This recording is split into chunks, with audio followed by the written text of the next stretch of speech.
I think this is the first time All right, here we go. that I've ever been associated with of us playing Helena. Yeah, here we are. We're out here for day 2 of the Prep Baseball Report Kickoff Classic between Oxford and Helena. Been fortunate enough to be joined by Top Gun founder, creator, and entrepreneur, and all of the above, Robbie Brooks, who also, you have a son that plays for Oxford, don't you? Yes, sir. Yes, sir. Pitched last night against Vestavia. How'd he do? He Obviously threw a, did well because we got the score he report, I guess, threw 10 a, to 1. he threw a two-hitter, gave up one run, 55-pitch game. We got lucky and got out of there with a 5-inning game and took game 2 with Nick Richardson on the mound. First time pitching lefty for us, and Carter Johnson, all-world, all-American, led us. Hudson Gilman, first baseman, hit 2 gigantic home runs, won a grand slam with about a 20-mile-an-hour wind blowing in, and it's a tough park to hit one out of at Vestavia. Good night for us, but it was a good night for baseball. Vestavia's got a really, really good team. Do that because that's the next question I was going to ask you. Is kind of give us a little breakdown, if you don't mind, a kind of scouting report on Vestavia because they lost 12 seniors just like the Spain Park team did last year. So, Correct. And lots of question marks. How do they respond, losing that much leadership, not much talent? 100%. And we lost 9 seniors last year, so I think the game last night between us and them was a lot of question marks. And from a Vestavia point of view, I could see people probably walking out of there thinking they went 0-2. But you remember I said this on the second day of the season. Them guys will be there at the end. Coach Harris and his staff, they do a phenomenal job, and they got some baseball players. It was just not their night last night, and it kind of, we got all the bounces, and they kind of didn't. Well, one of the things I think there was a benefit to him, and it's kind of the age-old question, what do you do when you're that loaded between juniors and seniors? He left a lot of his juniors down on JV last year to get reps, and I think that probably paid off for him. Man, their first 5 or their top 9, I think probably all can leave the yard, all can hit it. When they figure the pitching out, they're gonna be super duper tough in a 3-game set against anybody in the state. So this Oxford team, a lot of high expectations for you to be there at the end. Right, same scenario with Spain Park. We lost 9 guys, and when I say all of them was a piece of the puzzle to the state championship run. Every single one of them, even the very best guy to the 9th guy. And like I told you, we come in last night, and we know we're good on paper, but we had about 4 or 5 guys that never had no varsity experience. And you don't know how you're going to act at Vestavia in front of a big crowd in a hostile environment. And then them guys went out there last night, man, and just kind of did what they do. And Coach Jansen has done a great job with them guys, getting them ready for situations like that. And it was a lot of questions got answered for us last night. And you know how baseball is. It's a day-to-day process. But so far, I was pretty pumped on the ride home last night. I'm still jacked up a little bit from last night. Yeah. Well, it is, and it's nice to that's one of the things we talked about last night with Spain Park. The bats were hot, and there was a lot of even though that Thompson gave a few walks, they were earned walks. They weren't. We weren't in a situation last night where sometimes you find that pitcher that can't find the zone. So several little walks came after fouling off several pitches, so they were very disciplined. It was kind of good to see. Almost felt like we picked up kind of a little bit where we left off last year. Obviously, still a lot of holes to fill, a lot of questions to answer, like I'm sure you guys do. But I'm sure it feels good when you kind of get that start that way to start the season. We were, of course, we were at Vestavia last night, and we're sitting there, and we're all the crew I rode with. We're all baseball junkies, and we're sitting up there trying to get every single score. And boom, we get a Spain Park score. And beating Thompson, who started 20-0 last year and got big expectations. And the next thing you know, y'all stretching the lead out. And, and they're throwing one of their guys throwing, 90-91. And y'all put up a big number on them guys, man. And I was like, dang, man, these guys are for real. Well, again, the guy throws hard. He gets hit hard sometimes, too. And, Chapman Blevins, I believe, or Aiden Burke. Aiden Burke had a bases clearing triple. Again, they walked in a couple of runs with some disciplined at bats. That's sometimes when that guy's fouling off 3-4 pitches in at bat, that strikes on guys some reps and innings, and then and y'all, man, Spain Park is going to be 1,000% fine. And Hoover had a great start last night, and just the brand of baseball in Birmingham, and again, we're not in Birmingham. We're from Oxford. We're an hour away, but the brand of baseball over here, man, anybody could beat anybody on any given day. I think that's kind of characteristic of the state of Alabama. Oxford was still 6A, right? They did Yes, sir. reclassify, but I mean, I'd put them up against any 7A team in the state, especially last year with the run you guys made. And same thing, and I think, baseball is where I think, the first, 5A, 6A, 7A, maybe 5 is a little bit of a stretch, but you're going to see some, it's not like in football, some of the other sports, basketball, where, the talent's there.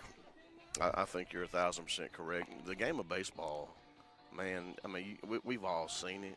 Anybody could beat anybody. That's the reason why it's such a phenomenal sport. I don't think it happens as much as football and basketball, but it does happen. But man, we started out 2-0 yesterday, and we beat Vestavia, the defending 7A state champs. And I'd love to sit here and tell you I think we're going to beat Helena, but I don't know. Like there's a lot of question marks that, how can we bounce back from having 2 big wins and getting on a bus and driving an hour and sleeping for about 7 hours and getting back up and driving back over here on I-20 and playing a game in 37-degree weather. I'd love to tell you that we're going to be all right, but look at that Helena squad. Oh, they're big. They're big. They're deep. They got a lot of players. You got to figure he's got a lot of options over there. No doubt. And I'll tell you, just kind of like you, at Helena's. I can't remember the last time we played Helena, so I know we played them, but it hasn't been a reoccurring series. So, not sure what to expect out of that squad. Talk a little bit, because you're big, and obviously you're probably one of the biggest summer programs at AAU, or not AAU. I'm used to basketball, sorry, but right. Summer baseball, programs around. With the rule change a couple of years ago where you can, basically play with your old team, what has that done for the high schools in your estimation? It's a game changer. I think a lot of these coaches, are helping guys like me out and other organizations out and pushing these guys. And early on, it was a puzzle for us. We can't have this guy because we got 3 guys there. We can't have that guy because we got 5 guys.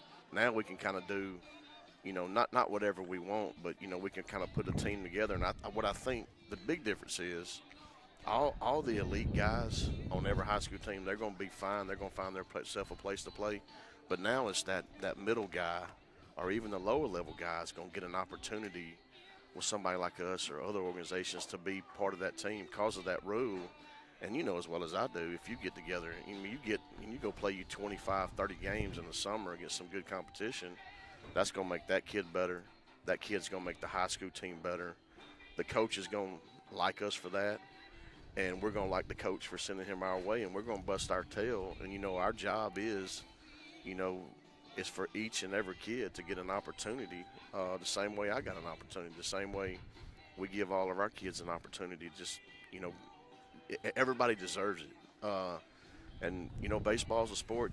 You kind of got to do it a lot, man. It ain't, you can't hit one day a week and come out here and hit 400. You can't play 5 months out of the year and be a really good baseball player. And that's just the way the game is, but it just is what it is. And I would do this stuff 12 months out of the year. If we could get teams together and go places, I would do it. I'll tell you, that's, you make an excellent point there. I think people probably didn't really take consideration. It used to be, too, like you get a kid coming late looking for a team and he wants to join. You can't, I'm sorry, I've already got 4 from Oxford. You can't join. That's right. I already got 4 from Spain Park. Now it gives you the opportunity to, go ahead and add that kid. Give him a chance, like you said, and you never know how that turns out, and giving a kid an opportunity to play. And I think that's probably one of the best decisions AHSA made was to get it more inclusive like that. I think any, you talk about Alabama High School Athletic Association, again, I love those guys. I appreciate everything they do, but it's all, if people sit back and look, and us too, organization owner, it's all about the kid. Mm-hmm. If you focus on, like how can we help this kid, and if you can help the kid, it's going to help the family. It's going to help the high school. It's going to help so much in just life too, not even in baseball. Of just being, look, you're around different kids. How do you act? How do you act in that social environment? How do you fit right in with them guys? I think everybody that plays some big-time travel ball or even any travel ball's probably goal is to play college baseball. So how are you going to act when you walk out there and and you go to UAB, Northwest Shoals, South Alabama, Troy, how are you going to act when you're out there with 47 other guys you've never seen a day in your life? And if you get that, you start doing that opportunity in 9th and 10th grade, whether it's with us or another one of the great organizations around here, and you quickly find out, man, this dude right here, he's going to be fine with anybody. Or, hey, man, this guy, you talk to the mom and dad and say, look, he needs to be around different people. You don't need to get complacent, your whole life. Things are going to change from high school to college to your adult life, and you're going to do multiple things in life. How do life is about developing relationships, and how are you going to be the rest of your life? And that's the most important thing, is life.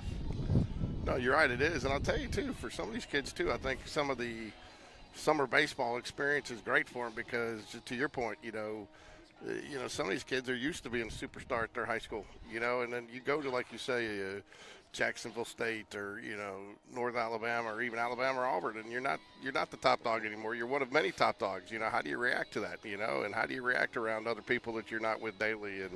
And I think it's great. I do think, too, one of the things I do love about summer baseball and getting some of the mix from some different areas is, when we do get into the season, you get a little rivalries going, between teams, and you get to talk just like last year. That's how we got started. You guys from the Smallwoods, they played in your organization for a long time, and you got a bunch of kids on Oxford. You guys were over here. You joined us. It was a great broadcast. It was a great day, because we did the same thing with James Clements. We brought their coach on in advance and learned a lot about their players and got backstory. So when we played them in the playoffs, you can talk a little bit about them. It just makes it a little bit more interesting, not only for us to do it, but the fans. So that's 100%. Any time you got some vested interest in a game, it makes it a little bit different. Right when this last pitch is thrown, I'm gonna drive down to Auburn, and we got a guy. Top Gun's got a guy on Eastern Kentucky, and we got a few guys on Auburn. And I'm going to ride down there and support them guys. And the guy on Eastern Kentucky, a guy named Tate Nunley from Pell City High School, his first college at bat in front of 4,500 people at Auburn last night, hit a mammoth home run, his first college at bat. And you want to talk? I'm at Vestavia on the hill up there watching my son pitch, and I'm up there crying. And I wasn't crying because my son was pitching. I was crying because Tate Nunley just hit a home run at Auburn, his first college at bat. And like stuff like that, man. It's just, the memories, we had Tate when he was 7 years old, and just a little kid, little country boy from Pell City, and his mom and dad kind of gave us a chance and an opportunity, Chris and Tracy, and just an unbelievable family, and stuck with us the whole way. And man, he's going to do big things in life. But there's just like you said earlier, the Smallwoods, Evan Smallwood fighting for a job at JSU. As a freshman, man, the kid is. I wish every kid in the Top Gun program was Evan Smallwood. Yeah. You know him as well as I do. I do. Yeah, you're right. He's a good kid, and again, he bounced around a little bit last year. That's right. Oh, we're getting ready for the national anthem, so we'll take a break here, and then we'll be back for the opening pitch.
Okay, here we go. You know, it wouldn't be Alabama baseball if it wasn't 60 yesterday and 30 today. Absolutely on that. Maybe Nick Richardson can heat us up a little bit right here. South Alabama commit right here. Pitched on the mound yesterday for the first time in his varsity career and got the win against Vestavia and did outstanding. And I don't think he got out at the plate yesterday in 2 games. Just an absolute stud of a guy.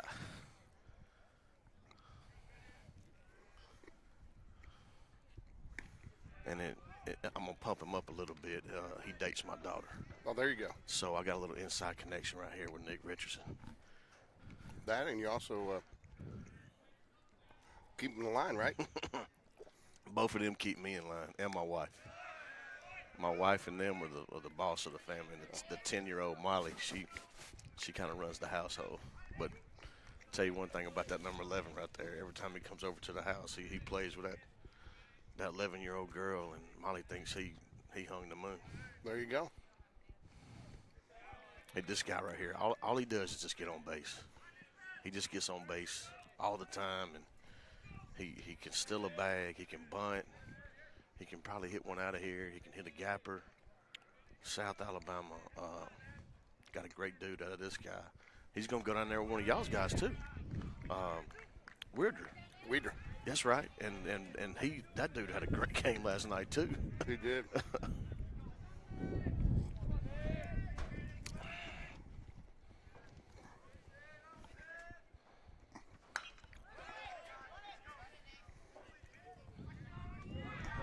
Two hopper to third base, and it's a bang-bang play at first.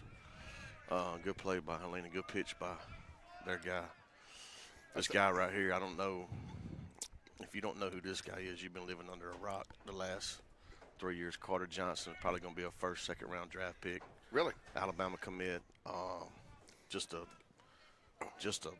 absolute stud, man. Nothing he can't do shortstop. Makes every play 92 off the bump and can hit it over any light pole at this field right here. So you think he'll forego college? I don't want to speak on that. I let mom and dad talk to you about that. But, I mean, he would, in my opinion, he's going to be a first or second rounder. They're going to have to make that decision. Whatever decision they make will be the right decision. He's a great ball player, but he's a better human being. You know, he takes the field at Vestavia last night, and there's probably 15 scouts in the stands, and they're all there to watch one guy, and he handles it better than anybody. Just calm, cool, and collective, and he's a good teammate. And, he's kind of he'll do stuff like that, get hit in the back. You know, he don't show no emotion. He jogs to first. He knows that's the best thing for the team. He's going to get down there and try to read the dirt ball and go to second.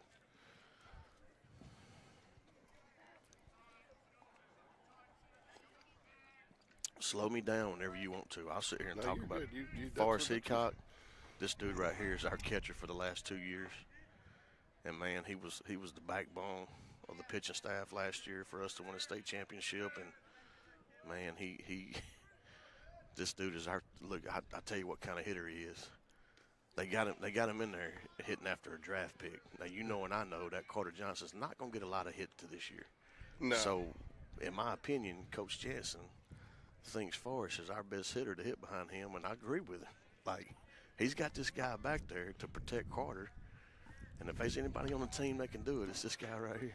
Well, I'll tell you want to put a guy, too, that you know that's going to put the ball in play behind him, you know, because you got to figure his chances of getting on base are good. So you want a guy that's either at least going to give him a chance to score or move him, you know.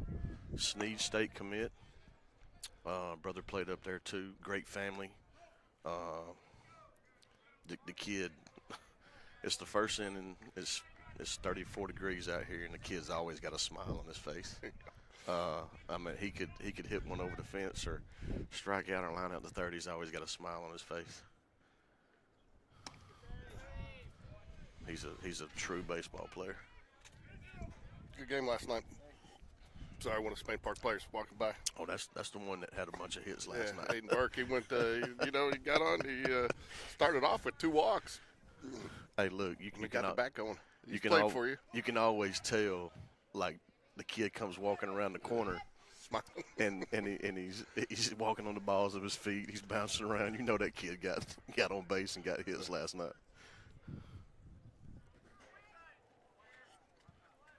By the way, man, y'all do a phenomenal job. Y'all got a great setup out here, man. I wish every school would do this.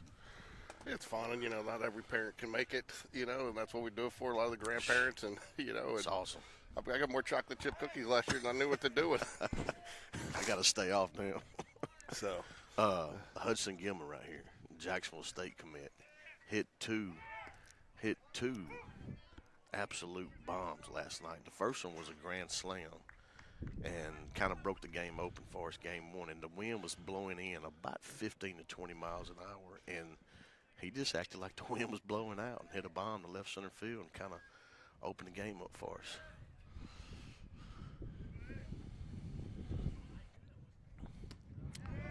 David Sharp's up behind our shoulder right here getting video of these guys, and this if it wasn't for PBR, this wouldn't be possible. But them guys, they get out here and promote the kids. They promote every single kid. Helena, Oxford, Vestavia, Spain Park, all these guys, Hoover. I went to dinner with them guys last night. We just sat around and talked about guys, man. It was fun. Yeah, it's nice. You've got some organizations that are really dedicated and committed themselves and invested in Alabama and Southeastern baseball. Prep baseball report. So you also got Perfect Game. It's really built their tournament network here, and it built a lot of credibility here in the Southeast for I think prep baseball. Man, look at just field, for instance. I mean, how lucky are us being, y'all's visitors today, but y'all get to play on this field, man. Look at this thing. Oh, these kids. This is unbelievable. We didn't mention it earlier, so for the Helena folks, Plowden is on the mound for Helena for the Huskies. So, I tell you, I learned last night that you could see the kind of the rubber that they put throughout, but right. On the actual diamond part of it, it's crushed walnuts. Tell me why. To keep it cooler, or just to keep it, so give it a little bit more truer bounce, and the color matches, and it's just a little bit better. It's just more natural, they say. So it's crushed walnuts. Right. Learn something new every day, man. Yeah. So. One sec. You gonna jump on with me?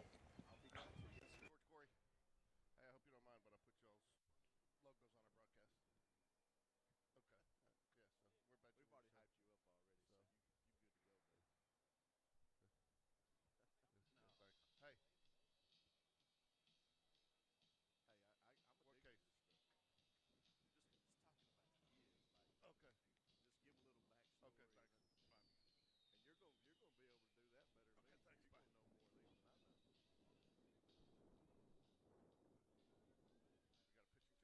me.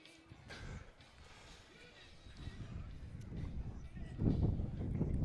We got a pitching change. Oh, I'm sorry. You're fine. Yeah, kind of started this, to be honest with you, a little bit. Kind of got the idea to start doing it during COVID when my mom couldn't make it over from Dallas for games anymore to see my son play. Man, And it's just something fun. The kids like it. Each week we do a show with Coach Smith where he gets to talk, and it's actually not only just him, but we've done it with basketball and a couple of other sports, and it actually helps the coaches too to. Coach can't talk to every parent, and you do 15 minutes each week to kind of get at your philosophy. We traveled the last year down to Montgomery, and we ended up using 3 pitchers. And the parents were all, why? But what they didn't take into consideration, we won one game 14-1. We won one game, 12-1, and the other, Cole Edwards puts one off the wall with bases loaded and run rules, and we got 2, pitcher, and the plan was to get more pitchers to come in, and it just doesn't work out, Well, Cole Edwards is doing what Cole Edwards does. That's all he did. Last week, they had the first pitch dinner and the parent meeting, down there, and Cole Saturday just hits a Titanic shot left center field about 430 foot during the scrimmage with the parents in the stands, Mr. and Miss Edwards, and the place just goes bananas. And I look for him to get some action sometime today or tomorrow for the Auburn Tigers. Ty Gann right here, right fielder for us. Just a glue of a guy. Guys like him is what kind of won the state championship for us last year. just come up big every single time. Just kind of people probably overlook at him because he's kind of small, but the dude delivers time and time again uh, for the Jackets, and just a spark plug for the kids and the team and the city. Plowden here, sidearm for Helena here. How hard is that as a coach to, work with? Because it is somewhat unorthodox that you just don't see as many people teaching it anymore. That is correct. It's kind of a lost art a little bit.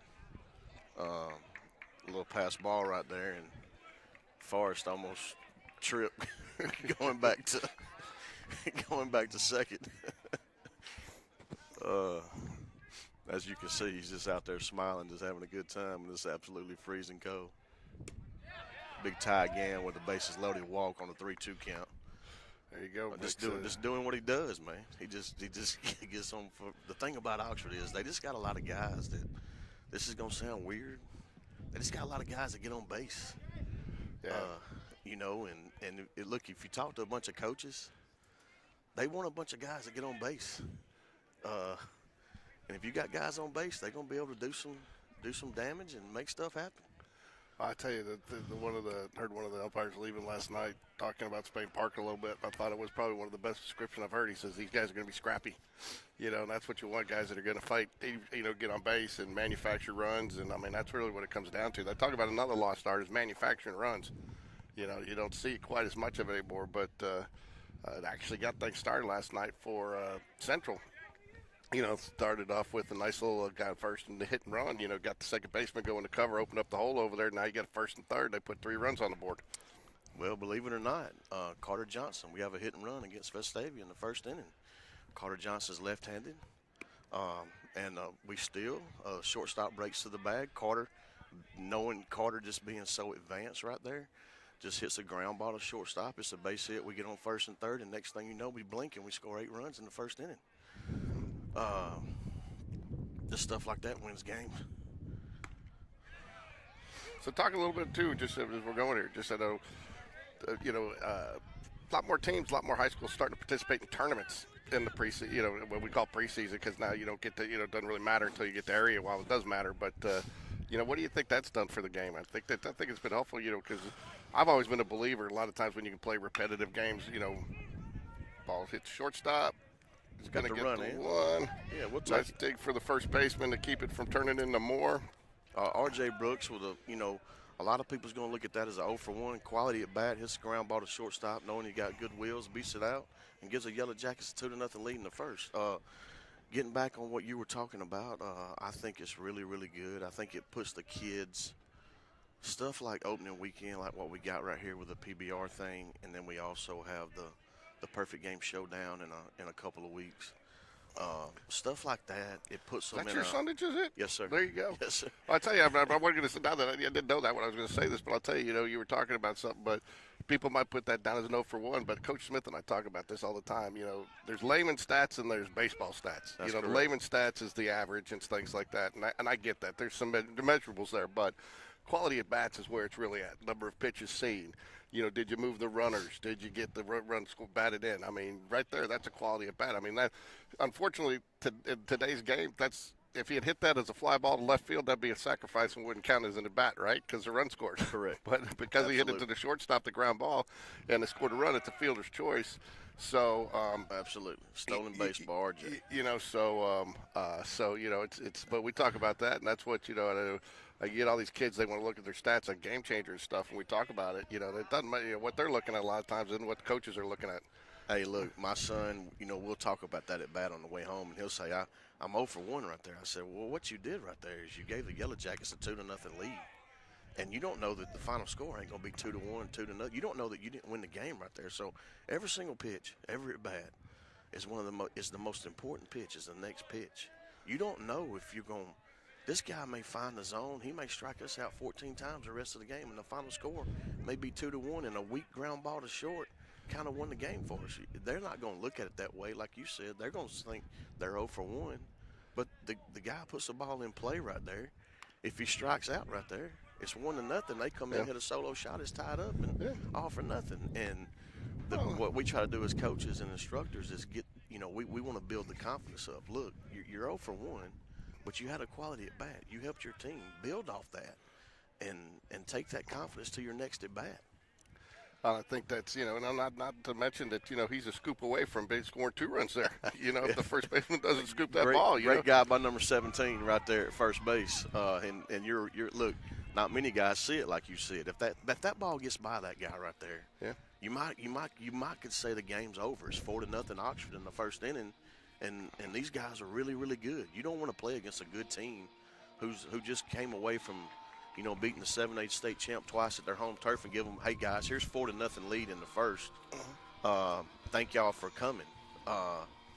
Nobody wants to start a game like that. No, I mean, how many times do you see it go the other way? You're ready to play it, and you get a couple squirrely ground balls and things like that. Next thing you know, you're playing from behind. Right back.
So, what can you tell us about Parton, pitcher for Oxford?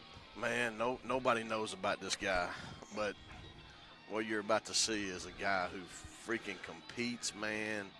Is having an unbelievable camp before the season starts. Just a real loose arm, real athletic kid, good little build. Again, it goes back to what me and you was talking about earlier. He's a guy that he hasn't had no varsity experience, and we're about to find out, what he's about. Had a good summer, and a really good kid, puts the work in, wants to be good. Again, this is his first time. Let's kind of see how it goes. You got Higgins, Scott, and Kendrick. 1, 2, 3 here for Helena. Well, he looks like he's got a good demeanor, confidence on the mound. It looks like he's been there before. Now, I will say that he'll trick you in that, but he's a first pitch strike, man. Number 2, I like it. He's aggressive up there. He's looking to do some damage early.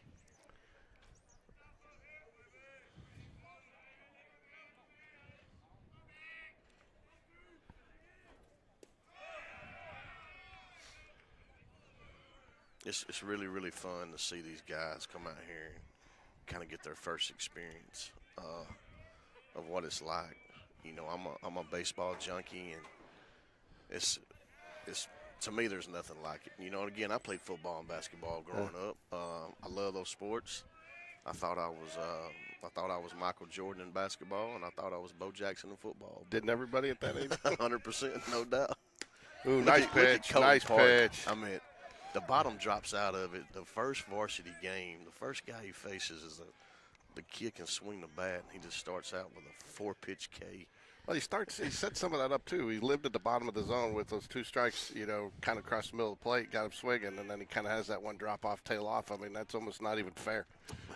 And that's, you just the same thing to this guy, first pitch. And I tell you what, man, Helena, they swinging at the first pitch, man. They ain't letting nothing go. No, but I'll tell you, there aren't many coaches that would be disappointed with a pitcher that's living down low right down there like he's doing right now.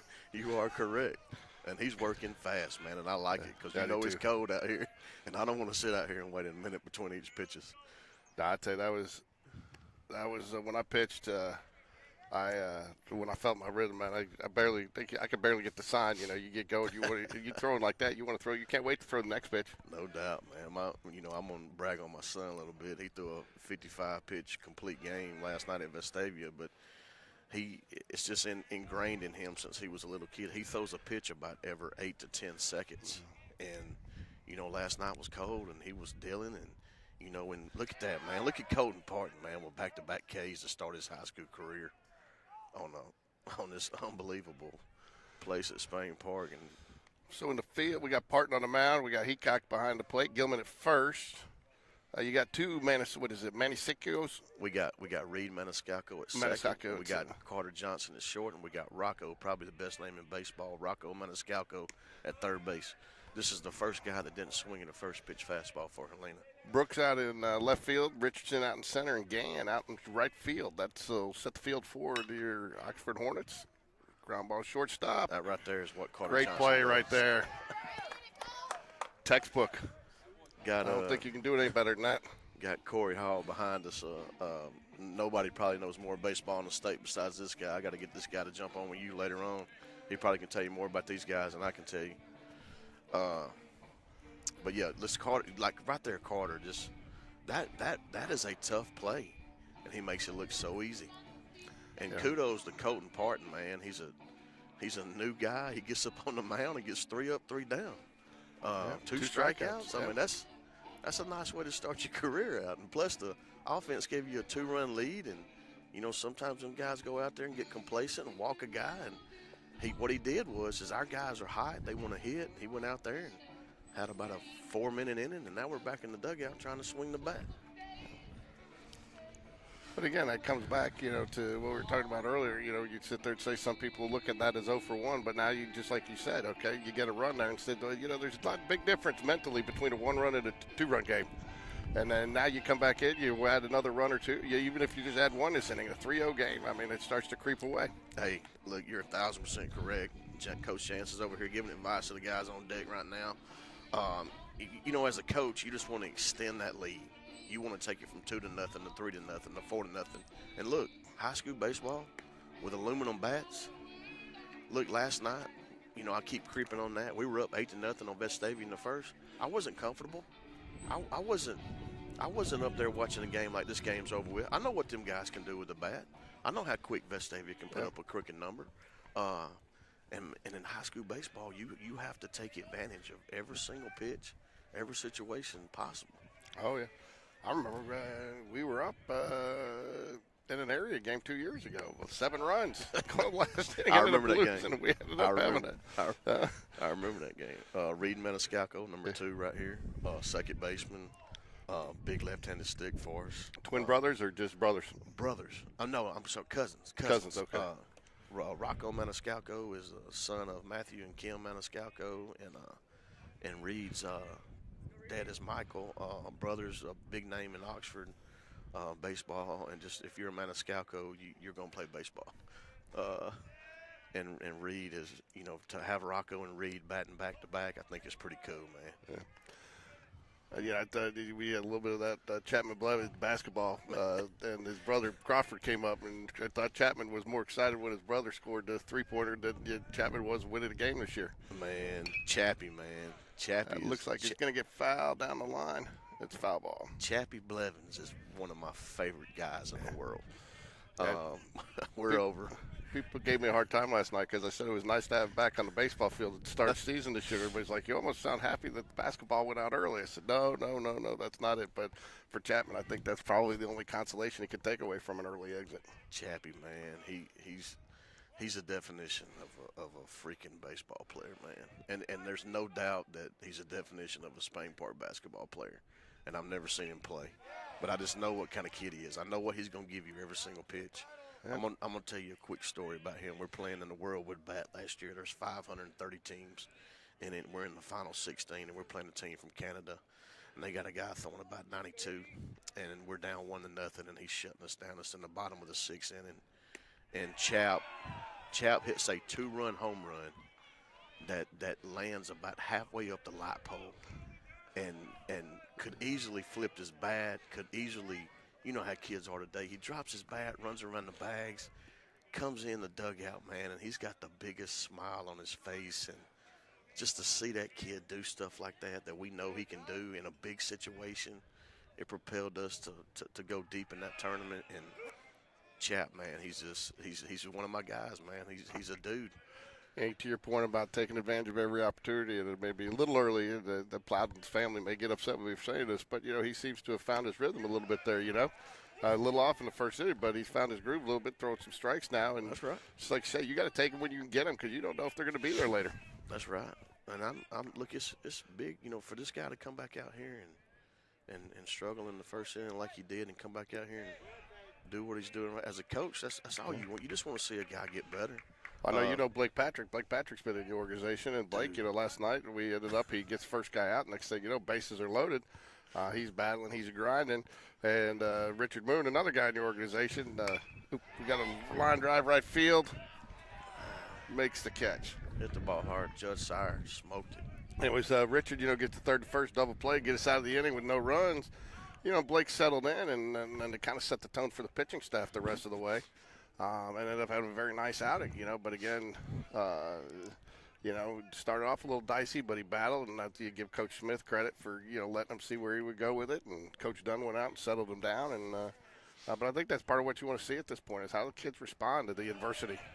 Look, man, guys like Patrick and guys like Moon and a bunch of y'all's guys, man, they have a never die attitude. It's like you said, get the first guy out. Next thing you know, you blink, bases are loaded. The guy gets out of it. Like that's just what them guys do, man. And as a coach, it's such a pleasure, man, to coach guys like that. Because not a lot of guys want to give up. It's easy to give up nowadays, whether it's football, basketball, or baseball. And Coach Smith, man, and Coach Spence and the guys, man, like every time you play a Spain Park team, that's what you're going to get, and it's exciting baseball. Yeah. 1 ball, 2 strikes, 2 outs here, bottom of the second. Or top of the second, sorry. I'm used to the home team being in the first base dugout, but Oxford, the visiting team today, in the all black and pinstripes. Look, second hit by pitch in the game, but he'll take it. Look, Nick Richardson, we talked about it there. All he does is get on base. Yep. That's all the guy. He had 2 strikes on him. He just kind of sticks his knee out and gets hit, and now he's on first base. That's all you want, man. There's a reason why David Sharp is running down here to video number 24, Carter Johnson, because he's probably fixed to do something special like he always does. Slow me down on talking about these guys. I'll talk, fine, man. For days. That's what everybody wants to hear, man. It's they don't want to hear me going, 1 ball, 2 strikes, bottom of the second. They want to. Just like right there, like Carter probably could have hit a double to left center field all day long. David Sharp's behind me saying he would put him on right here, and I would too, especially with 2 outs. Yeah, like Carter could have got a base hit right there to left center field, but he knew Nick got such a good jump, and it was 0-0 count, and he took it. That's just being a smart baseball player. But you also probably don't take that base with 1 out. That's right. With 1 out because you do take the risk of taking the bat out of his hands. Look at Nick Richardson, just gonna steal third without a throw. All he does is get on base and steal second and third. The Jags have got a guy in that guy.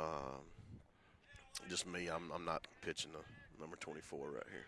No, I wouldn't now with first base up. And they're probably unintentionally, intentionally walking him right here, if I had to guess. And Carter's smart enough to know that. And he'll get on first and probably steal second and give Forrest a chance to get 2 RBIs. But that, we talked about it earlier. Jansen's got number 6, Forrest Heathcock, in this spot right here for situations exactly like this right here. This is the reason why Forrest is in this spot.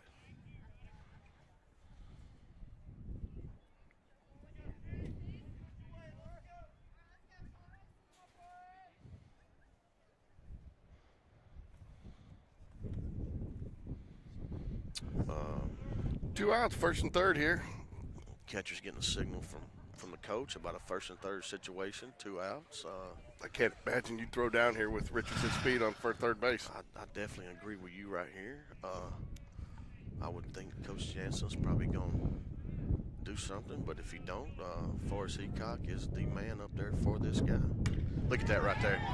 Look at that right there. Into the gap, that's going to be extra bases. 2 runs will score. Going to hold the runner at second with a stand-up double to the right center field. Oxford 2 more runs on the board there to make it 4-0 here, top of the second. Great hit, great at bat.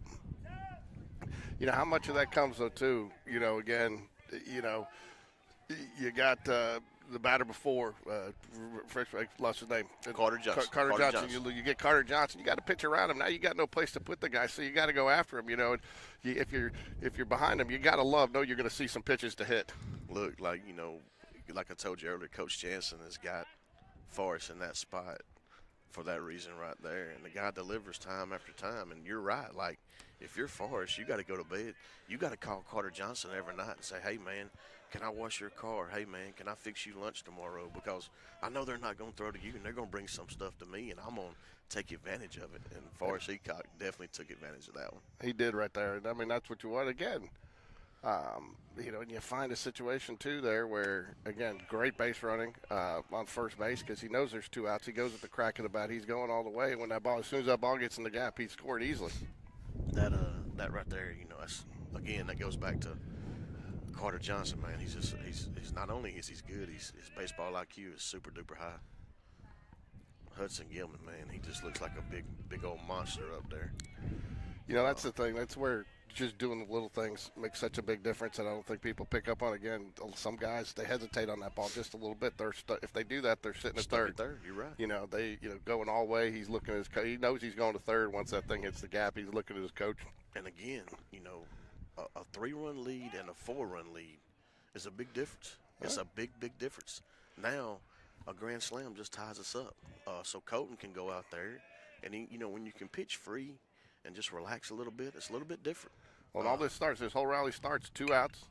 Looks like it's going to get fouled out. It looks like it's going to get out of play, folks. It does. Right here on top of us. Oh, jeez. Huh? I got it, Corey. But this has all started with 2 outs, hit by pitch, stolen base. You know, manufactured some runs, and you know, again, that's the difference. You know, Helena's 1 pitch away from maybe getting out of this feeling good, 2-0, 3 up, 3 down inning. Next thing you know, just a hit by pitch, some good base running, and now you got 2 runs, and now you're not walking back to the dugout feeling so good. Hey, look, you know, first inning, Nick Richardson gets out to start the game, and then Oxford scores 2 runs. And then, like you said, we're 2 outs. It looks like Helena's probably going to get out of it. Bing, bang, boom. It's a double in the gap, and it's 4-0. And like you said, you know, when you're playing from behind, it's hard. You know, y'all got up on Thompson last night. I'm sure you just play a little bit different. You got a little bit more confidence. You kind of look better. You feel better. Your girlfriend looks prettier. The weather's not as cold when you're up 4-0. It is, and you know, every at bat when you're down, every bat gets exaggerated that much more important. You know, and it just seems like it gets a little bit easier to take the wind out of their sails. Error on the first baseman there, though, extends the inning here for Oxford. Can they take advantage of it? Again, that was that was a little careless there by the first baseman. Throw a little low, but should have been routine catch. It just didn't squeeze it. Right. And again, you know, we got a first and third situation. Hudson's got a little bit of speed over here. I look Jansen probably to do something right here. Ty Gans up. We're going to have a pick over, and I'm sure Helena's trying to figure out what we're trying to do, see if we were leaning or not. I'm sure Jansen's trying to extend this lead to 5-0.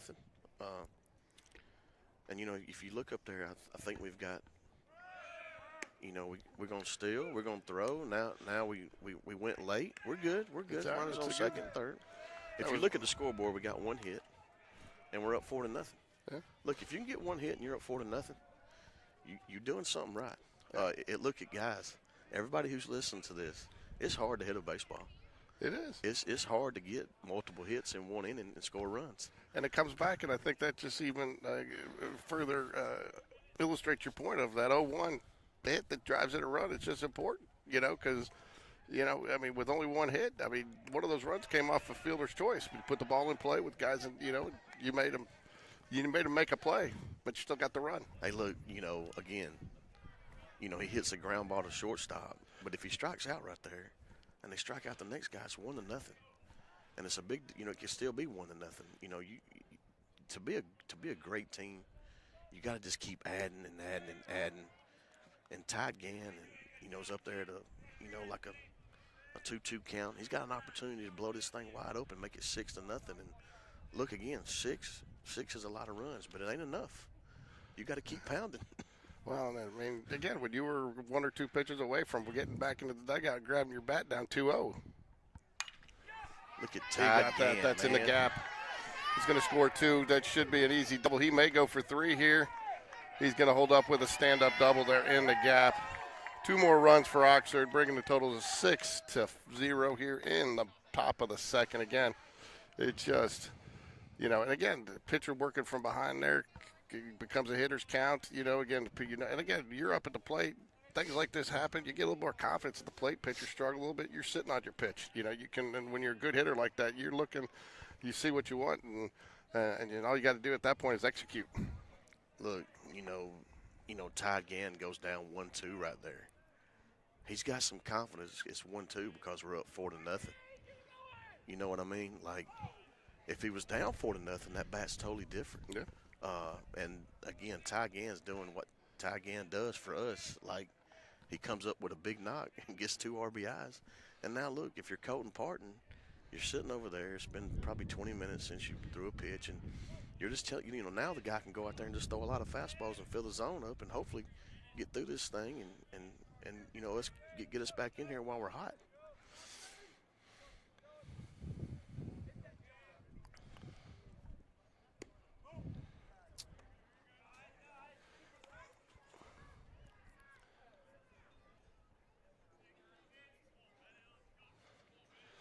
Plowed 66 pitches here through 2 innings. That's tough, especially early in the season. Yeah. About 50% strikes. He's faced, though, 14 batters. Early in the season, you want to get your guys out of there. You don't want your guys to throw a whole lot. And I know everybody's got a different story from their team, but, we don't know where Coach Guy's at on, the second game of the season. And, you got 5 games lined up for the week coming up. It's just.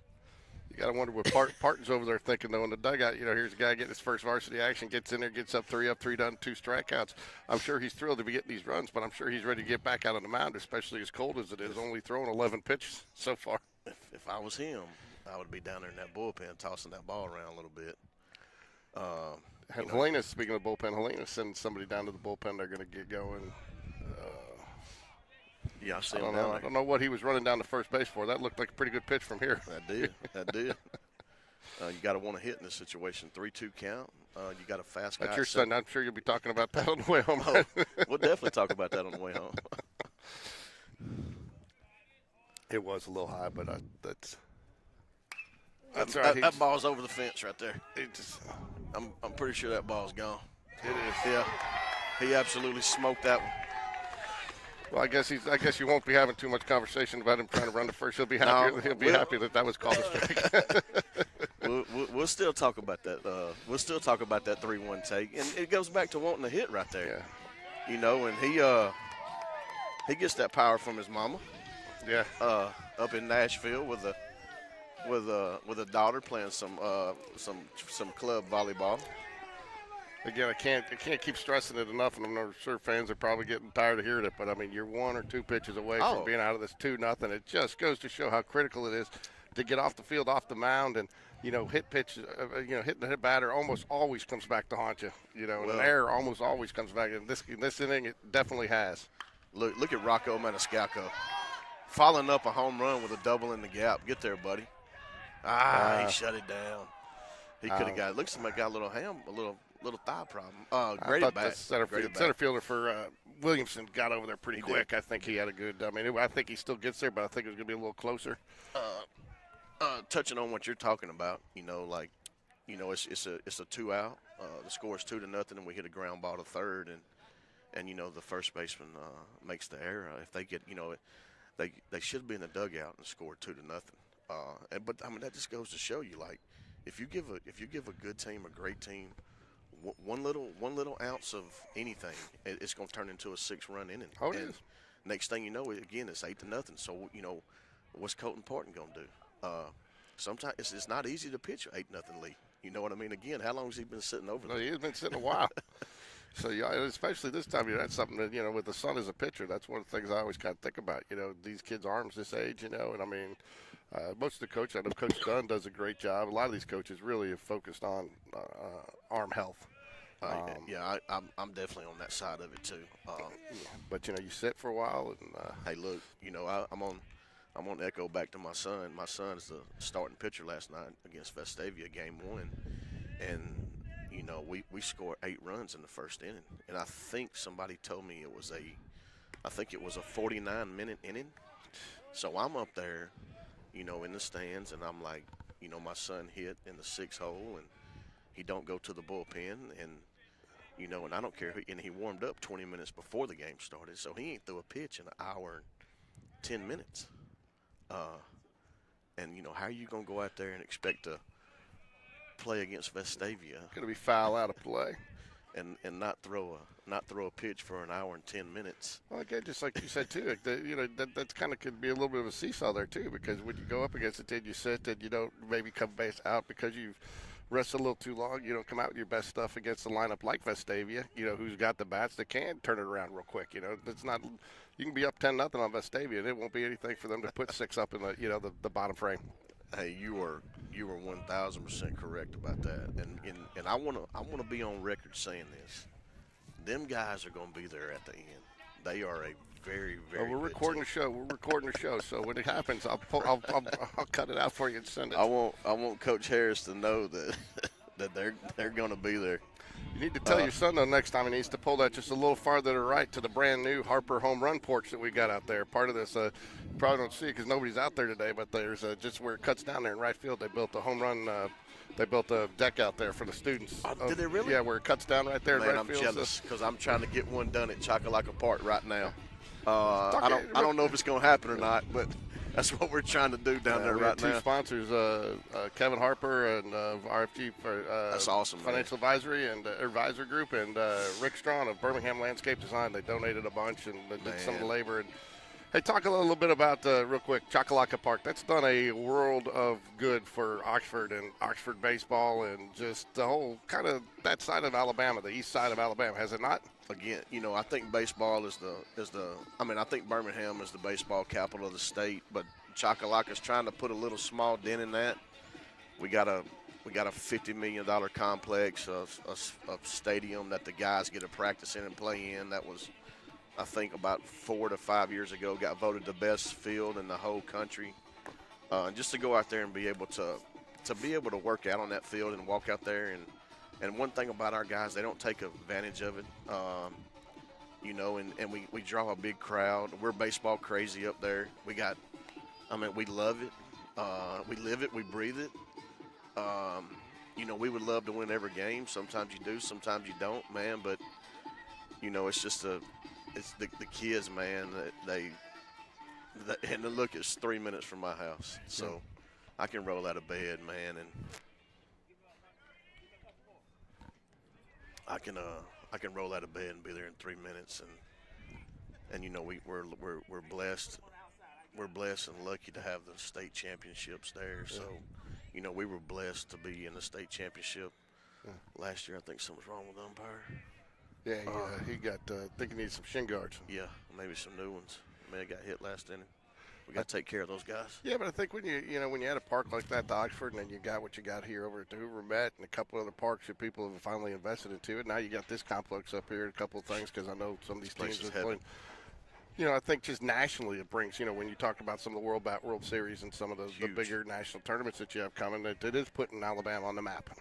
It's, I'm probably biased, but I would put, all the travel ball organizations I know, XL, TPL, 33s, USA Prime, all of them, I would put those guys, us, up against anybody, and I would do it week in and week out. And look, we're going to get a play on this field this summer.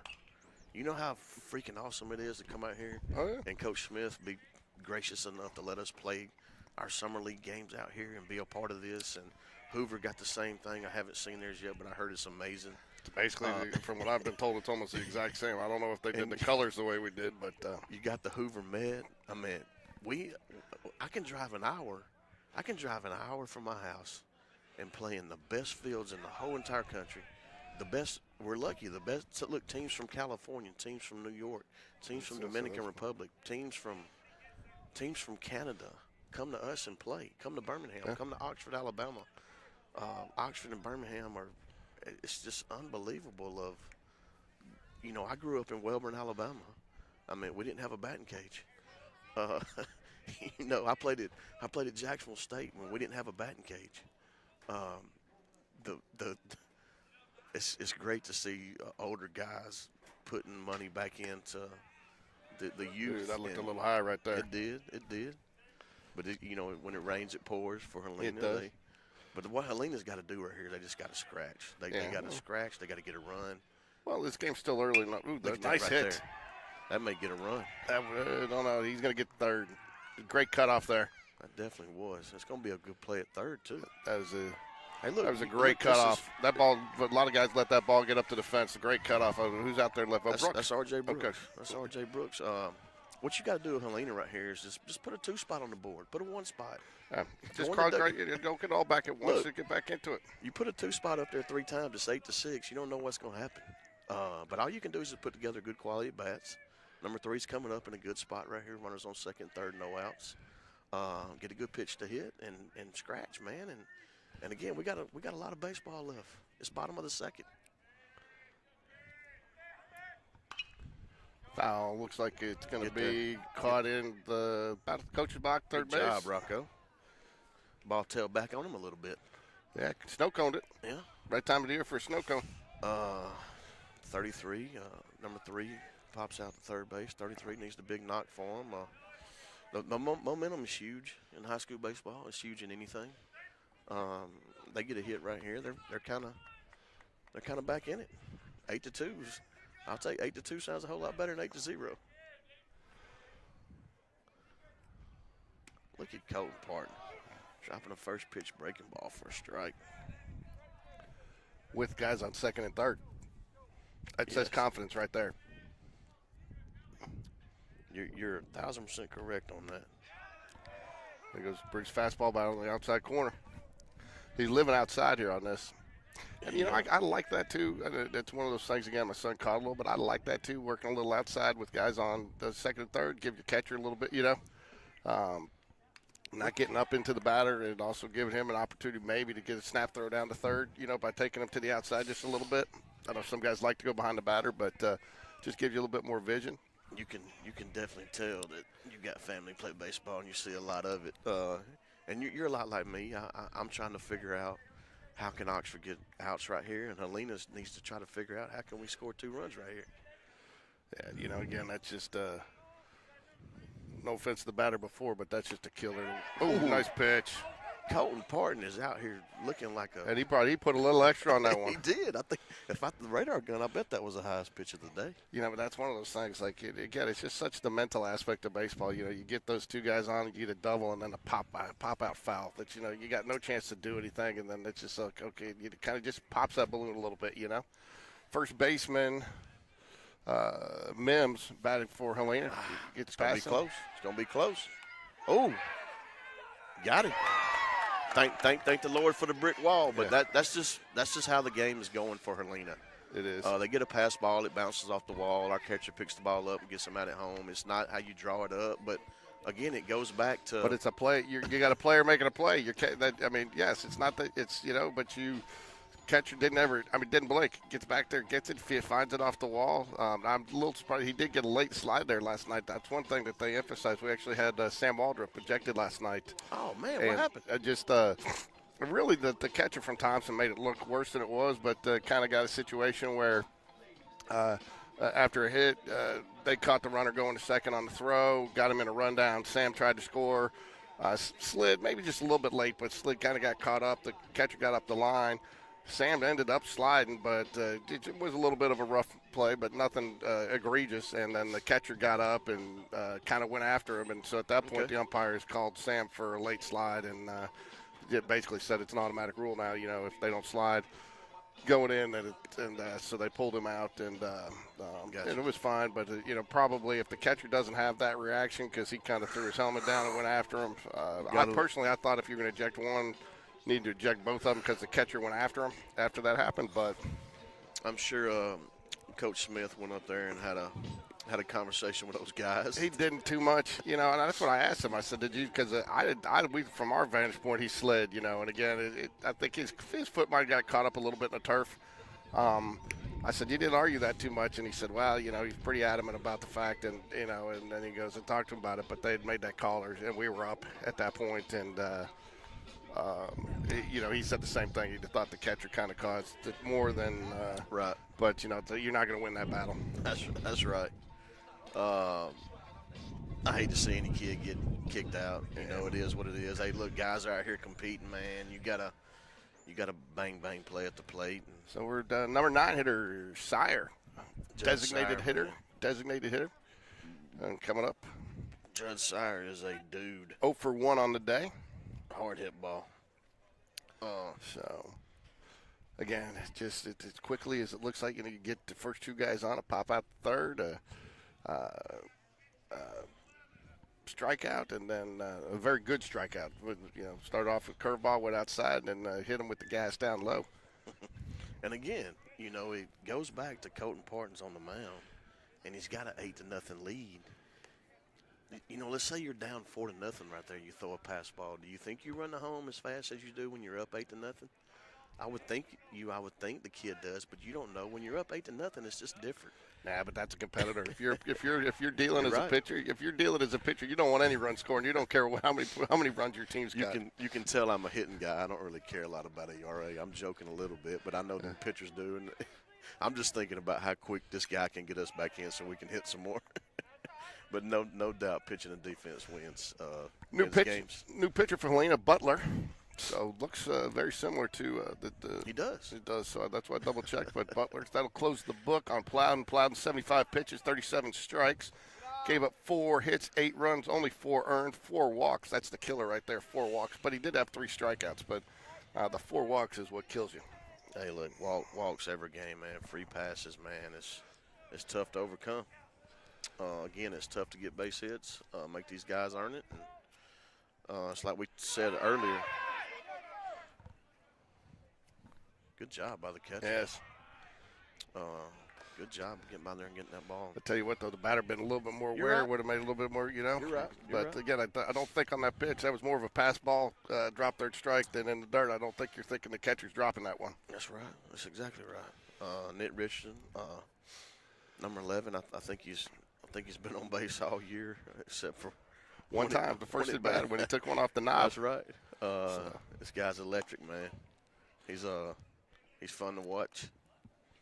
He's a ball of energy. You're talking about him, I guess, with your younger one, how he kind of hangs out with her. Eli Smallwood, every time he's dating Charlie Bennett up here, softball player who's committed to UAB, and she's got a little brother Hollis in him, but half the time Eli's taking both of them out when he goes. I'll see him out at lunch, and he's got Charlie and Hollis with him. Look, if you want to find out what kind of guy somebody is, and if he's dating a 14, 15, 16, 17-year-old daughter in high school, see if he plays with that little sister. Yeah.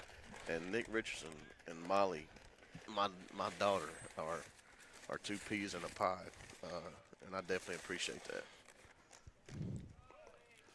Well, Nick Richardson gets on base again, guys. This is all he does is just get on base.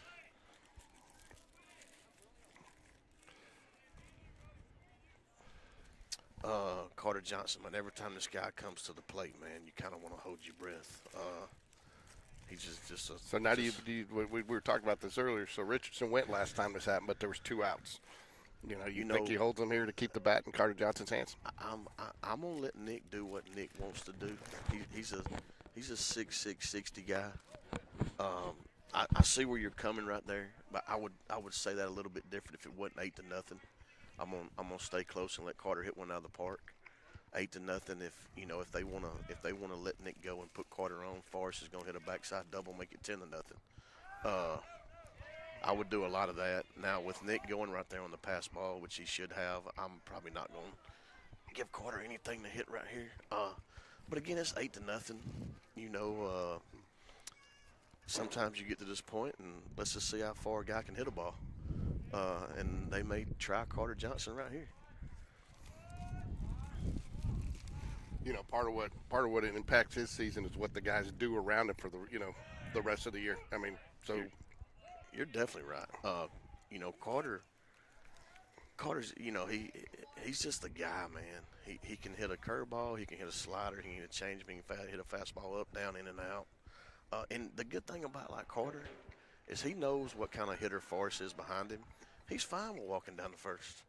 He's fine with going down the first and probably breaking the intentional walk record for the state of Alabama this year because nobody's going to throw to him.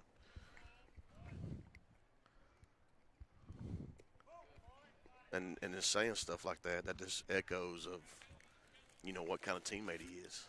Like, he's just a regular dude. It's hard to be a regular dude probably when you're going to get drafted in the first or second round. But that's just who he is, man. He's the ultimate teammate, and I wouldn't be surprised if he hits this ball hard somewhere. It's a 3-2 count now. I definitely like my chances with 24 up there right here.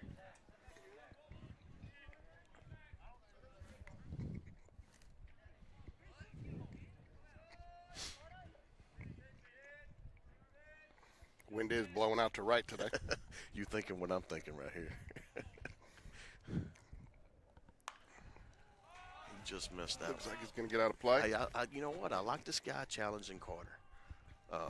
Throws him a 3-2 chest high fastball, and look, I know you're a big draft pick, Alabama commit, but I'm gonna come at you right here.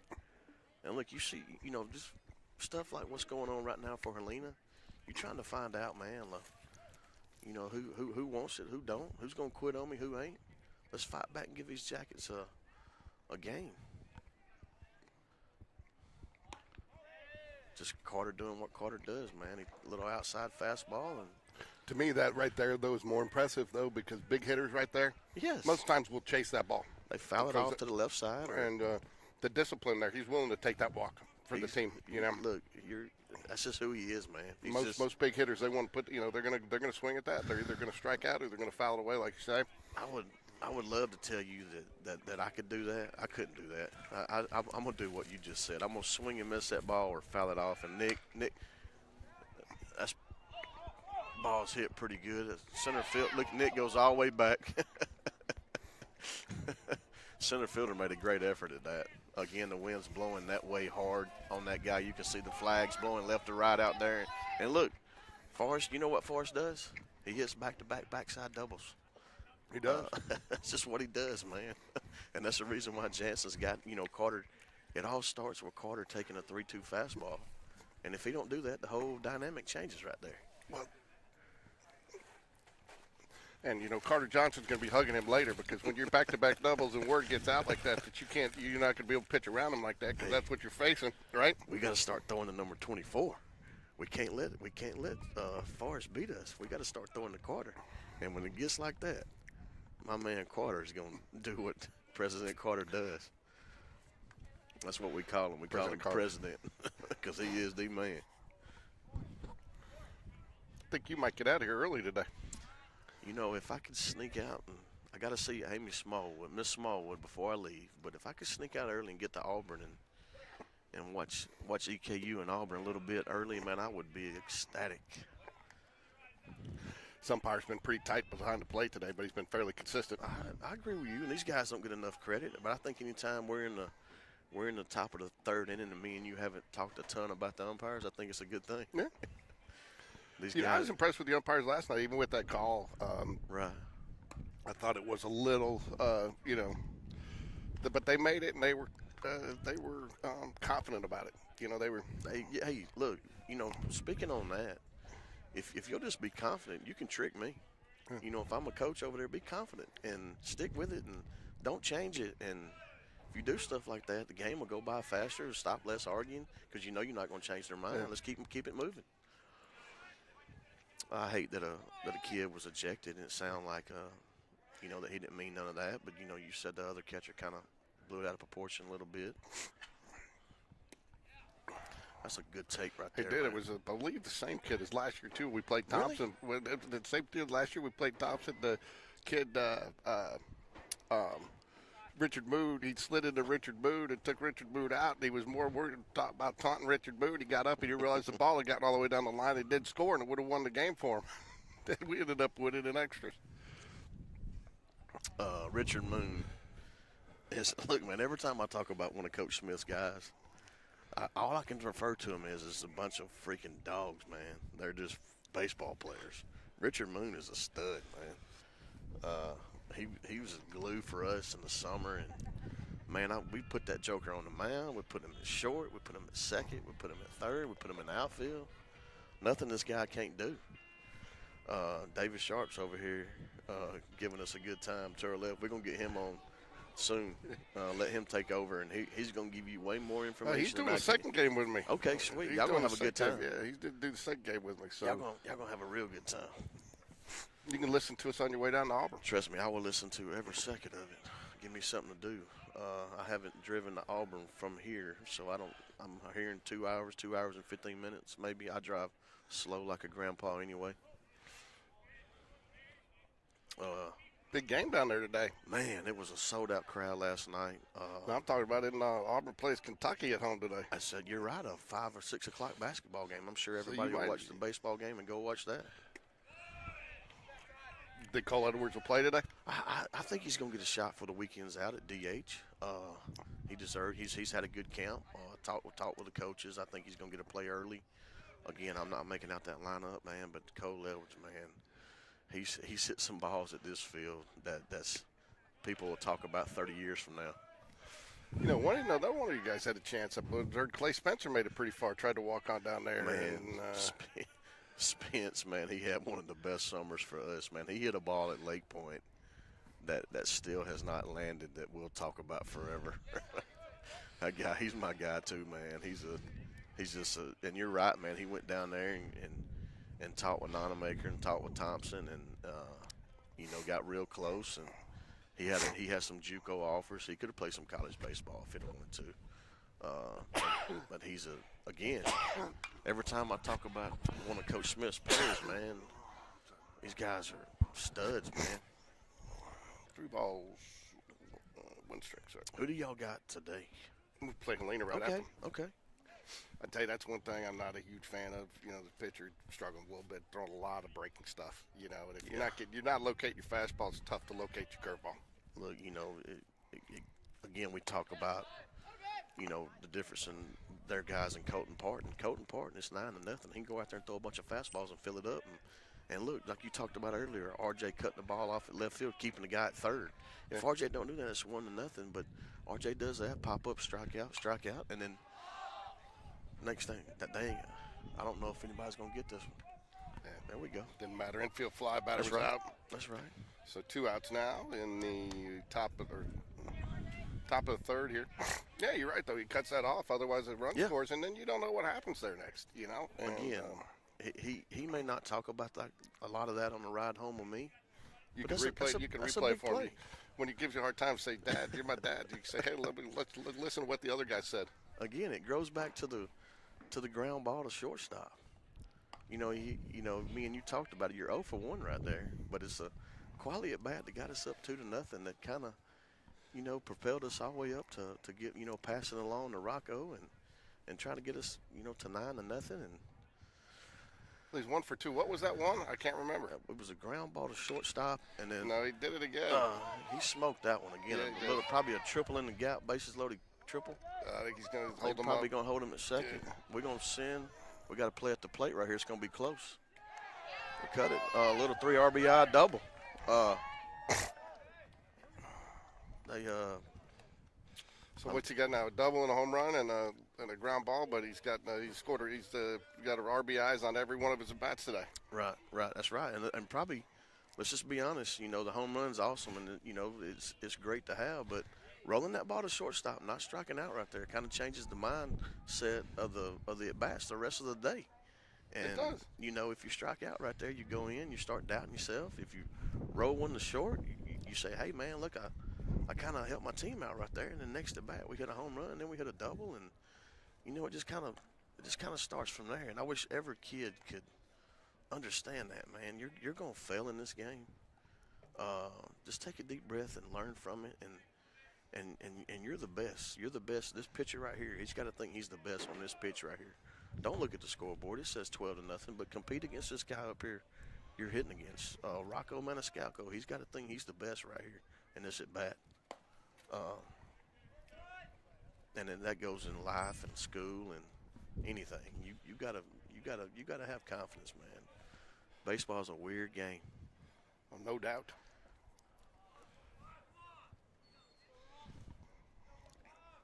It's The kind of difference between a pop fly and a home run's a quarter of an inch. I Oh tell you. man, Huh? you're exactly right. Look at Rocco, man. Just absolutely pounds one in the right center field gap. One hops the wall. Big knock, man. Is he gonna by go the for ninth third? grader. He almost got it. That's a great at bat, man. Great at bat by Rocco Maniscalco. What a name, man. I told you earlier, it's the best name in baseball. It sounds like he should be like a DJ on the radio, Rocco Maniscalco. Look, man, he could do anything. He could play shortstop. He could be point guard. He could be quarterback. Rocco. Rocco Maniscalco. I like that. That's a cool name. That's a big hit for him, man. A young guy following up a bases-loaded double. You know, it's easy to kind of let down right there, and he kind of hits an RBI double to get that little joker rolling this season. All right, Helena's going to make a pitching change here, folks. So we'll get you the name as soon as it gets posted here. And we got a Maniscalco on first at home plate getting ready to bat, and a Maniscalco just with a stand-up double there. So we're going to take a quick break here, though, while the pitcher warms up, and be right back.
All right, we're back with Reed Maniscalco up. Maybe a Maniscalco can drive in a Maniscalco.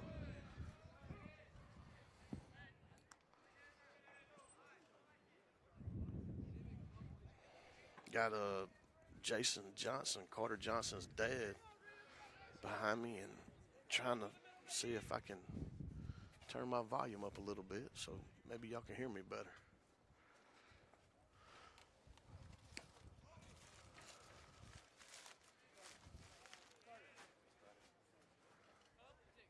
It would be a nice little treat right here if Reed can knock in Rocco.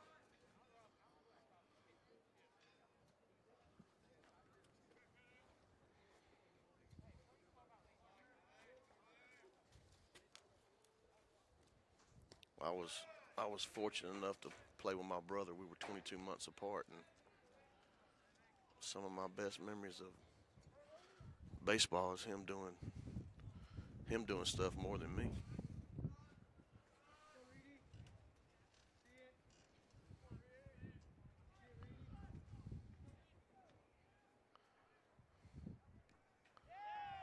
Good at bat. A little 1-2 curveball. Stand there and let it hit him and pass it along the inning. Got Judd Sire coming up, man. Guy's tough as nails. Big football player, big baseball player. big athletic family. Brody Sires, big-time college baseball guy. Had a great career at Oxford High School. Older brother Connor, an absolute stud on the football field, baseball field for the Jackets, and the dad played basketball at AUM. He was a guy too, man. He's the head baseball coach at Harrison County right now, so baseball runs deep in that family.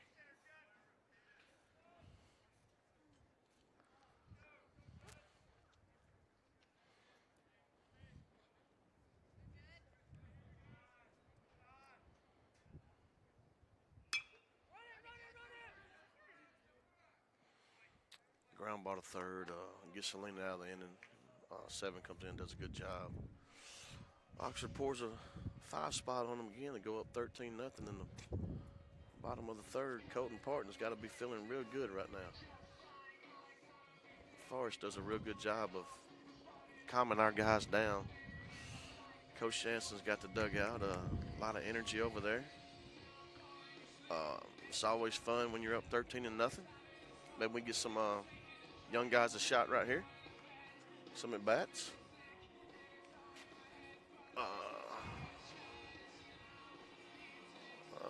Can't thank PBR enough. David Sharp, Austin Sharp, all the guys, man. I went out to eat with them guys last night, man. We had an absolute blast, man. We sat around and just talked about athlete after athlete after athlete, what they do for guys, man. Them guys, man, guys like Corey Hall, man. People got no idea how important them guys are to the game of baseball, especially to the game of baseball in the state of Alabama.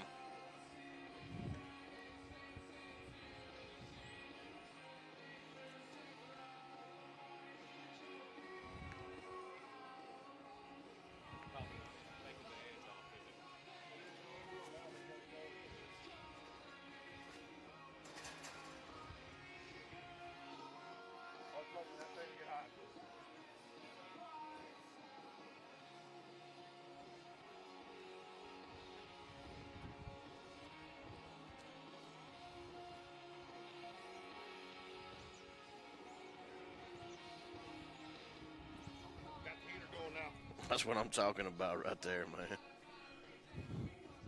What happened? What I miss? Rocco Rocco knocked RJ in. And, So we got one more run there. Yeah, and Reed. So it's 13 or 14? It's 13. Okay. Colton just got to come out here and throw a bunch of strikes. We still got the. We still got Parton on the mound.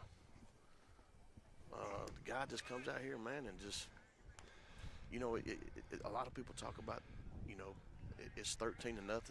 Sometimes it's hard to pitch when it's 13-0. It is. Mims, first baseman for Helena at bat now. And this guy right here can hit, man. He can. He can absolute smash. I like his swing. I like his style, and I'm digging the cleats, man. I ain't going. Them cleats look good. And the big guy lays in the one, man. Can Nick track it down? Oh, double off the wall. That ball right there was absolutely blistered. It was. He can hit, man. He can hit. Short, simple, sweet, smooth. Nick made a good effort right there. If you can hit one over Nick Richardson's head, you've done a real good job. But that's what Helena's got to do, just put together an at-bat after an at-bat.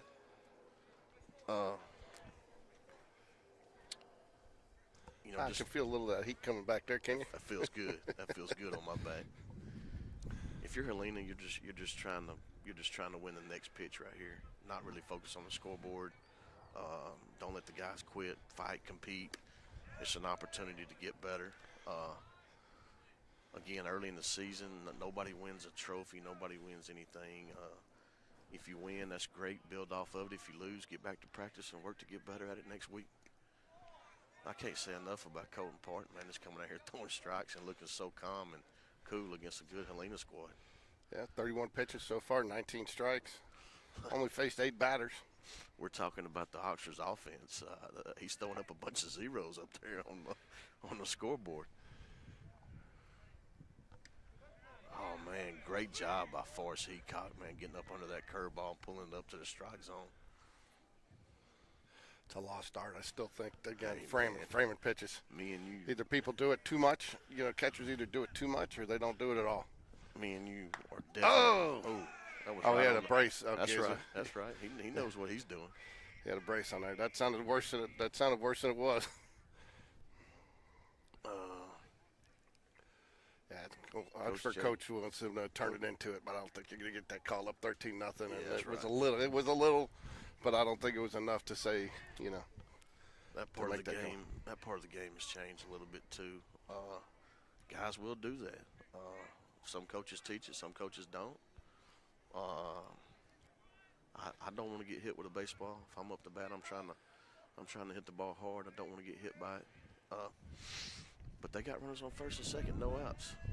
They was in this situation a while ago, and Colton Parton just keeps throwing strikes. Man, he is living down at the bottom half of that zone too. He's living that. I'm not sure he knows the ball can go higher than the belt. That's a good thing, especially when the wind's blowing today. Colton's been impressive, man. And again, it's hard to pitch, man, when you sit over there for 25, 30 minutes in between. What a nice pitch. That was a great curveball and a great job by Forrest again, man, with a frame job.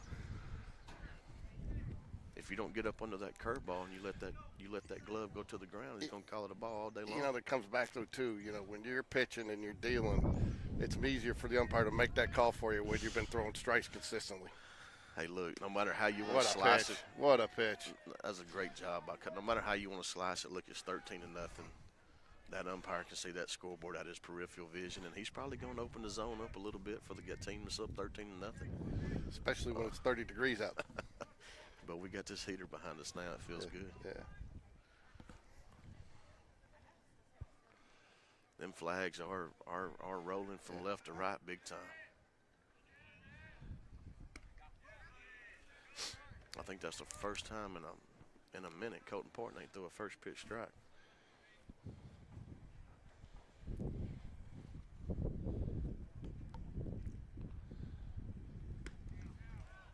I tell you what, man, we ain't talked about this a lot today. He's getting a lot of swing and misses. He is. And it goes back to what you're saying. He's keeping that ball so low that these guys are swinging right above it and having a hard time of putting the barrel on the ball.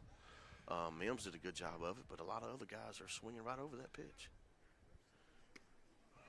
Again, that was a ball, but it was really, really low. And, runners on first and second, one out. Colton Parton's trying to keep it low and get a double play ball, hit to Johnson and Maniscalco, one of the Maniscalcos, and roll two and get out of here.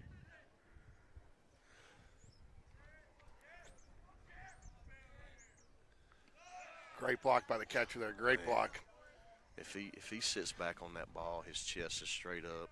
He knows it's a breaking ball. He gets out there and covers it and puts the back at a 45-degree angle and covers that ball and keeps it in front.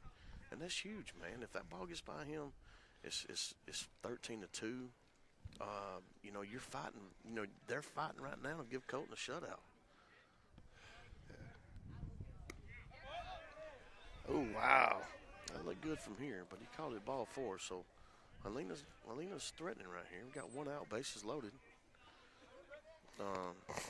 Again, you're going to find out what Colton's about. I like to see what he does in this spot right here. Through 2 1/3, he's given up 2 hits, 2 walks, 4 strikeouts. So the 2 walks, I think he's probably the only blemish. You are correct. Let's see how we do with bases loaded. Let's see if we can get a ground ball somewhere and roll it up.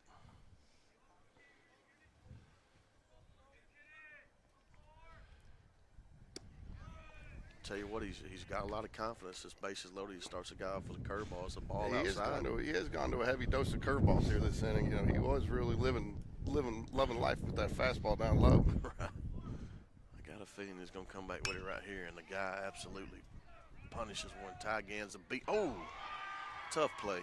I think Helena's going to get one out of it. I had to wait. They had to hold off to see if he's going to. Again, that's the difference. And the good base running, but that's the difference between it's some of these with 2 outs. Oxford got a lot of runs with 2 outs because they were able to go on those hits. You are right. Look, Helena's not going to hit a 12-run home run, but what they can do is just piece together good at bats and see if they can just keep scratching and scratching and scratching. Again, bases loaded, 1 out. Colton's throwing strikes. They're putting some good swings on it. Yeah, but the last couple of batters, again, I think that's the difference. The last couple of batters, he's worked from behind, not far behind, but, he's giving them the we're getting into a little bit of a hitter's count. You are right. And it's a 1-0 count right here. Let's see how he works from behind again. Any future little league guys out there, throw first pitch strikes. Get ahead of these guys.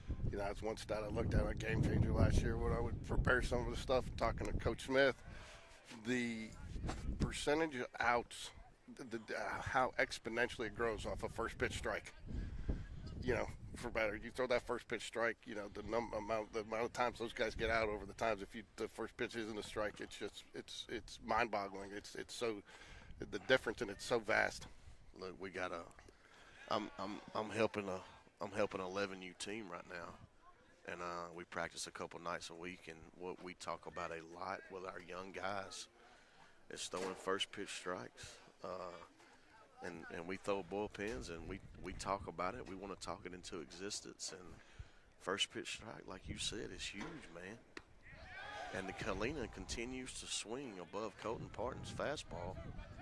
And he's got to have some big sink in this. And I'd love to talk to Forrest after the game about what he's seeing back there, because from over here, from my point of view, a lot of swing and misses.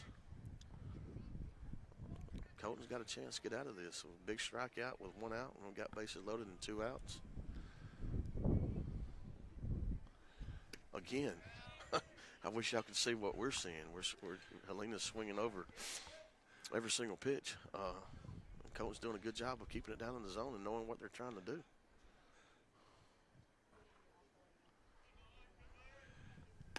I like how his hands are real quiet there around his waist. Not a lot of movement. That's right. Keep it simple. Keep it simple and keep it simple and throw strikes. And I think sometimes that makes it hard for the pitcher, the batter, to see the ball and the rhythm, coming out of there. Some of these pitchers that get into that, that big break. Look, people. Oh. A little lean, a little bit right there. Tough little play for the shortstop, Carter Johnson. It is. He made a nice play at it, but yeah. Again, you just got to do what Helena does. Put that ball in play. You never know. Coach Jansen, I think, is going to go out here and talk to Colton, see where he's at, see where his arms at, see where his head's at. We're going to challenge the call. I think we're going to talk to the umpire and get him to ask home plate and see if a guy kept his foot on the first base bag. Couldn't tell from here. I don't know what you had. I couldn't tell, but I thought it was a great play by the first baseman. Yeah, I did too. Hudson will tell me after the game if his back foot was on the bag or not. The way Hudson's acting, I think it got pulled off a little bit. Yeah. They called him safe. Hey, but I give the umpires credit there. A lot of umpires won't even let you have the conversation. To me, the important thing is getting the call right, and it's not the ego. A lot of umpires won't even have the conversation. Let's give kudos to Coach Jansen. He don't come running out of the dugout yelling and hollering. He walks out there, costs time like he's supposed to. He approaches the guy in the field. He says, "Hey, can you check with the home plate umpire to see if he pulled off?" The guy, home plate umpire, said he stayed on the bag. I think it just goes to show too how much Coach knows that 13-1. This is baseball. That's right. And you don't take anything for granted. Hey, look, Coach Jansen knows.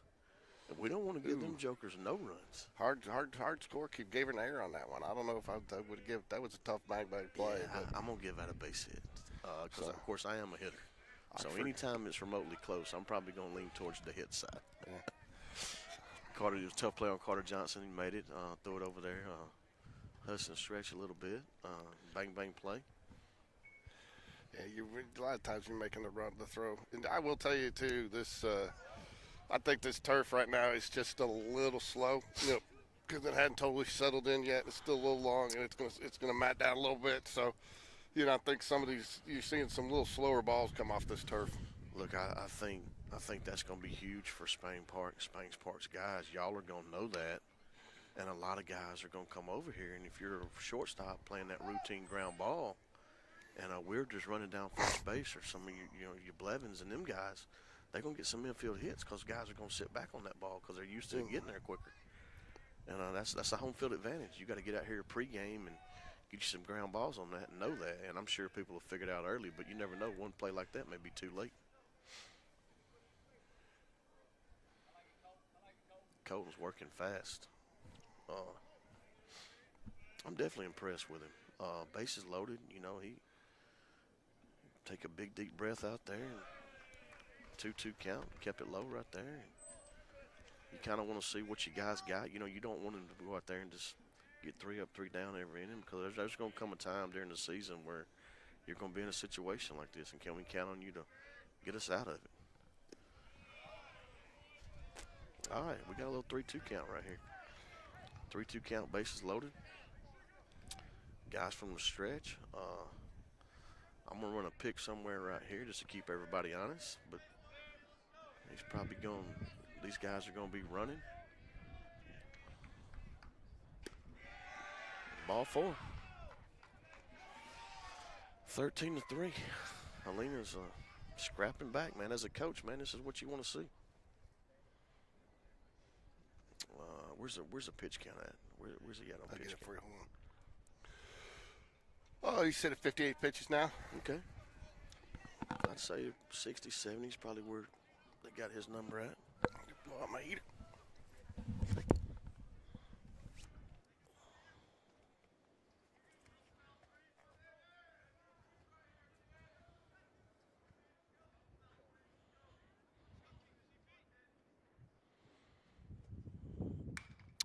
First pitch strike.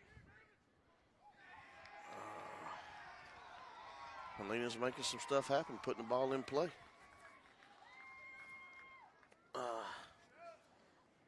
13-4. Helena's clawing back. Gotta go out here and talk to Colton. See how he feels. Calling everybody up. If Coach Guy at Helena, he's calling his guys over. Just tell them, look, we're just going to try to compete every single pitch. Don't worry about the score. If the guys could hit a double right here to get it to 13-7, you don't never know.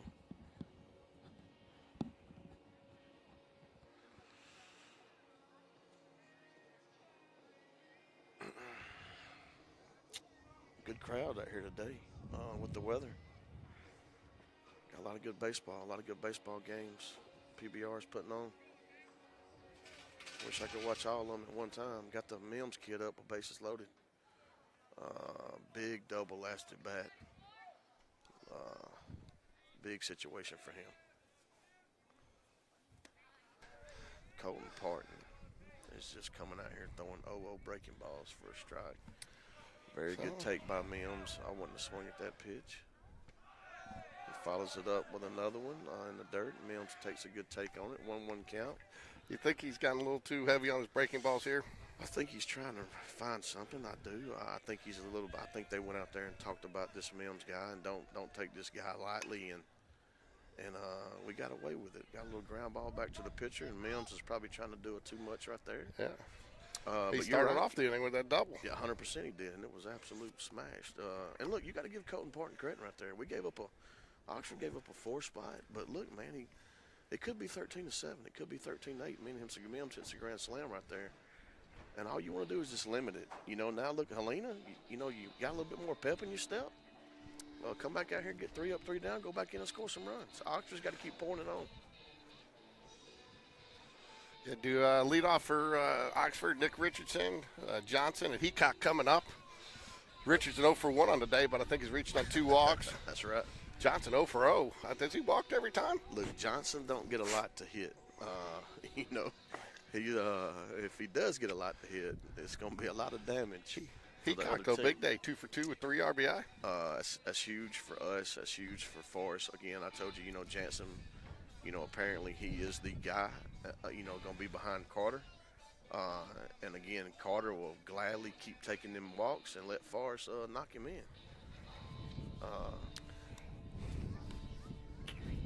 The good thing about it's so hard to do that when you're an Alabama commit or a high draft pick commit, and it's hard to, you train the whole year to go out here and get some balls to hit and compete, and let's just be honest, man. There's a lot of coaches sitting around saying, I'm not throwing the 24 the whole season. Carter's he's just smart enough and such a good teammate, man. He just takes the walk and go to first.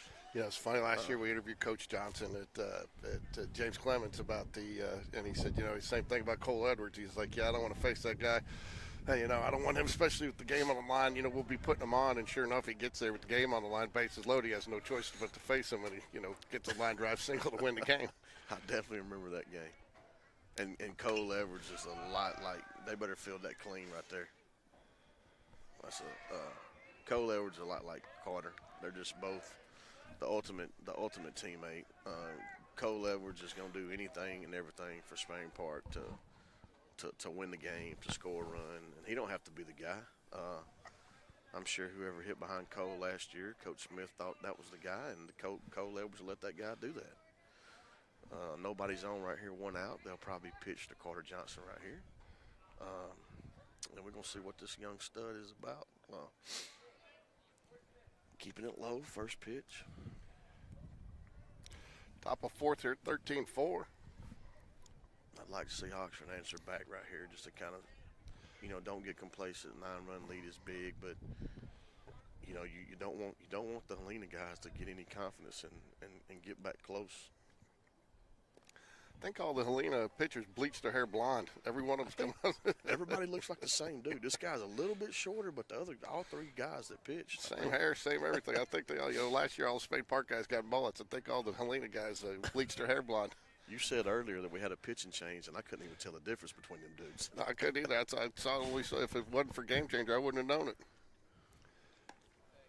See, like Carter takes that pitch right there. He might have could have swung at that, but he's just smart enough to know that. Disciplined. I mean, that's what you want to see. If you're a college coach, you got to love not only getting a hitter, you're getting a disciplined hitter. It's it's a 3-0 count, and they call a strike, and I'm sure this is going to be some kind of off-speed stuff. They're not going to throw him a fastball, and Carter's going to be smart enough to take it and just jog to first. I want to give a quick shout-out to our booth crew today. Jay Bradford up there playing the silky sweet sounds of the music and everything, making the full game day experience great for everybody, all the players and fans. He's got a little bit more heat than we do, so I'm going to give us the thumbs up for the tougher of the broadcasters. But Jay's doing a great job up there in the booth for the players today.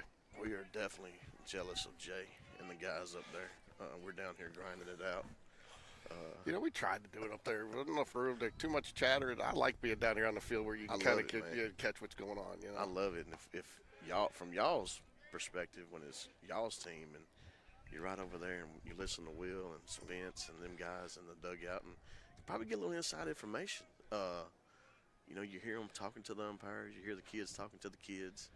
You get a little insight. And if we can bring the public or the parent or closer to the game, Carter's going to go to third right here. So interesting, just a little note of the rule for you. So I thought this was interesting, and I don't know if you can really see it, but how the bullpen is associated down there. So the bullpen is actually in play. So you can catch a ball in the bullpen, but you can't throw the ball over the net that blocks the bullpen. So if you get into the bullpen, it's actually got to come out. It can't go over the net. Otherwise, you can't, because you can't throw the ball out of play, which was interesting. It didn't come up last night, but the umpires were very deliberate about making sure everybody understood that rule. I will tell you this right here. I'd like to talk to you at the end of the season. I'm going to bet you that comes up before the year's out. Somebody throws it over? Yep. There's going to be a heated discussion about that. Probably between two umpires and a coach not agreeing with that. I'm sure Spain Park's not going to be the one to do it, but there'll be a team get over there and do that. And, Carter's out there. Look at Forrest just coming up with another big-time knock. That's all he does, man. That's all he does. That's the reason he's hit behind Carter Johnson. Dude is a stud. 3 for 3 on the day, 3 RBIs, 2 doubles and a single. He's a dude, man. And then Hudson Gilman hitting behind Forrest, man. He hit 2 bombs last night. And we got Hudson behind Forrest for a reason. Gilman 0 for 1 on the day. He took a foul ball off the helmet face area last night. He's walked twice, though, scored twice. Got a good setup. Got a lot of power. Oh, good block by the catch. It was just enough. Got just enough. I'm surprised, though, the guy's not. Forrest is mad at himself. Yeah, I'm surprised he's not standing on second. Carter was probably blocked by the catcher's body when the ball ricocheted over here towards us. Yeah, but a lot of times any ball in the dirt there with the guy in third, no less than 2 outs, you're going. That's right. And again, Make that throw. I sure would like to be 14-4 instead of 13-4, for sure. Now, look, great job by the catcher because the double play ball's still in effect. Yep. The guy gets a ground ball right here. They roll it, get out of it, and nobody's gonna talk about what that catcher just did. No. And it's a great job. Hold that guy at first and Carter at third. Those are the hidden stats. Nobody knows, and that wins games. That wins games for sure.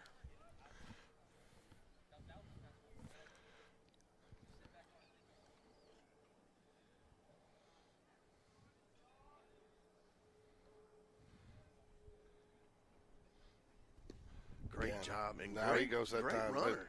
Yeah, that's a good run right there. Great read, man. And look, great job by the catcher. Kept the ball in front of him. Couldn't get it and throw him out, but It's just tough, though, with the guy on third coming up from your knees like that to throw. No doubt. You can't really set up a play there, so you almost know he's going to score, especially with that speed on third base. So and look, as a coach, when you're over there and you call a couple of breaking balls and they throw them in the dirt, you can't come back with a breaking ball. And Hudson Gilman has got to be sitting on the fastball right here, and they come back with it again, and we're gonna have a tag situation right here. I'm assuming it's gonna be. yeah, he's pretty shallow there. That was Not a great throw, though. That's right. And look, give the pitcher credit. He gets a fly ball to left field, and now I got an opportunity to get out of it.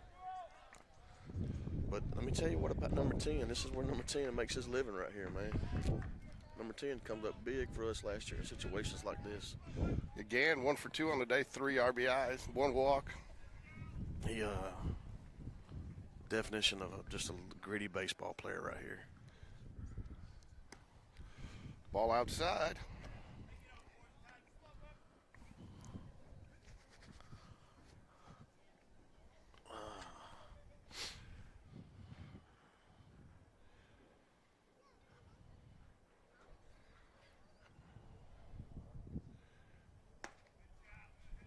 Ball's up a little bit. Yeah, just a little. And Yeah, that umpire must have been just out because that umpire's like that high strike today. So Number 7's got to be wanting that pitch called a strike. I don't blame him. problem is he's all, when you're all over the zone like that, it just makes it hard to get a call from an umpire. You're right. And look, I'm going to echo about this guy behind the plate again, man. He's done a great job Yeah. today. The guy He's in the been field, consistent. I think he's got everything right. The play on Hudson and Carter a while ago of pulling off the bag, they get together, and I think they get the right call. Anytime you can not talk about the umpires and it's in the top of the 4th, they're doing a good job. Good job, tie again. 3-1 count, man. Worked it into a offensive count right here, and Ty to put a good swing on it, man. Look to knock 2 runs in for the Jackets.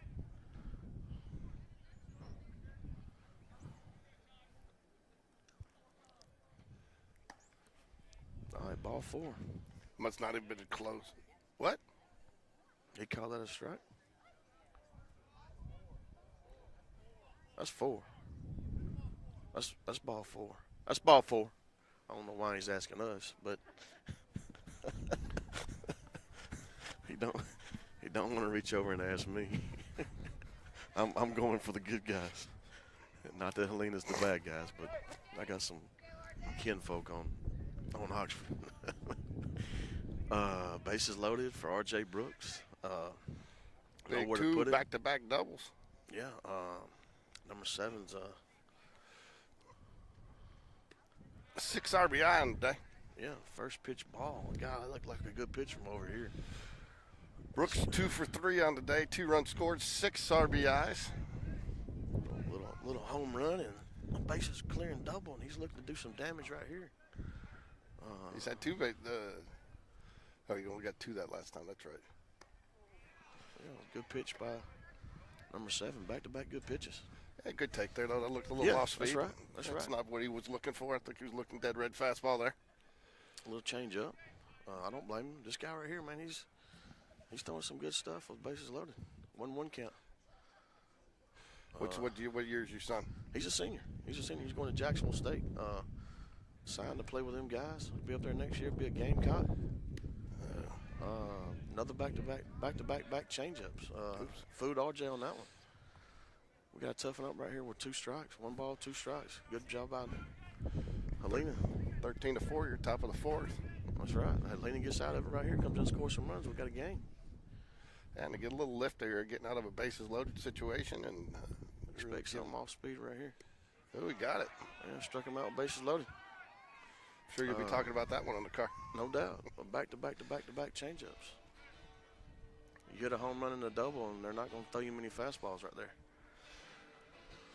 I think everybody was in concurrence that was ball 4, because I think you would have had some coaches arguing too. I think so too. Tie again. I think the umpire. You good?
New pitcher in for Oxford.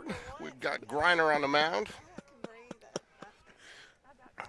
That will close the book on Parton. 3 innings pitched, 2 hits, 4 runs, none earned. That was interesting. None of those runs were earned. 3 walks, 5 strikeouts on 62 pitches, 37 strikes. So now pitching for Oxford is Griner. What can you tell us about Griner there, Robbie? Man, he has got a great breaking ball. Come in and shut Vestavia down last night. Didn't throw a lot of pitches. A bulldog on the mound, man. Just a guy that comes in there and throws a lot of strikes. Oh, looks like he's got some decent velocity too. Yeah, he's mid-80s. But last night his breaking ball was. It was, the fastball was not there last night, but the breaking ball was there, and it was a good 0-0 breaking ball, and they were down in the count a lot, and he did a great job last night. He works fast, man. He's a old school too. I see him with the over-the-head windup. No doubt, man. He is. CJ Gross style. Man, that guy right to him, Patrick, all you them guys y'all got, man. Golly, y'all got a good staff. See if Helena, man, they just kind of keep grinding. It was a lot of that last night. So we got that call for a strike last night. You got to give Helena, Coach Guy, and them props, man. They're grinding away at it, man.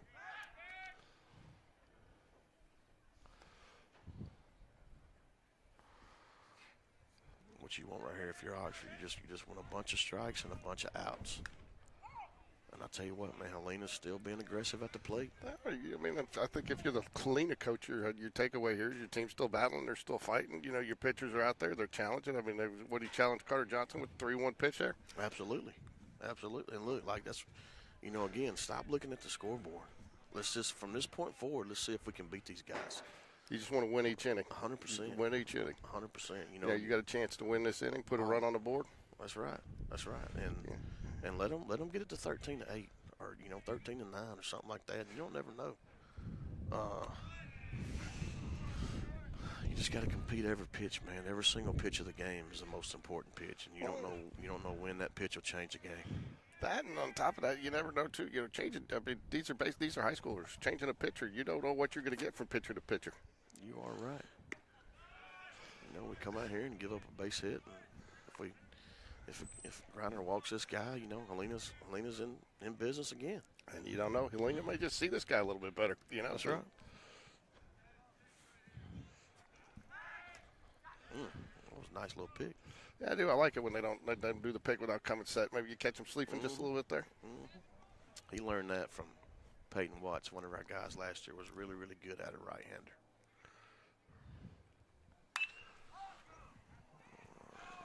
That was trouble last time. I think he's going to chase that one down now. Ty Gann is money out there. And look, at Gavin, that's what you want to do right there. You want to throw a bunch of balls down the middle. You want to let these guys see how far they can hit it. We're in a big park. And let's see if you hit it out, you hit it out. We're up 13-4. That's one thing, I think a lot of people don't realize either. Talked to Will Smith about last year, John Robert Thompson. I'm not sure if he ever played for you or not. He did. He's a stud. But, we were sitting there talking about he had 9 strikeouts in a game, but that's 27 pitches. He'd rather have ground ball, soft outs because, when granted, the 9 strikeouts are great. You'll love it, but that's at least 27 pitches right there, on those 9 batters. Whereas you'd love to see those 9 batters get out of first there. Pitch. So. Pitch to contact. And I'm sure JR loved those strikeouts, but, I'm sure Coach Smith would want a weak pop up to short and want a ground ball to second. Instead of having 27 pitches, have 10. And that's assuming that you're throwing 3 straight strikes every time. Foul, you get a foul ball in there. So you're talking, you get your pitch count up on 9 batters there. A lot of people don't realize that. You'd rather have that first pitch. You'll take 3 lineouts to 1 pitch lineouts to left field, right? Get out of the inning. 3 up, 3 down, 3 pitches all day long. Again, it goes back to what I said earlier. Like, getting a base hit is hard. See if we can't roll 2 right here. Look at that right there, man. That's a thing of beauty right there, man. Carter Johnson to Reed Maniscalco to Hudson Gilman. And again, it goes back to just get us a ground ball, man. Get us a ground ball to see what's going on. Let's see what's happening. And trust your defense. 100%. And look, they get a leadoff guy on. They got a little damage. They got a little momentum going. But next thing you know, we're in the dugout hitting. You know what I mean? And I mean, you take what could have been a big inning there for Helena with getting the first 2 runners on to a fly ball and a double play, 2 batters, and it's over. 100%. And now you're going to the top of the 5th here with a 13-4 lead, a chance to pretty much close this out, possibly this inning. We're going to, if I'm the coach, I'm going to try to scratch and run and see if Griner go out there and get us 3 outs and take it on home and not get in the bullpen too much more than we got to and save Griner's arm. We got a long week next week, got a long season. Griner gets gets out of the inning off 12 pitches, 7 strikes. That's what he does, man. That curveball, he's got a really, really good breaking ball. And he's sitting around 83, 85. Maybe not touching that today with the weather the way it is, but he can do that, and he'll be an important factor for the Jackets later on in the season. Got Rocco Maniscalco going to lead us off right here. People don't know this, but he's a switch hitter. When they ain't seen a left-hander yet, he can hit it out from both sides. So just real quick before we get out of here, just in case it does get over here too quick, you want to talk to anybody about your program? Anybody opportunities? Anybody you want to get your name and number out? I got your logo back up there, just because you do such a great job with these guys, and you're non-discriminate. You don't discriminate against any program, any school. You take them all and you blend them nicely. So if you want to get just tell anybody what you guys are doing a little bit. Number one, I appreciate that, and we gotta, if we're not the right home for you, we'll find you the right home. We would love to be a part of your kids' process, but if we're not, man, we're really good friends with a lot of other great organizations around here. Man, we're just glad to be a very small part of it to help these kids out. Again, I've mentioned a few other organizations out, and man, we're just blessed to be a very, very small part of the community that kind of pours back into these kids, and a lot of the parents will come up and thank us and this and that. But man, these kids do way more for us, man, than we do for them. And it's a pretty cool deal that I get to say I do this for a living. I'm definitely lucky and blessed, man.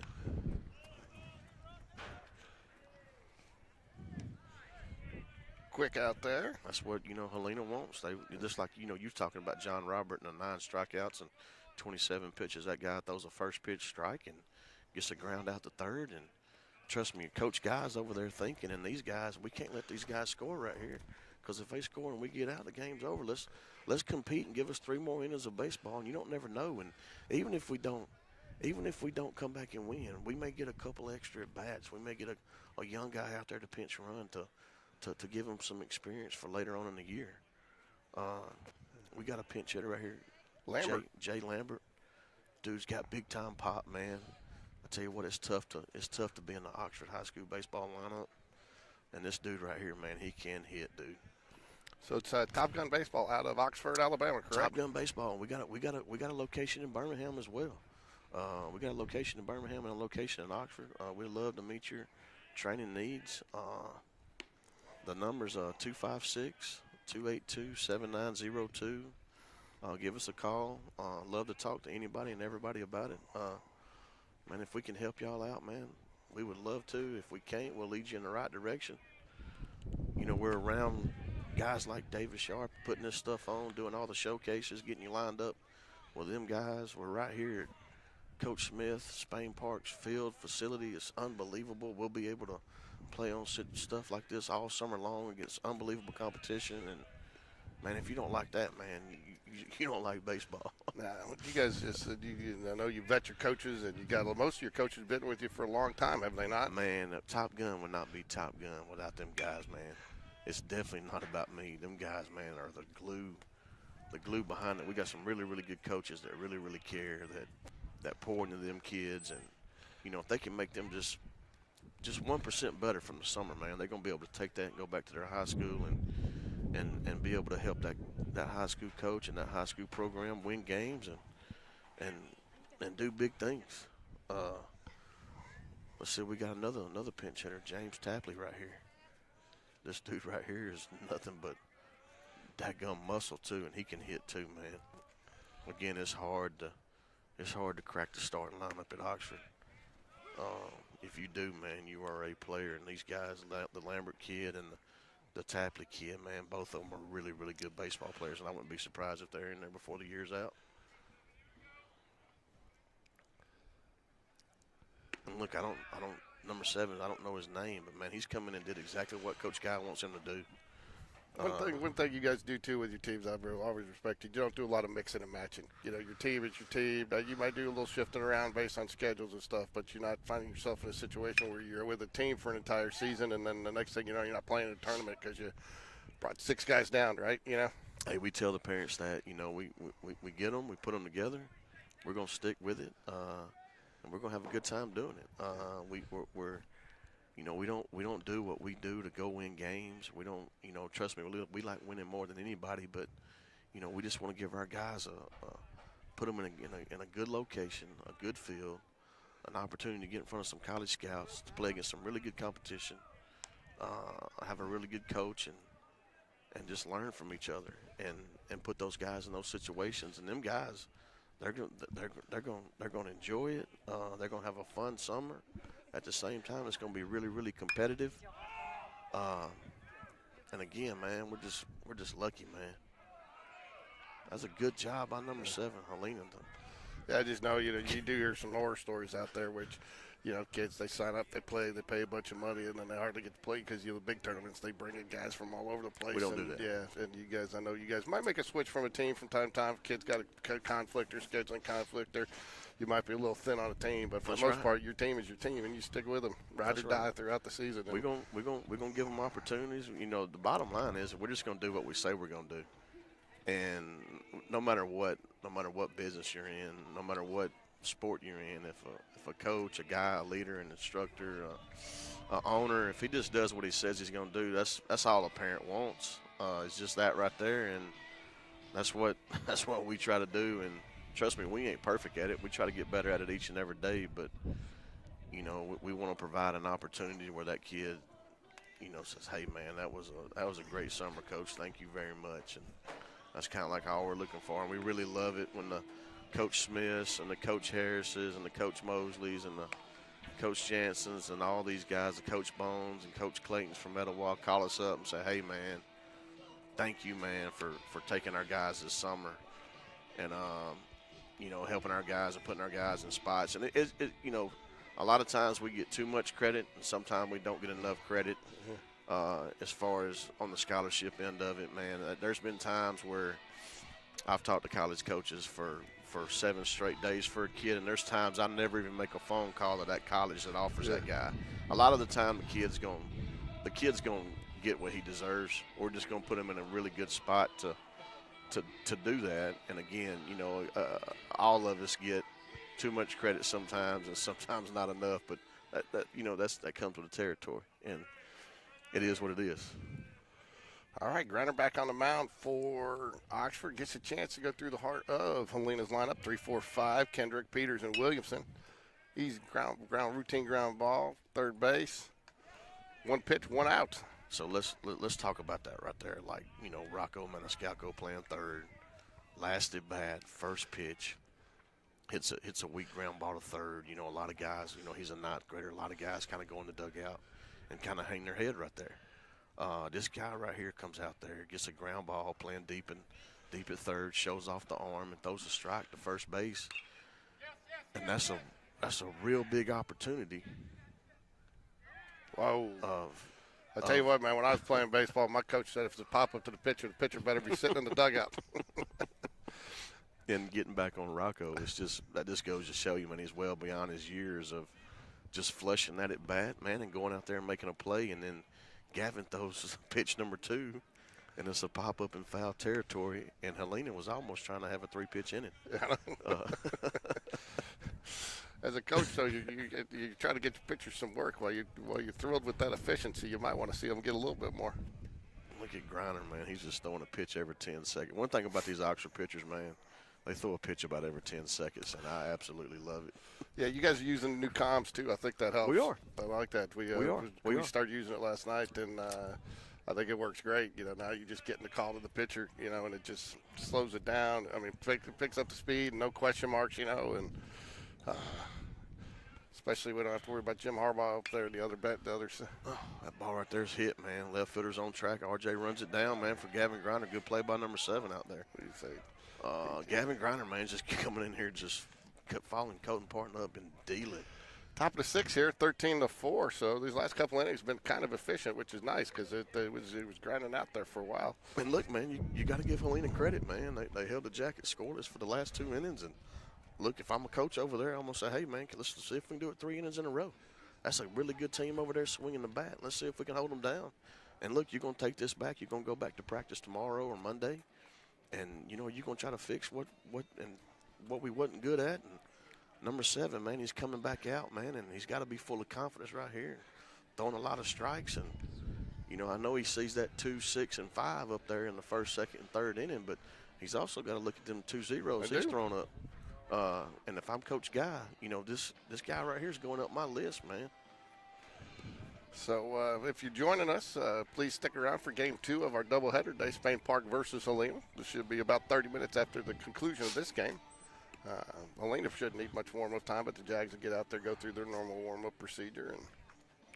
And y'all gonna have a great guy on David Sharp, man. Y'all fixing to get a whole lot smarter listening to that guy. There you go. Yeah, Prep Baseball's done a great job, and I think they've done a great job with these tournaments, and I think we're playing one next week down in Orange Beach. Yeah, y'all playing that one every year. We don't play in that one. We do this one, and we do the Perfect Game Showdown. And we enjoy both of them. Y'all have always went down there and done that trip. I'm kind of jealous because I like to go to the beach and play some baseball too. Yeah, you know, one of the things it's that trip is more about the bonding and the team and the team than it is about the baseball. I mean, the baseball, you can play baseball. We can get good baseball up here, but that's Coach Smith will tell you that trip has been invaluable just for getting the team, especially early in the season, bonding and just being tight-knit. Number 11, Nick Richardson's up again. And, you know, Oxford's back at the top of the lineup, and they're going to try to pour it on right here. And, again, all Nick does is get on base, and let's see if he can keep doing it. Just really, really good patient up there. 2 balls in the dirt, kind of spits on them and don't even check up right here. And like how he doesn't leave the box. He's just ready to go. he just stands right there. Don't even move. And 3-0 count. And number 7 needs to come back right here on him. And yeah, this is the last thing you want to do is put a guy That's from right. Carter Johnson right in front of him. No. Look, man, I get scared, and Carter's on our team, and I get scared when he comes to the plate. If I parked in right field, I would definitely be scared. Again, man, it's you know, he's just the ultimate teammate, man. He should get something to hit right here with a runner on first and a 9-run lead. But I wouldn't be surprised if they kind of threw around him again. And then you got the Carter Johnson follower at number 6, Forrest Heacock. Seems like he's hit about 9 doubles a day. Always smiling. Good take by Carter. Low fastball. He wanted it, but knew it wasn't a pitch he could drive.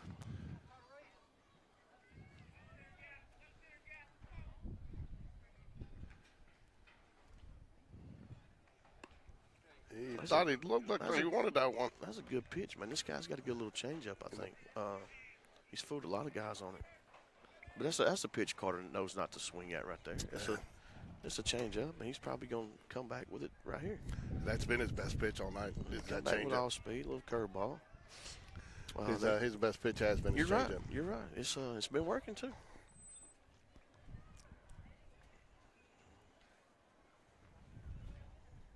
Nick's over there timing this guy up. Good dirt ball. 3-1 count for Carter, and I don't want to walk this guy right here if I'm Helena.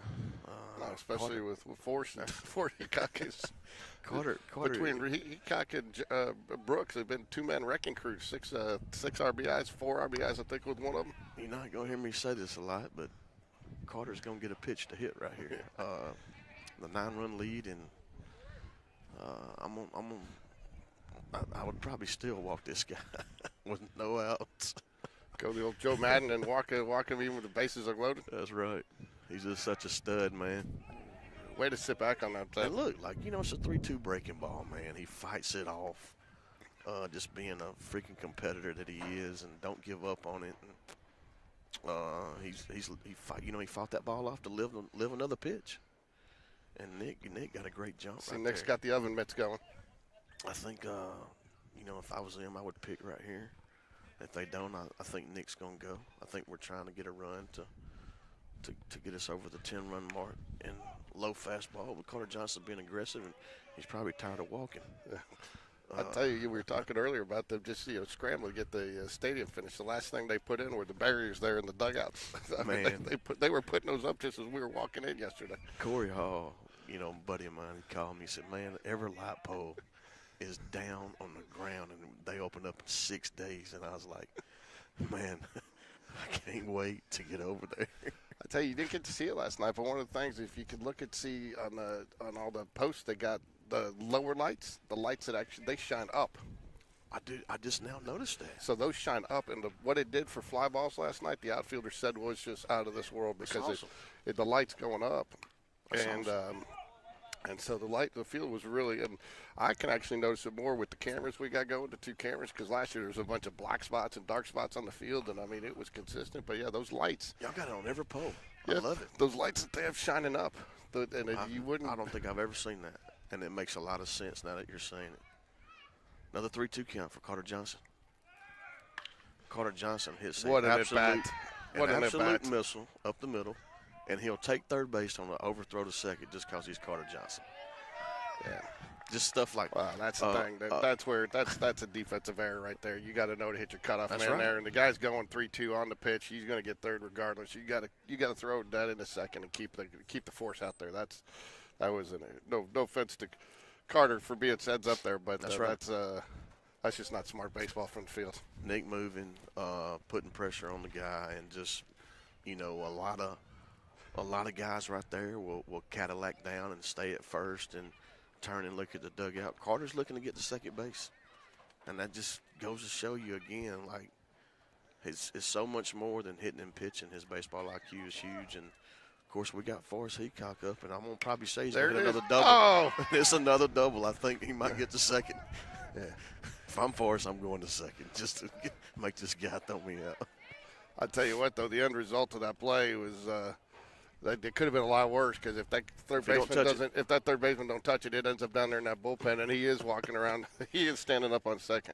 Carter Forrest Heacock, man, he's having a day, man. He is having a day. Yeah, so he got all that ball. And again, that's the reason why he's hitting behind Carter Johnson. Is that reason right there? Well, that's the thing, too. I tell you what, Carter Johnson better be buying his lunch. No doubt, because if Carter keeps doing that, they're going to say, I might chance it with Carter. You got Heacock, Gilman, 2 walks, 0 for 2 with 2 walks. You're 5, 6, 7 part of that lineup, even 8. So 5, 6, 7, 8 has been pretty solid, almost as better than the top 3. Yeah, that's the thing about Oxford's lineup. We got our first non-blonde pitcher, too, for Helena. There we go. That's right. So that'll close the book on Brian, 2 1/3 innings. That's a good-looking kid right here.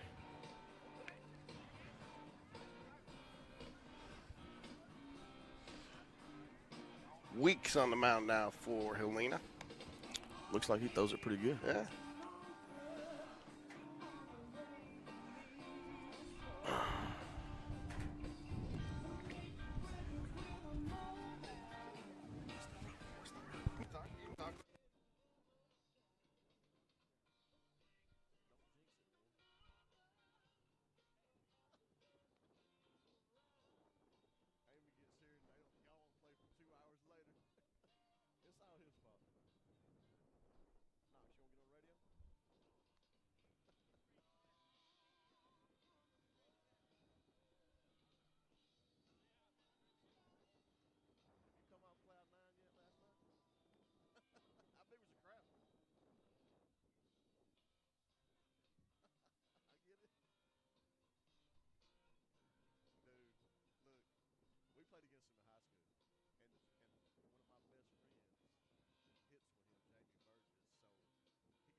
All right, Weeks on the mound for Helena. Helena trying to get out of a little bit of a jam here, man. A 1st and 3rd, nobody down. 14-4, and the top of the 5th. Oops, we got in the top of the 6th. We are top 6, sorry. Big Hudson Gilman's up. Looking to do some damage. Ball 1. This kid right here, man, he puts in the work non-stop, man. Who's that? Hudson Gilman. Constantly working on his game, man. Oops. 1st and 3rd.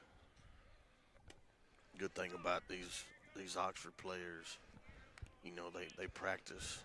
They practice really hard. And, a lot of these guys, after practice, will be at our place at Top Gun, and the other half of the guys will be at XL, getting some extra work in, and just stuff like that, man, is big for that ball right there. Smashed. Good play by the center fielder. Good job by Carter Johnson making an easy tag. Good job by Hudson. But these guys are putting in the work at extra places. They just don't come to practice and go home. They come early. They stay late.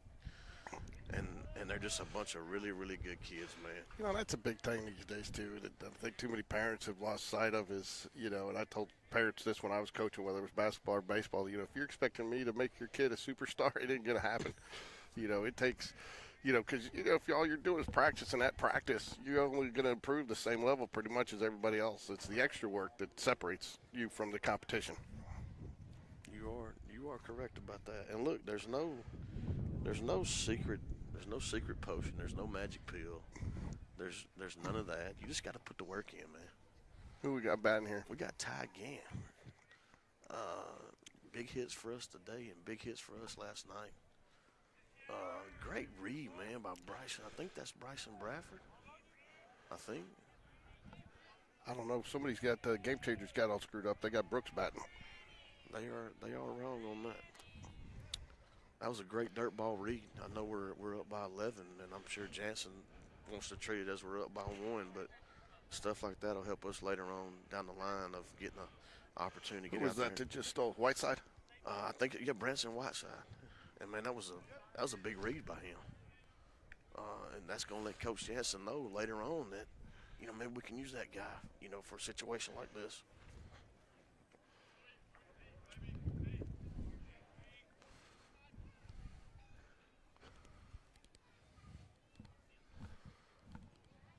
Big Ty Gann's got a nice little setup. Ty Gann gets the barrel out front. It's a line drive to the left fielder, and the ball goes a long way, man. Them flags shut down for a second. That ball kept carrying for Ty.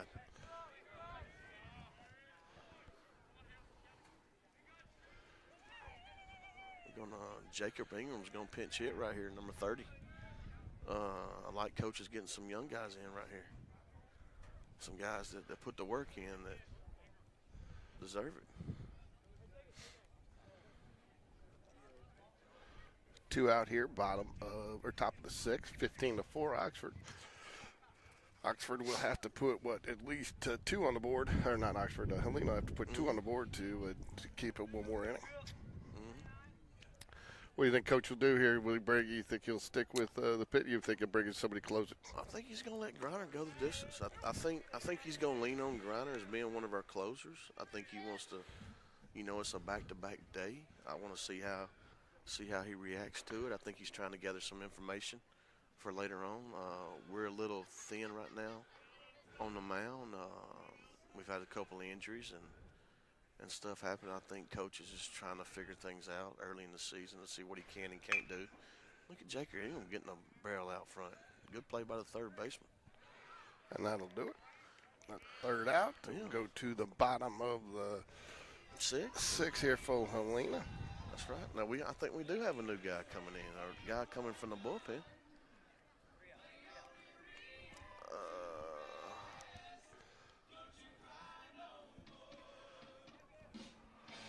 Due up for Helena, Barry, Kelly, and Mims.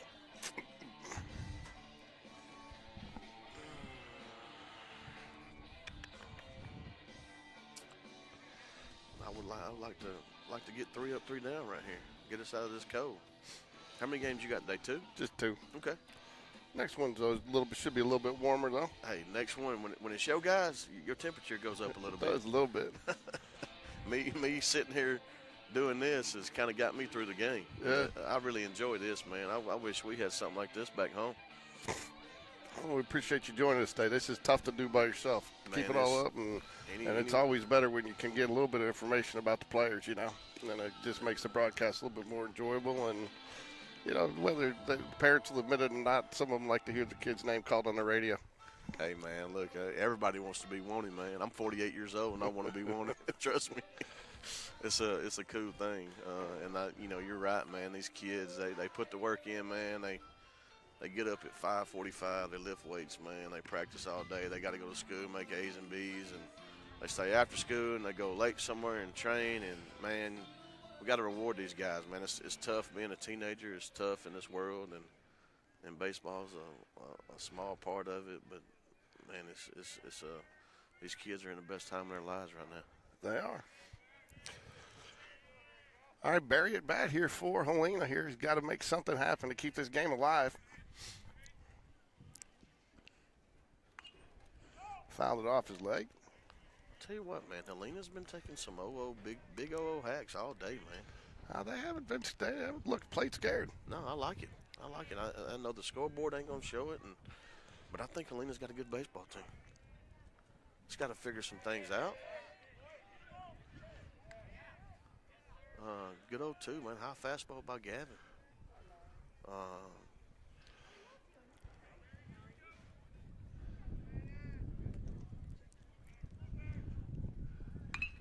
Goes back to the curveball, and Ryu Maniscalco knocks it down.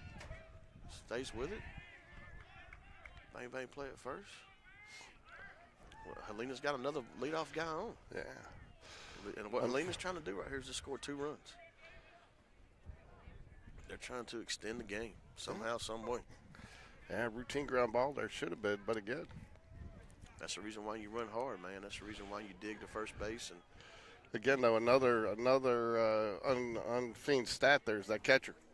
Getting in the right position. Most of those guys just run down academically. He gets in the right position, gets in line with the throw because he bobbles the ball in the field, tries to make up for it by making the throw. That gets past him. Now you got a guy in second.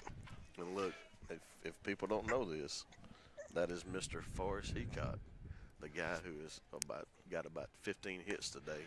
That could easily sit behind this plate and not run down there and back that play up. But that's just what he does. Well, especially, too, how many catchers do you see that maybe don't go do that when it's you got a that's right. 15-4 lead. That's right. And that's just who he is, man. He's just that guy, man. He's fun to be around. He brings the energy.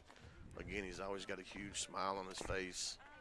And look, won't nobody talk about that, but I'll be sure to tell him after the game. Number one, great game hitting, great game behind the plate, stealing those strikes for us early on. But don't think I didn't notice you backing up first base in the bottom of the 6th with us with an 11-run lead.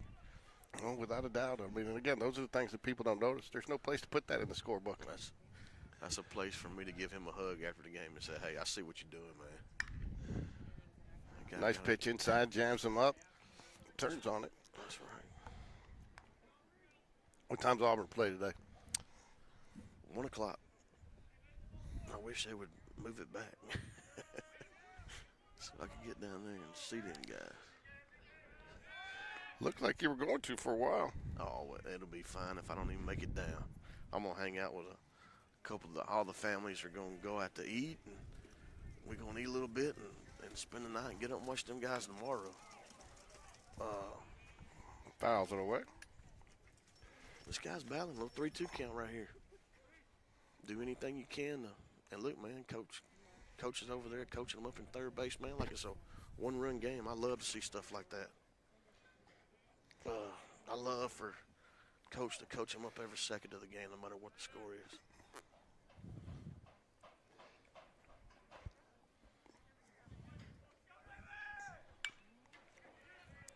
It's going to be a tough play. Nicely done. Very Nicely good by done. Rocco. And that's what you want, man. You want weak contact, ground balls, and we're just trying to get outs. Smart, too. Doesn't even think about the guy at second. That's right, man. Hey, look, let that guy score. Still got a 10-run lead. Rocco's got a big IQ.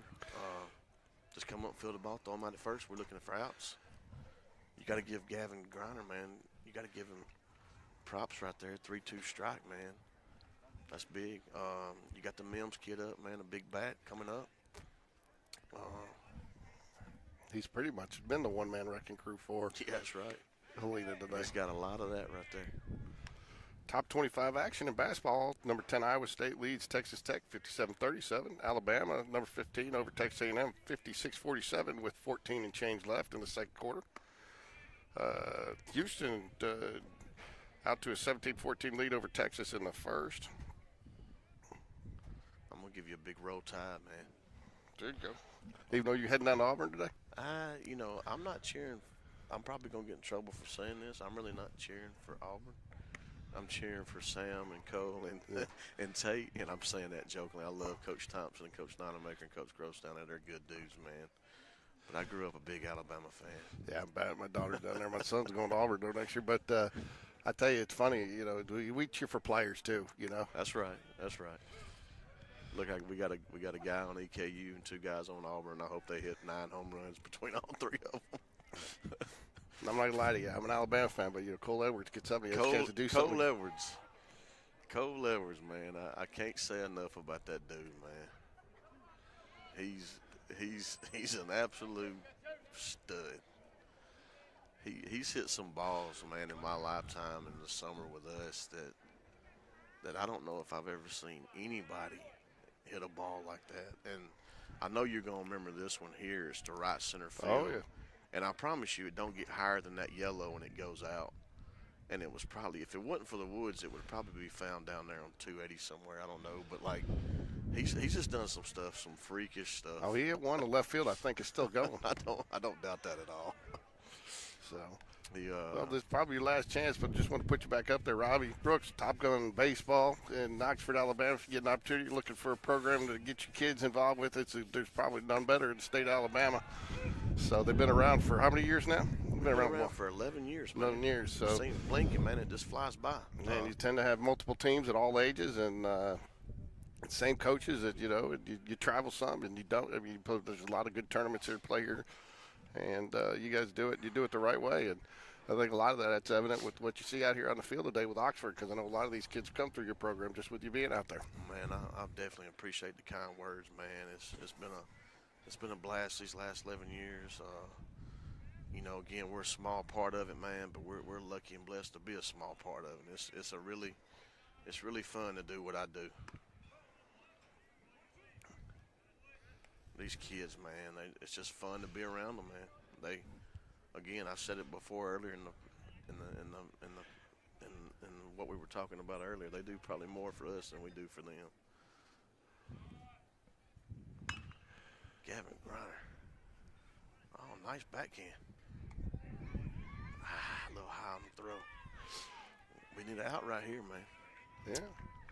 See if Helena's going to try to make a move and get the second right here. Gavin Griner's throwing a bunch of strikes. They're just kind of hitting the ball where we're not. Yeah. I mean, that was a little tougher play. That Probably was. still should have been an out, but That was. yeah, backhand in the hole there. And again, I think that was a little bit of a function there too. With the turf being a little slower, he took a little time there. I think he thought he had a little more time, then rushed that throw, got it high. Ever since you said that, man, it's gonna be. I'm gonna talk to you later on in the season, and I'm gonna say, hey, man, is that turf sped up yet? Oh, it'll speed up. You get a couple of raids That's on right. here and this stuff, That's and right. you get some play on it. I mean, this turf's only been down for about 3 weeks. But I think early on, man, I think that's gonna help y'all out a lot, man, because y'all's guys are gonna dig out of the box, and just like that play right there, he probably thought it was gonna become a little harder, and just, you get 3 or 4 of those a game, and that produces 3 or 4 runs. That's definitely a home field advantage. Usually, you don't hear people saying turf is slow. Nope.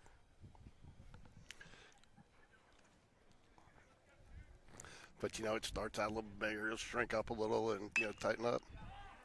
That should do it, I would think. That's hit Fly the ball. Nick Richardson. There it He is. Absolutely money. Man, unbelievable time. Thank y'all for having me. No problem. Thanks for joining us again. Top Gun Baseball, Robbie Brooks, and his son plays for Oxford and had a monster day. His son, 6 RBIs? We still got to have some conversation on the way 2 home. for 4, 2 runs, 6 RBIs. He counted this.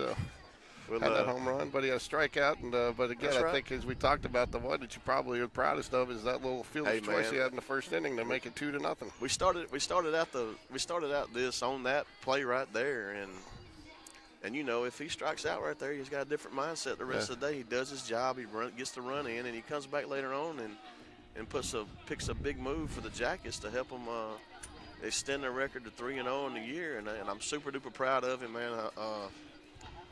Unbelievable kid. I'm blessed to be his dad. That's good. And then anytime you're around, you're more than welcome to hop on with us, join us, whether Oxford's playing or you're just up watching a game, or we'd love to have you on, and hopefully we'll be able to do another game together this year. Man, thanks for everything, but let me tell y'all fixing to be in for a treat, man, with David Sharp. It's gonna be a pretty cool.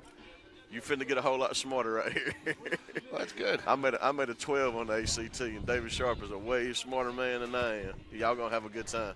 Thank you again, and I enjoyed it. Thanks. We'll talk to you soon, Robert.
got your name spelled right, R-O-B-Y? Yes, sir. Hey, I'm joined by Robbie Brooks, our Game Day Sports Radio player of the game today. First game, 2 for 4, 6 RBI.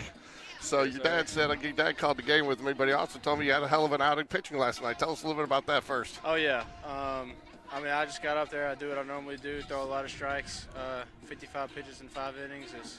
Just filling up the zone, doing what I can. Arm felt good, though, today. You made some great plays out in left field, some that your dad and I talked about that don't necessarily show up on the books. I mean, you cut one off in the corner there, held the runners, and you kept them from scoring, and then you made it track down a nice play out there in left field, and again, you hit the cutoff man again, got the ball in quick, and it really kept a couple of runs off the board for him. Yes, sir. I mean, we just work on getting to the ball fast and getting it in, having good throws to those cutoff guys.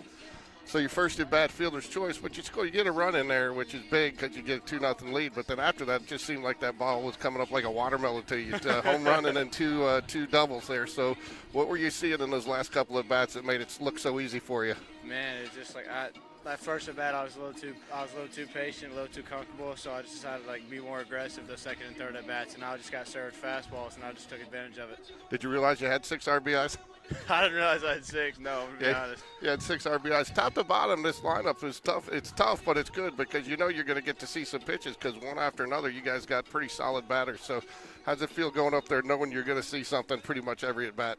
Oh yeah, it feels nice. I mean, following a guy like Ty who just kind of slaps the ball and gets on base, I know I'm going to get something to hit because they're going to want me to roll over or hit something weak, so they want me to get myself out. But if you tell me something there I can hit, I'll hit it.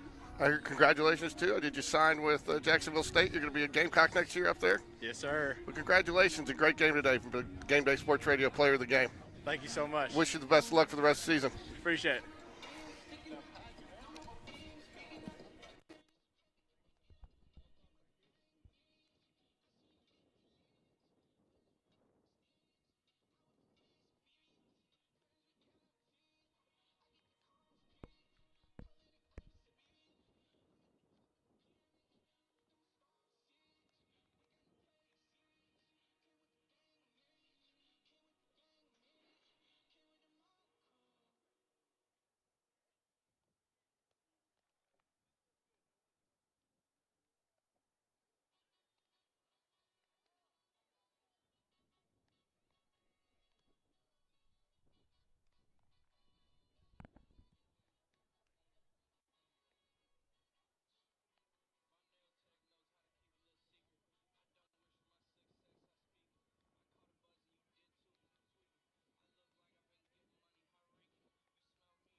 today's game between the visiting Helena Huskies and home team Spain Park Jaguars. Starting lineups for today's game, beginning with Helena batting first. Batting first and playing left field, number 5, Jared Scott. Batting second and playing center field, number 9, John Martin Williamson. Batting third and playing third base, number 4, Braden Kendrick. Batting fourth, the designated hitter, number 8, Nick Peters. Batting fifth and playing right field, number 3, Hayden Berry. Batting sixth and playing first base, number 17, Reese Mims. Batting seventh and playing second base, number 18, Ty Strickland. Batting eighth, the shortstop, number 2, Caleb Higgins. Batting ninth, the catcher, number 25, Sam Oden. The pitcher for Helena, number 23, Braden Dockery. And now, ladies and gentlemen, the starting lineup for the Spain Park Jaguars. Batting first and playing shortstop, number 6, Aiden Burke. Batting second and playing center field, number 3, Matthew Wedra. Batting third and playing second base, number 18, James Battersby. Batting fourth and catching, number 23, Coleman Gray. Batting fifth and playing left field, number 22, Chapman Blevins. Batting sixth, the first baseman, number 16, Jacob Hurd. Batting seventh, the right fielder, number 4, Sam Waldrop. Batting eighth, the third baseman, number 1, Richard Blue. And batting ninth, the designated hitter, number 8, Evan Bistritz. On the mound for the Jaguars, number 21, Lucas Harvey.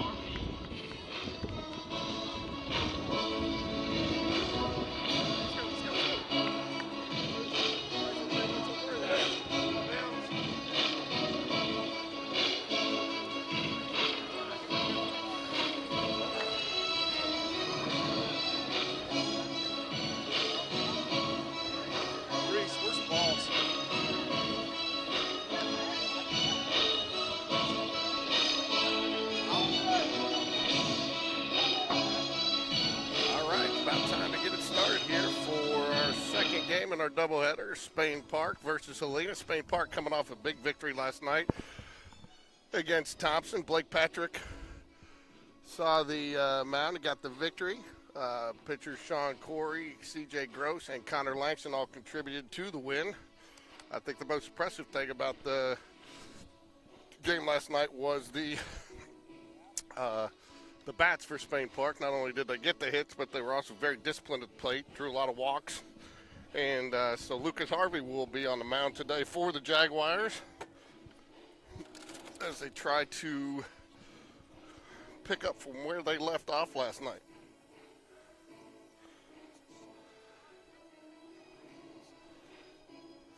Much cooler today. Jags do draw the second game, though, so it is a little bit warmer than our first game, but definitely weather factor. Guys are all bundled up. Going to be a little bit chilly, but in the second game of the prep baseball report kickoff weekend,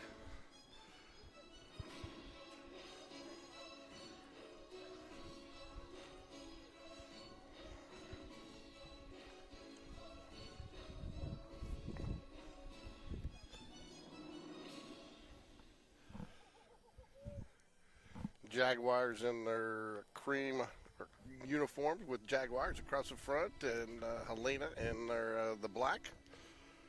Jags in their traditional first base dugout. Helena occupy the third base dugout. Should get going here. Both the umpires' first game were very, very solid, so got the same crew again, so expect a well-called game today.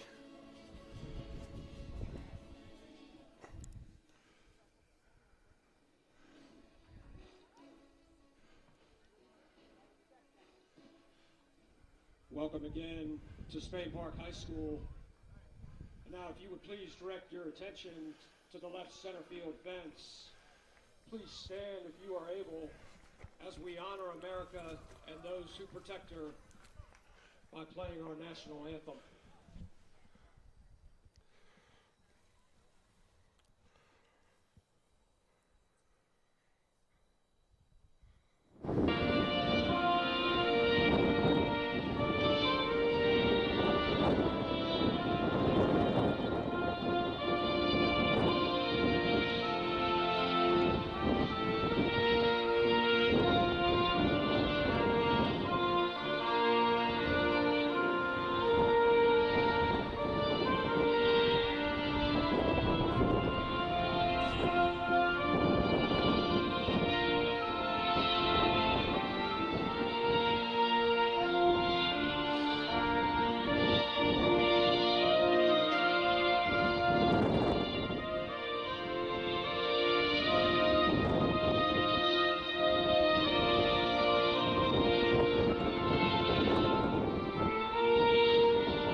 Get it started.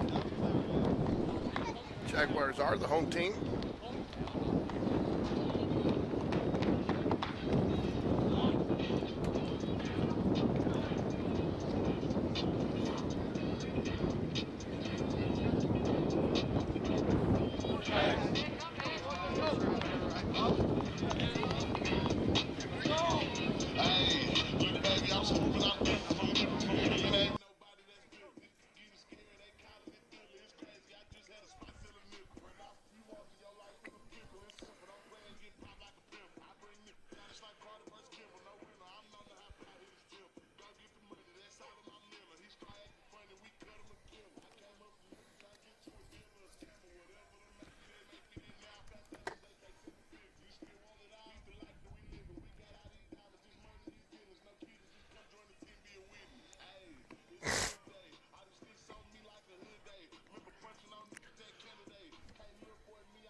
Lucas Harvey on the mound for the Jaguars.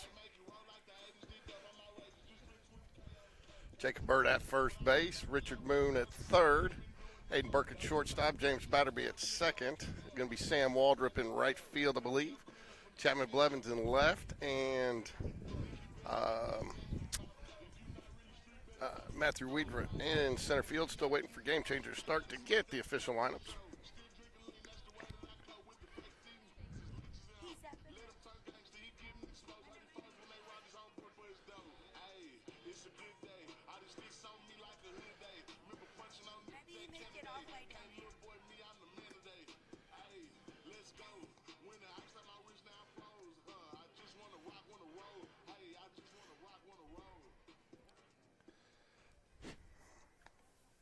Evan Bistridge will be your designated hitter today for the pitcher.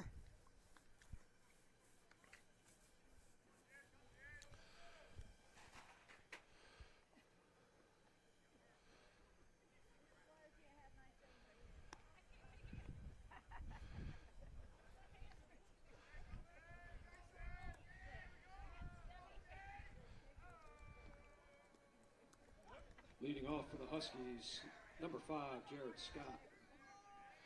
Jared Scott leading off for Helena.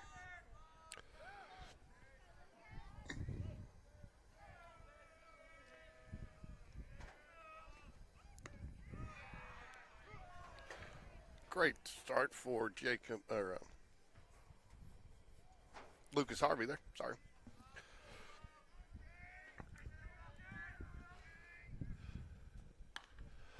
Going to be a fly ball, shallow right field, called off by Sam Waldrop. Makes the catch. 1 out.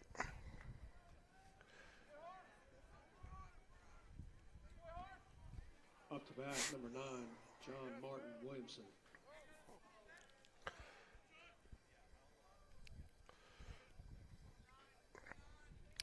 Williamson at bat for Helena. Ball high. 1 ball, no strikes. 1 out here in the top of the first. Warming up a little. Got my heater going, folks, for those of you that were wondering. I'm sure there were none of you that were, but there's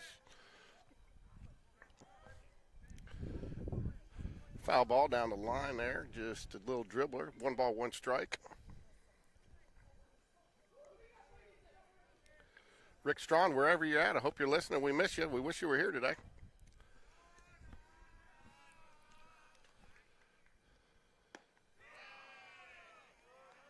Going to get that leg workout in that you mentioned last night.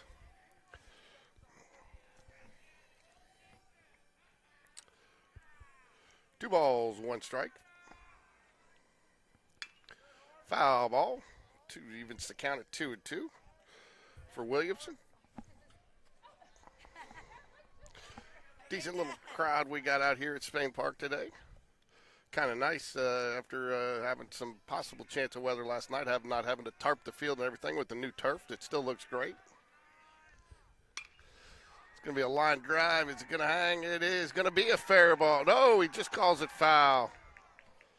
Just calls it foul. It was right there. It did not have the best view. Richard Moon was blocking us just a little bit. The umpire was right on it. This crew, like I said in the first game, was excellent. So great call there. He got out there. Just barely fouled, though.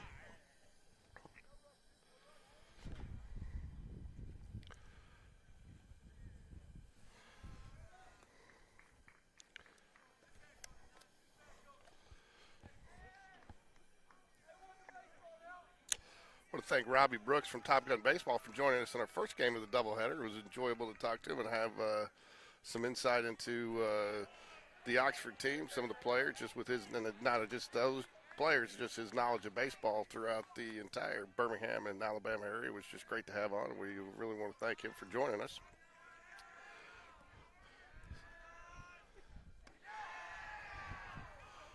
Misses high, ball 4. Draws a little chatter out of the Helena dugout. Up to bat, number 4, Braden Kendrick. Braden Kendrick batting now for Helena with 1 out, 1 on.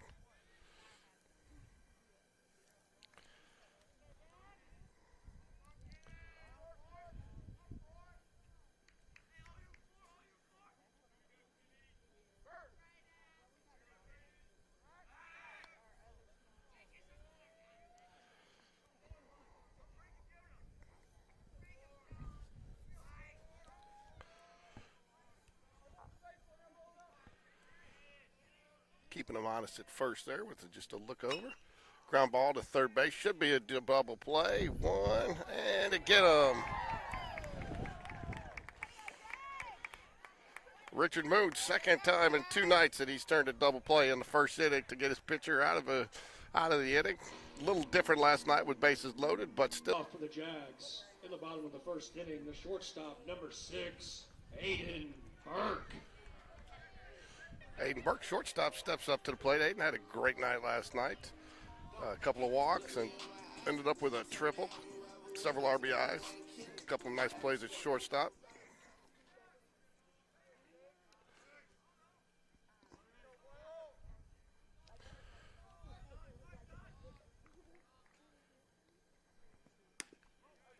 Outside, ball 1.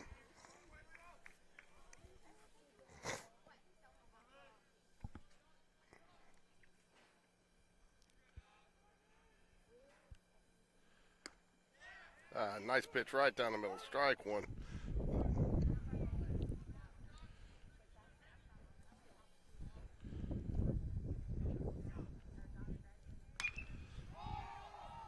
Deep ball to center field. I think he's going to be able to track it down. It is drifting on him. Oh. Makes the catch. Falling down. Wind's a little tough out there today, so a little dicey, but does haul it in there. Good stroke though by Aiden Burke. Center fielder number 3, Matthew Weidra. Matthew Weidra up to bat now.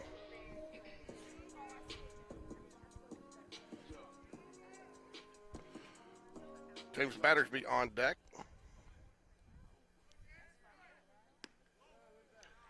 Ball just a little low.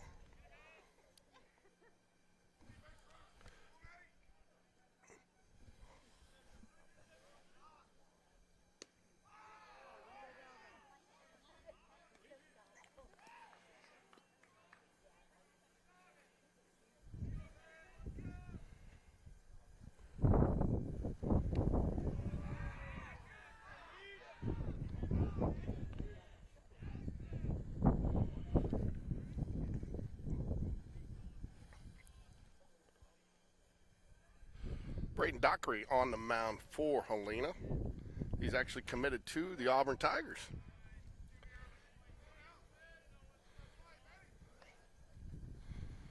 Class of 2026.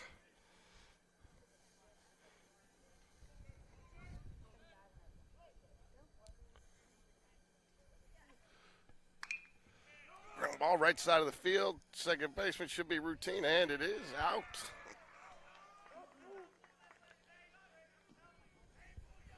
Up to bat for the Jags, second baseman, number 18, James Battersby.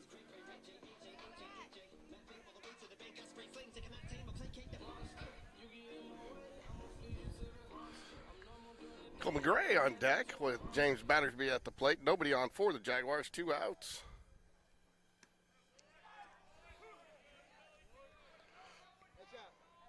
Dockery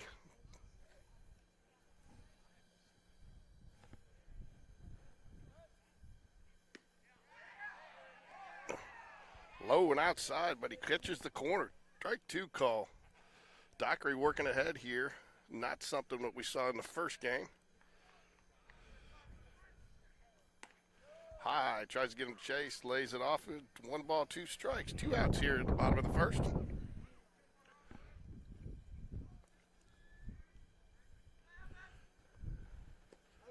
Off speed, misses. 2 balls, 2 strikes.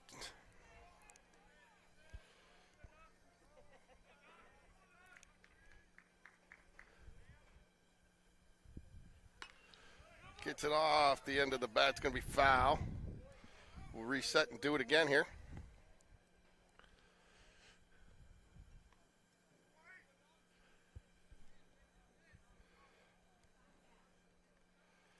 "13 pitches so far in the inning for Dockery, but all been very efficient. Hard hit ball by Aiden Burke to lead it off, caught by the center fielder. Ground ball to second. Now we face James Battersby here in the box with the 2-2 count. Nice shot by James Battersby. Line drive into center field. Set back. Waited on his pitch. Good single. That'll bring Coleman Gray up to the plate. The catcher, number 23, Coleman Chapman Gray. Blevins on deck.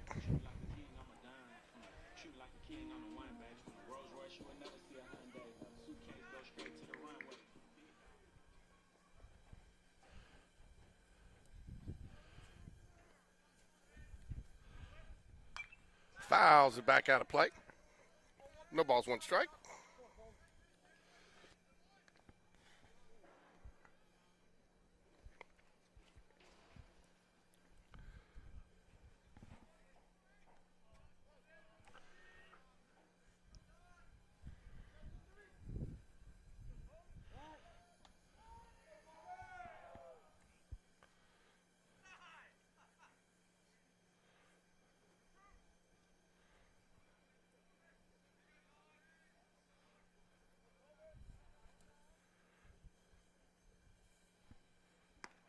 Inside, good take by Coleman Gray. 1 ball, 1 strike.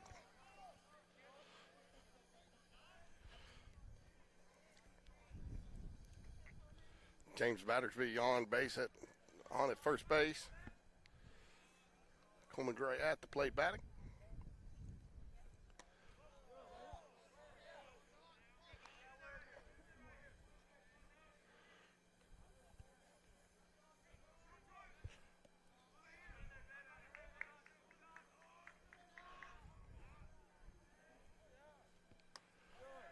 Snap throw back in time.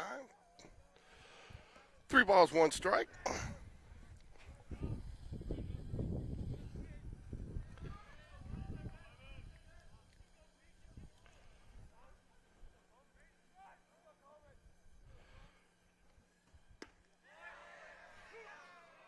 Take strike. Full up count. James Battersby should be on the move here.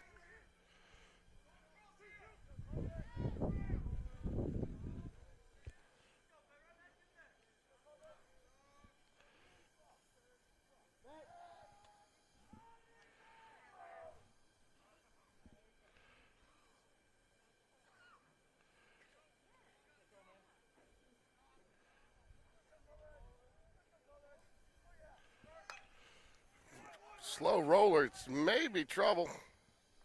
No, he gets him.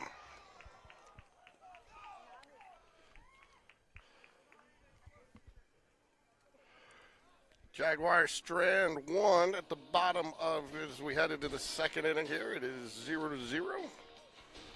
Due up for Helena is going to be Peters, Berry, and Mims.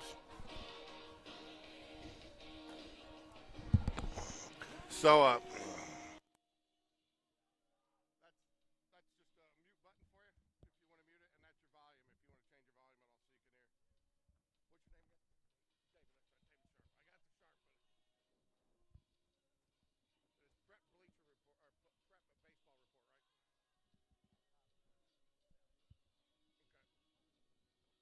Bleacher Report, or Prep Baseball Report, right? No, you're good. You're good. You're talking. So I'm with David Sharp. Yes, from sir. Prep Baseball Report. Yes, sir. Deep South Director, you said? Yes, sir. I'm the Deep South Supervisor for Tennessee, Alabama, Louisiana, and Mississippi. Talk a little bit. You get out here, you get to watch a lot of baseball, but what you guys started putting on more and more tournaments and showcases for players to really kind of shoot. That's kind of one of your missions and your goals is to get players some exposure to get them the opportunity to play at the next level. Yes, it is. We're pretty heavy in the showcase business in the summer.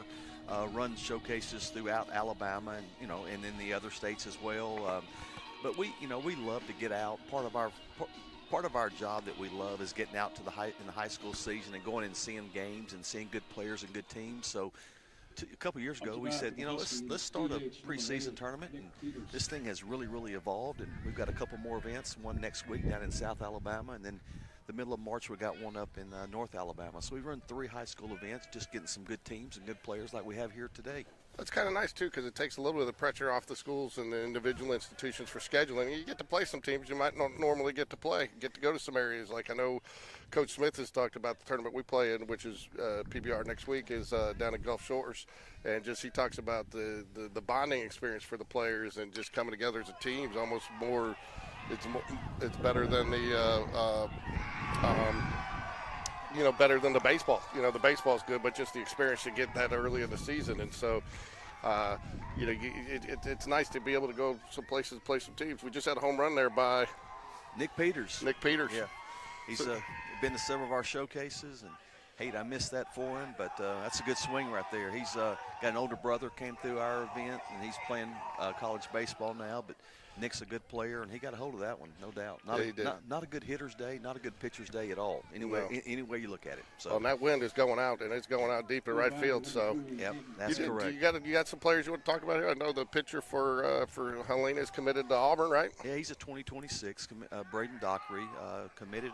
He's been committed almost 2 years now to Auburn. And again, I go back to this. He showed some good stuff there in the top of the first inning.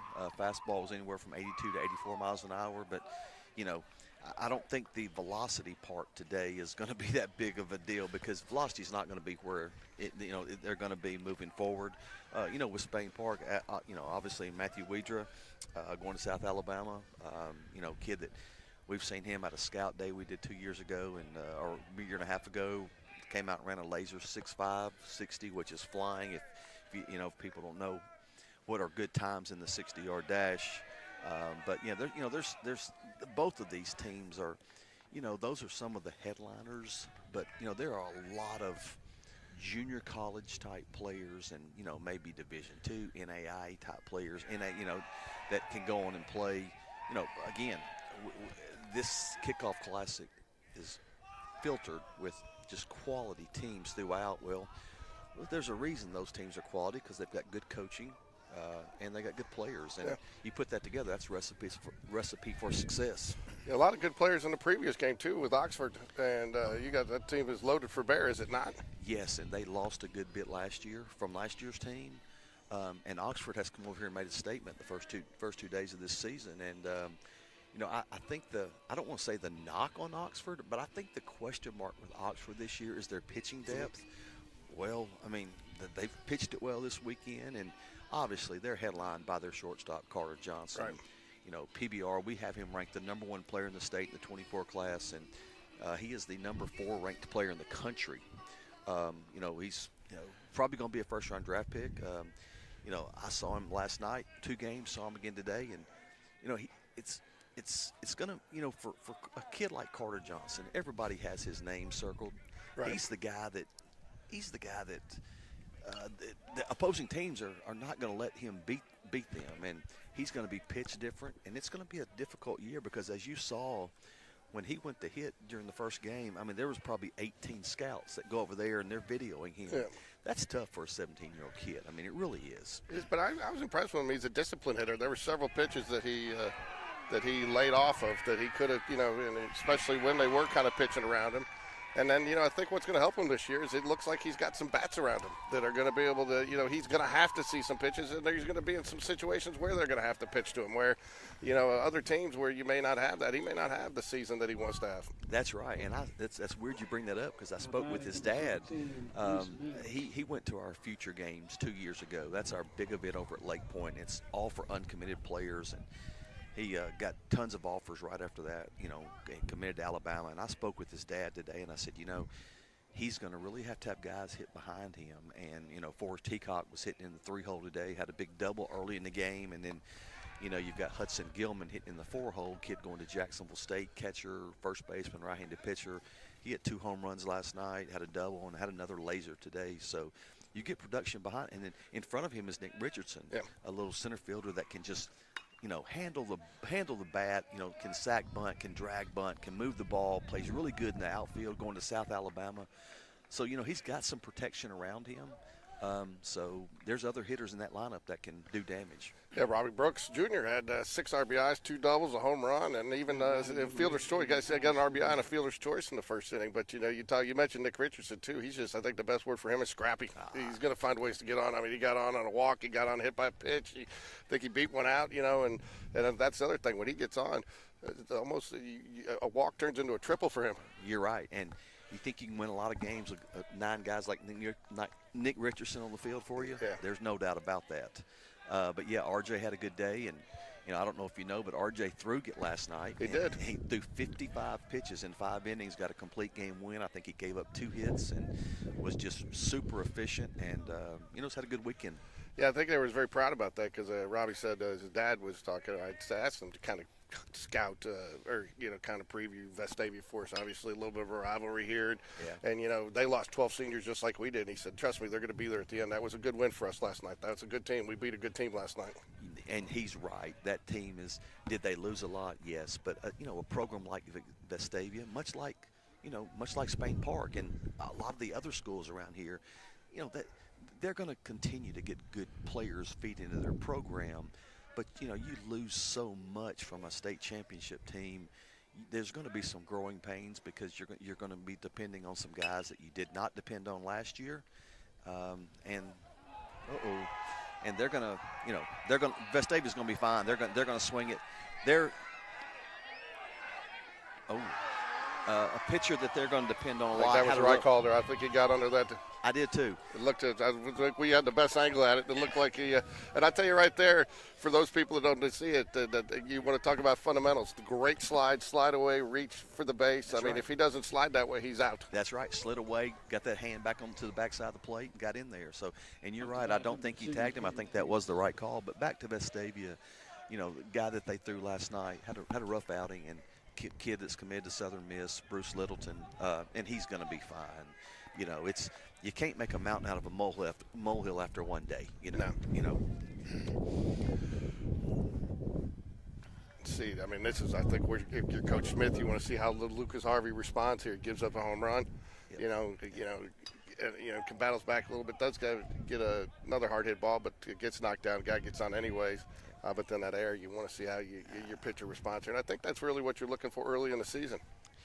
You know, in this kind of event, these coaches know that, if you're playing 2 games or playing 3, I mean, you very well could go 0-2 or 0-3 and still get something from this weekend. That error there, the old saying is extra outs equal extra runs. And when you give people more than 3 outs an inning, it's going to come back to haunt you. It's hard to get 3 outs, much less 4 or 5 if you're throwing it around a little bit. Well, going back to that Oxford game, I mean, they were a strike away from getting out of the inning and being down, I think, 4-0. And they end up hitting Nick Richardson. He gets on, and they end up turning another walk and an error, and they get 6 runs out of that. It snowballs. That's right. And you're talking about a big win for beating Vestavia last night. What about the big win here for Spain Park? That's Thompson is obviously very, very talented. Had a magical season last year. Got beat in the semifinals. And they returned a lot of pieces. Got some new players in, and Thompson's going to be a formidable opponent in 7A, much like Spain Park will be, but that's a good opening win for Spain Park last night. It was a very good win, and I told Coach Smith, I said, I think this year probably going to be fun for you because, years past, the pieces of the puzzle have pretty much been there. Just had to put 1 or 2 maybe in. This year he's got a lot of different pieces, and he's got a lot of different ways to arrange them. Well, I know that, in 2011, I was an assistant coach at Huntsville High School, and we faced Spain Park in the state semifinals or in the state quarterfinals, and they had been ranked number 1 all year. And we beat them in 3 games, and they were really, really talented, and so were we. I know that was a tough loss for Spain Park, but then they come back in 14, and they win the 6A state championship on a team that probably Coach Smith would tell you was not near as talented as that 2011 group. So sometimes when that pressure's not there, it's a little bit more fun because the expectations may be a little lower, and obviously with Spain Park replacing so many guys, but let's make no bones about it. Number 25. When they replace guys, they're replacing them with quality. Maybe it's not guys with experience. They've got a lot of growing to do, but they'll be perfectly fine. Yeah, that's one of the things we talked about too, lads. I think that's one of the things that Vestavia with their losses, they made the decision last year, which I think was a wise one. They were top heavy junior senior. They kept a lot of their juniors down in JV, and I think there's a misnomer these days. People think, oh, you JV. Would you rather have a guy that's going to be a quality player for you next year, sitting behind a senior, or playing down JV, getting the reps, and maybe bringing some of those JV guys along? And I think you're starting to see a little bit more of that throughout the state of Alabama. And that's the big thing is just keep getting these kids ABs and letting the pitchers throw some innings and just getting acclimated to the high school game. And while we're talking about Spain Park, I want to plug Will Smith to the Spain Park people because I've known Coach Smith for a long time, and I'm telling you, I have the utmost respect for him as a coach, but more importantly as a person. I'm glad he's a friend of mine. He does things the right way here, I have a tremendous amount of respect for Coach Smith. I really do. No doubt. That's one of the things I really enjoyed last year is we started doing his weekly show, to get it out. I mean, as a coach, you can't talk to every individual, parent, and some people don't totally understand what you're doing or whatever. Sometimes they just like to hear from the coach, and I really enjoyed it, just the thought process they go through it. I mean, there's a lot of things, I think, too, that kind of came out through doing that last year. People don't realize how much film these guys watch and how much they're watching and prepping and what they know about every player and every opponent we're going to face, and what he likes, and I mean they break it down, and there's a lot of behind the scenes that goes on, and a lot of time away from their families. And you're right. I think I'm glad you said that because I know I'm biased, but he does do it the right way. Hey, real quick, and we'll keep talking throughout the game because I know you got to work. But right. tell a little bit about your website and the information that's on there because it's great, and I don't think a lot of people know about it. Well, I appreciate that. It is prepbaseballreport.com. Up in the top, you can search by states. Obviously go up and click on Alabama, and it'll take you to our website, which has just a plethora of information.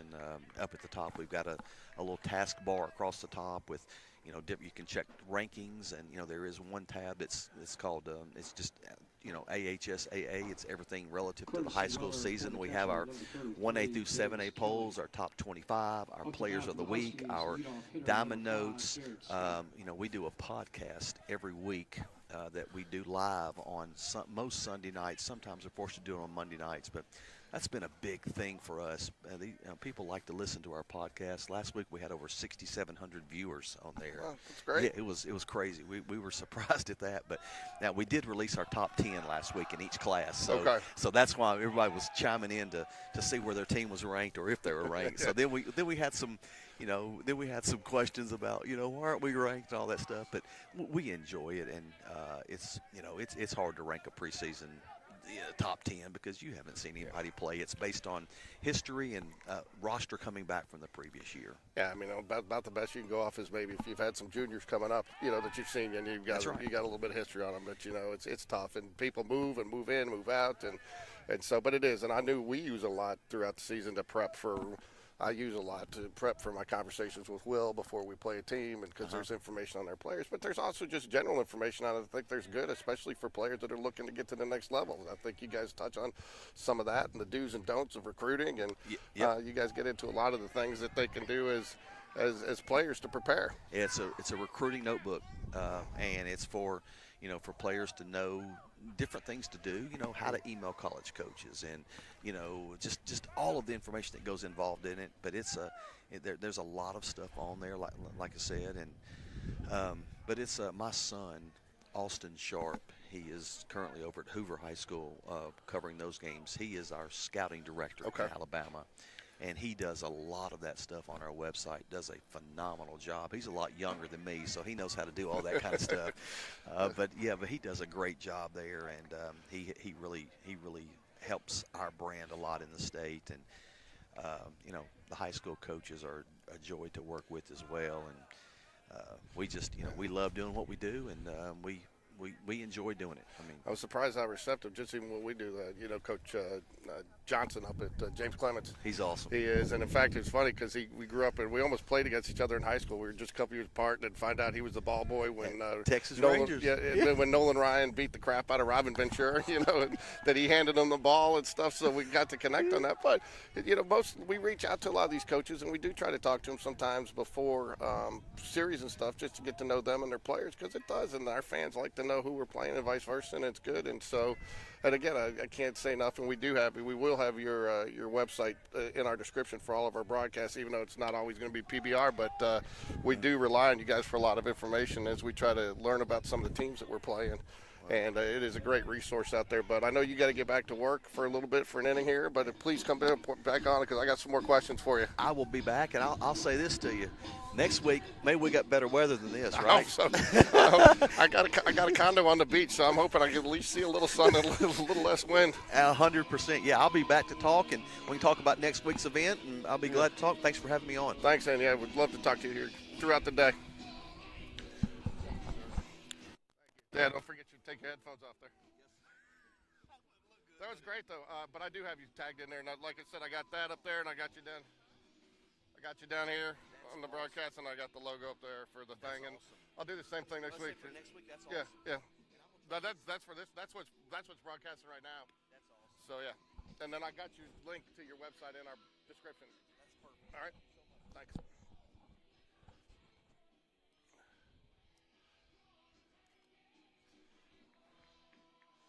Chap, get a hit, man.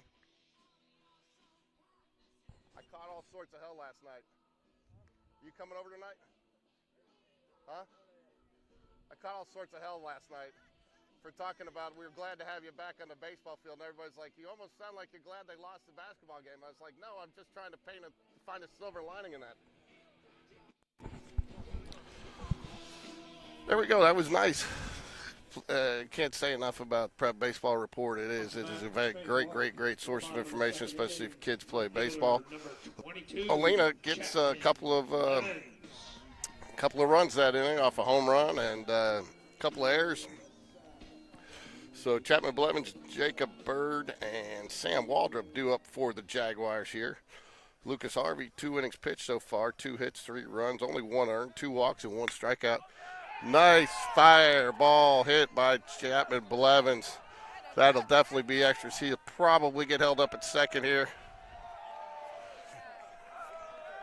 Great, just inside the line for a base hit. Leadoff double there for Chapman Blevins. Up to bat, first baseman, number 16, Jake. David. See, I told you it's good he's back. So, Chapman Blevins, good leadoff double there. Jacob Bird up now. Jaguars in business. Leadoff man on second in scoring position. Rick Strawn on snowboarding on. Ooh. Great call by the umpire. Great call by the umpire. Home plate umpire missed it. His foul ball. After he bunted it, went off his foot. Saw it. Was surprised they didn't call it, but and a great teamwork there by the umpires to get that call right. Coach Smith trying to manufacture a run here. Played a little small ball early. Yeah, that's for you, Rick Strawn, out there snowboarding on the slopes.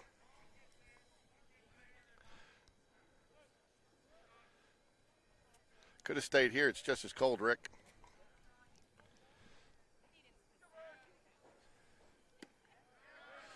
Great curveball right there. Brings it in for strike two. So 0-2 now to Jacob Bird.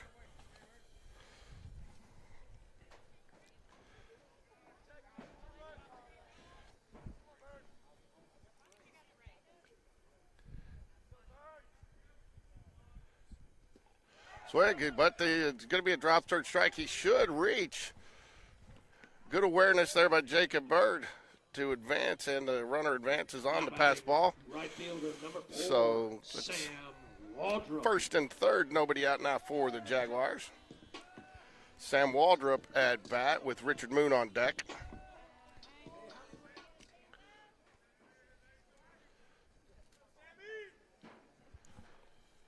Jags have an opportunity here to get back in this game, 3-0. Not that they're out of it, but definitely don't want to be playing from behind for very long.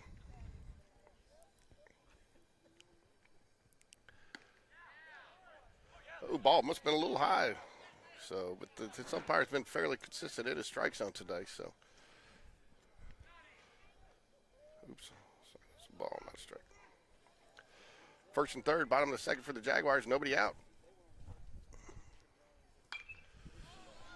Pop foul. It looks like it's going to get out of play. It's going to hit into the bleachers over here. Oh, on top of the dugout.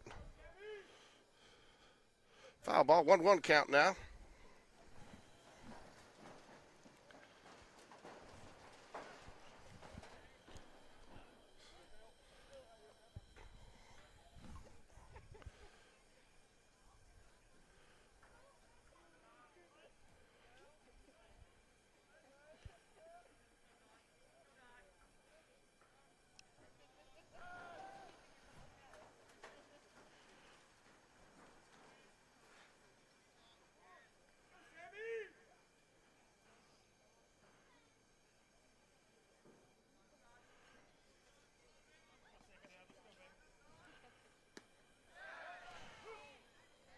Called strike two.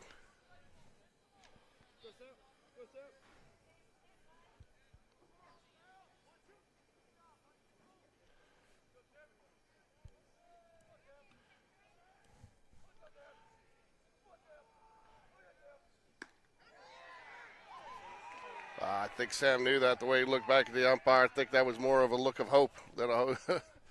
So. Up to bat, third baseman, number 1, Richard Moon.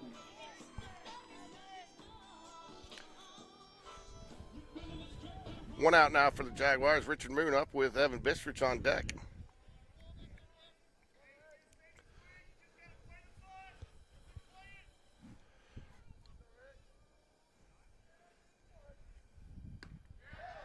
Nice curveball in there, first strike.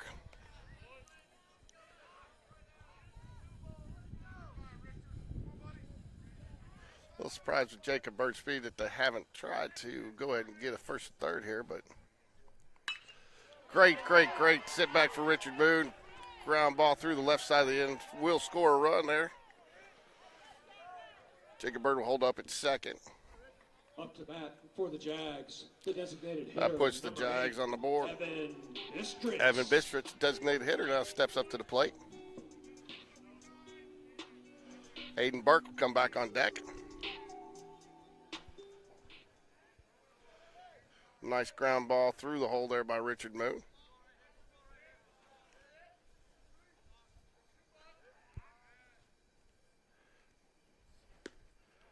Ball a little bit low.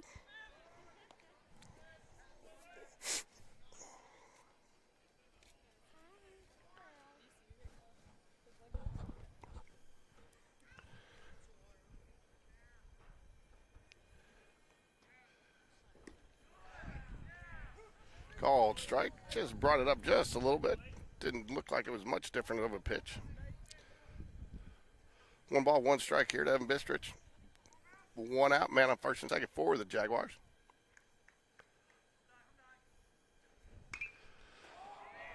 It's going to be a tough play. And it falls. And everybody advances. Great base running there by Jacob Berg. Getting far enough off that he could get back for the tag. A little Texas Leaguer fly ball there. Falls in for the base hit. Bases loaded now for Aiden Burke coming up. 1 out.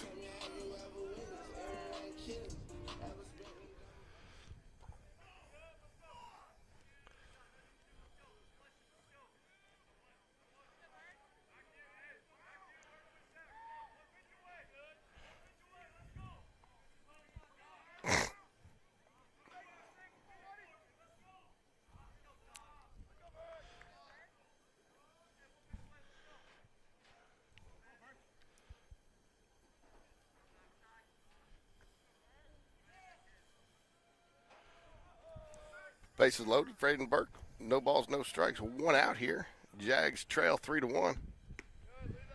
Ooh, umpire likes that call on the low outside corner.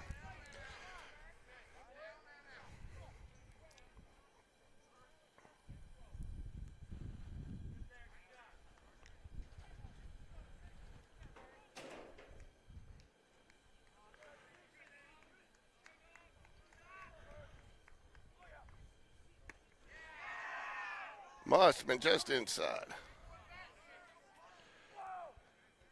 Matthew Weeder on deck for the Jaguars. Matthew signed, committed to play at South Alabama next year.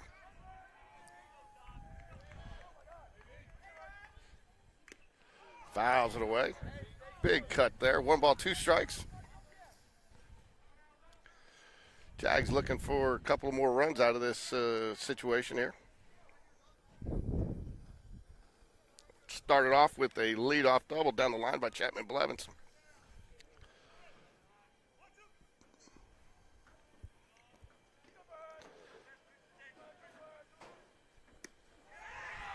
Gets him with the curveball on the outside corner looking.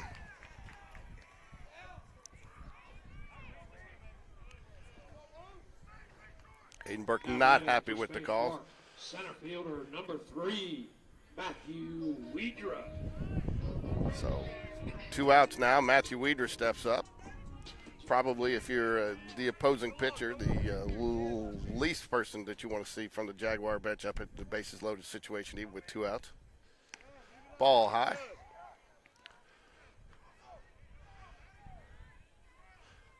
Yeah, but even if you get past Matthew, there's not much comfort there. You got James Battersby coming up right after him.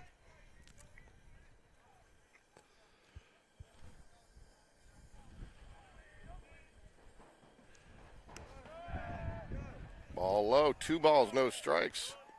Matthew Weeder heading to count.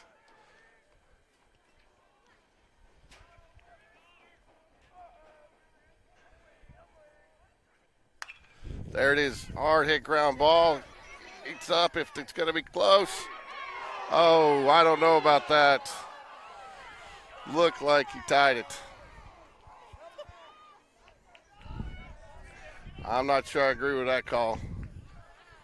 I think if the Jaguars, you're disappointed that you, well, Coach Smith's going to talk to the umpire. Not happy with the call. Jaguars only get 1 there as we head into the top of the 3rd. Due up for Helena are 2, 3, 4 hitters, Williamson, Kendrick, and Peters. I'm going to step away for a second, folks. Be right back.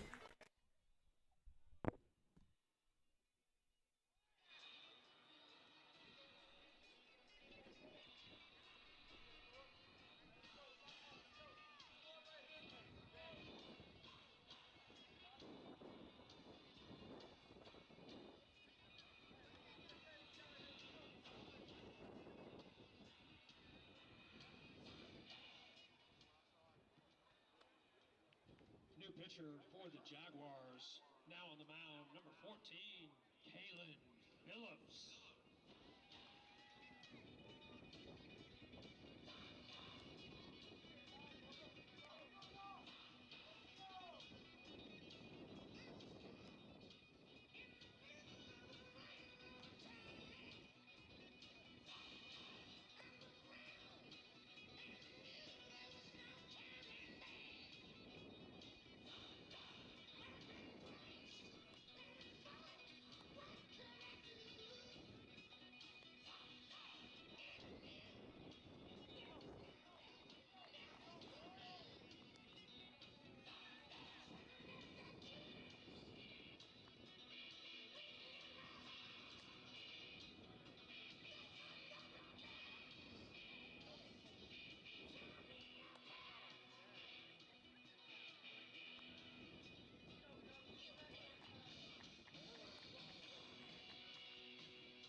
Up to bat for the Huskies, number 9, John Martin Williamson.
New pitcher in for Spain Park, Kalen Phillips.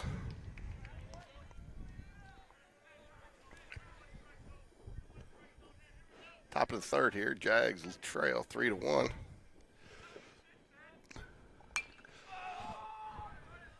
Be a fly ball to center field. Matthew Wiedrick getting for the catch. 1 out.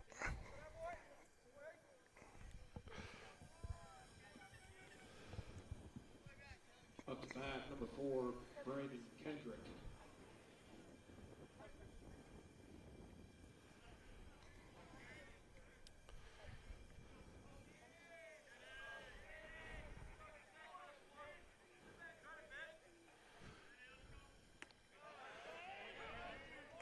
Called strike.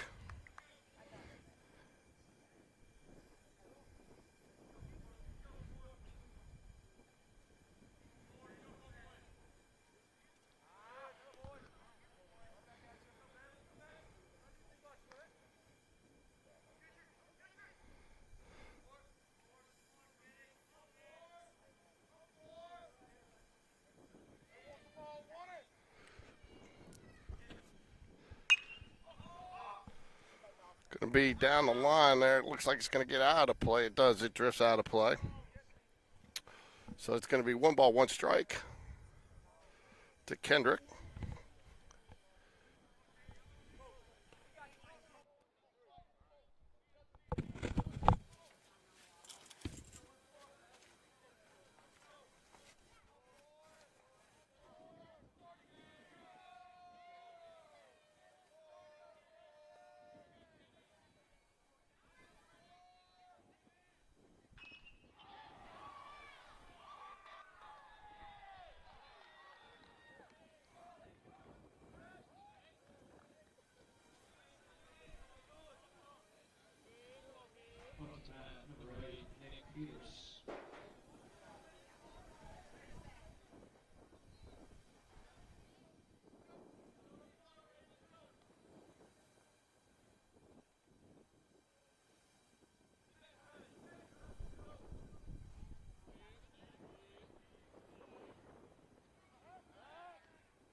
Back-to-back base hits there for Helena.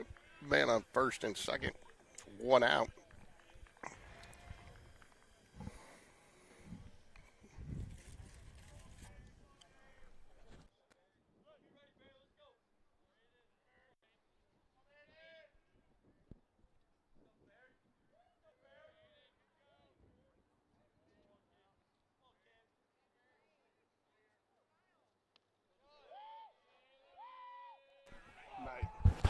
Nice pitch there.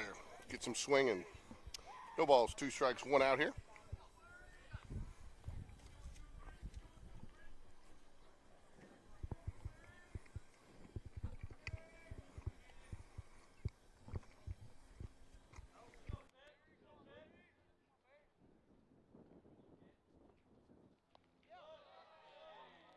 Ooh, not sure where that missed. He's been calling that strike all day.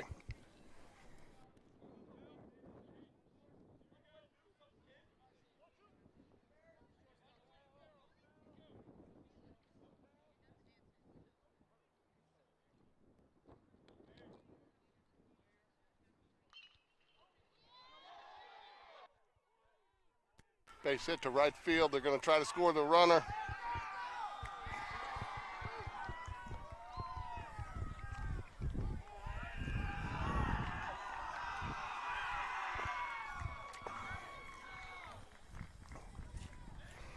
Ball got past on the cutoff the throw.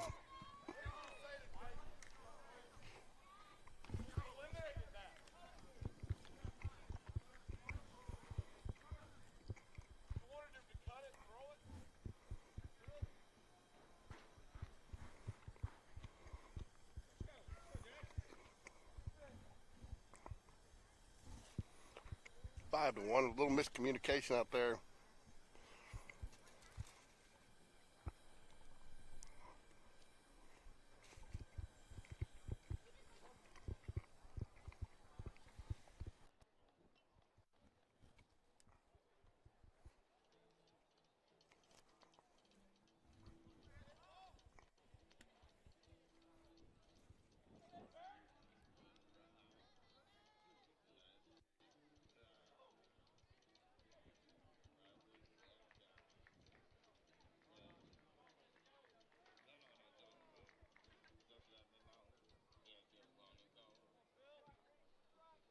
Up to bat for the Huskies, number 17, Reese Mims.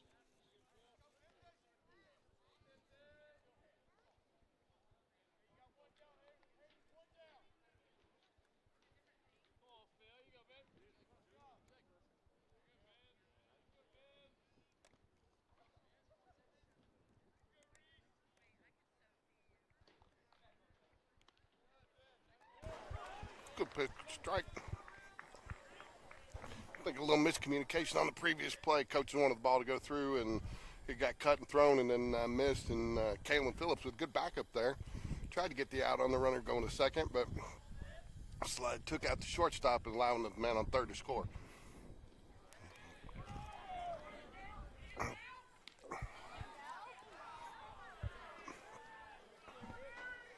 Gets him swinging at the pitch in the dirt. Ball got away from the catcher just a little bit, enough for the runner to advance to third.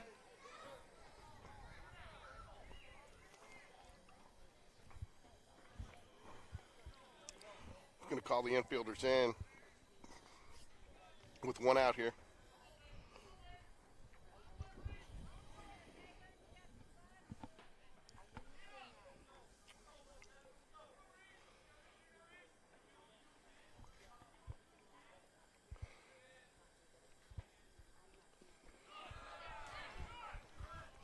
Good looking curveball there from Kalen Phillips. Almost got the batter to go.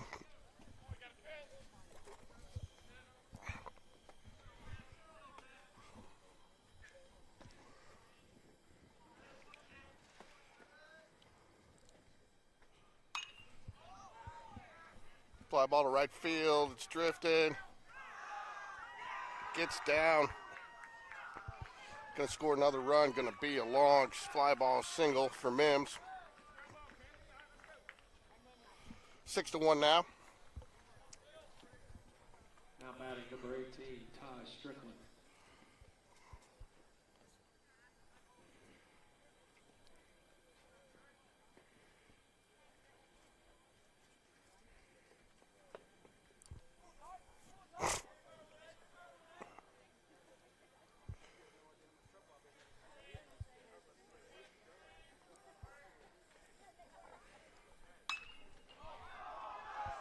Got all of that one. It is going to be over Chapman Blevins' head. Send Mims to third with a double for Strickland.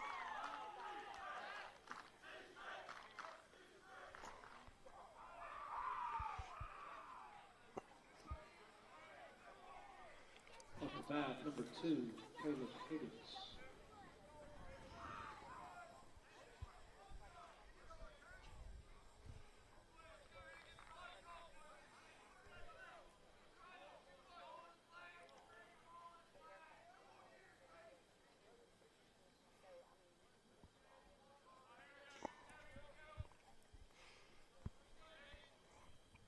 Second and third here from Helena. 1 out.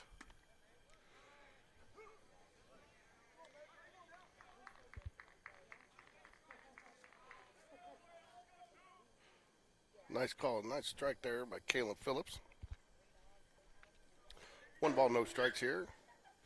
Top of the third. In the dirt. Good block by Coleman Gray. 1 ball, 1 strike.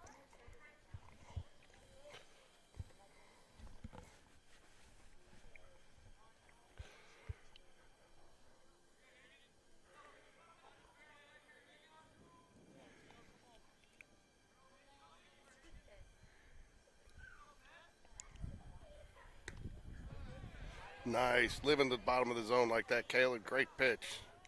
1 ball, 2 strikes.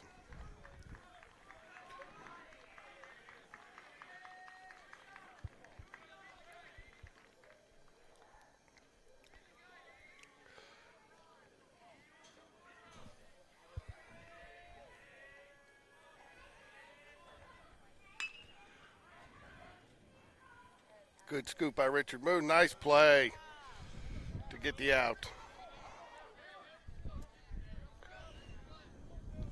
2 outs now. Off the bat, 25, Sam Odom.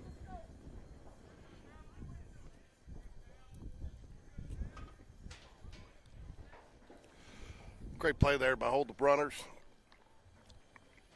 Odom at bat now for Helena. Odom comes in as the pinch hitter.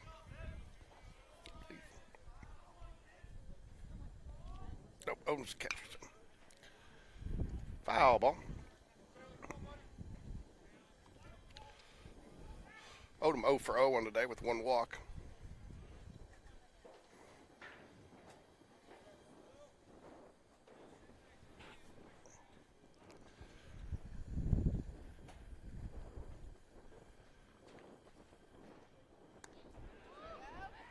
Swing and miss. These teams, Helena should and Spain Park will become very familiar with each other next year with the reclassification. It'll be, I believe, the new area will be Chelsea, Helena, and Pelham and Spain Park. So these teams will start to see each other more frequently. Good way to battle back, Kalen Phillips. Nice strike, nice.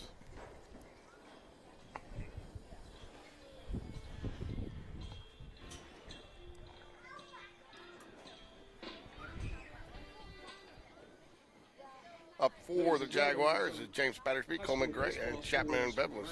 Alabama, brought to you by your game day sponsors, Beef O'Brady's and Welcome back to Jaguar Stadium. For the past 10 years, this place has been like a second home for us, and we are proud to be a part of this community. Last year, I moved my wealth advisory practice, RFG Advisory, to Inverness because we believe that investing goes way beyond the stock market. It's about local support, planning for a better future, and serving our neighbors. So let's enjoy these Jags and their relentless forward progress. Go Jags!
Leading off for the Jags in the bottom of the third inning. James Battersby 1 for 1 on the day. 18, James Battersby.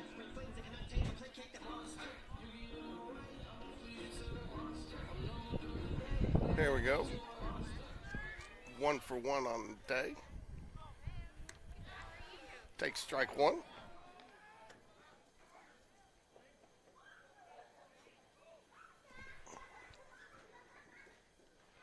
Here in the bottom of the third. It's going to be a slow roller. It stays fair. I think he's going to beat it out for an infield base hit.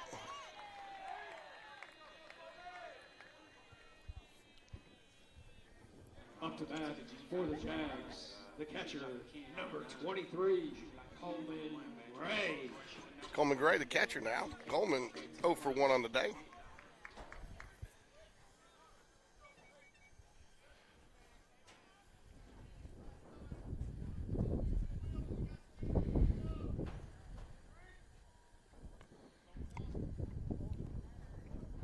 Got some action in the Jags bullpen. Cooper Cole and Hudson Calen.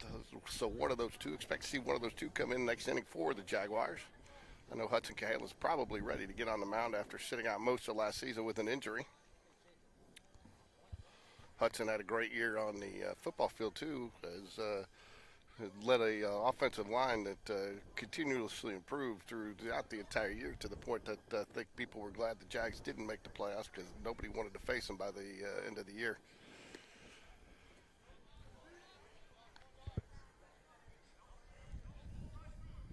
Two balls, no strikes. Chapman Blevins on deck.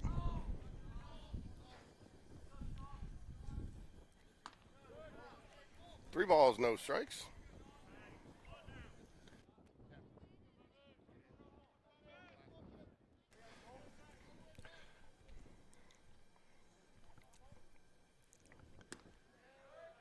Ball four. Jags in business here. Man on first and second, nobody out, with the hot bat of Chapman Blevins stepping to the plate. Jacob Bird on deck. Coleman Gray, number 20, Arnold Bush in as the courtesy runner for Coleman Gray, the catcher, speed up runner. Helena coach out to talk about the situation here with his pitcher. Coach Smith, a few words for Chapman Blevins. Up to bat for the Jags, left fielder, number 22, Chapman Blevins.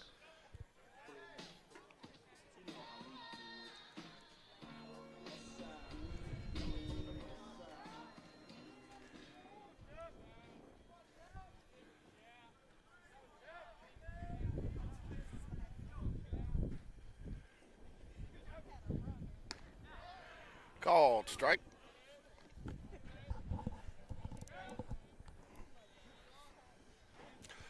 Jags trail 6-1 here in the bottom of the third.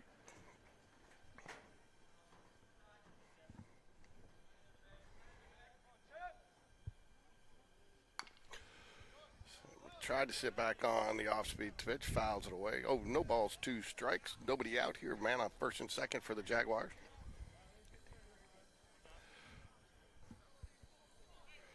Jaguars really need to get some runs here before this one gets any further out of hand.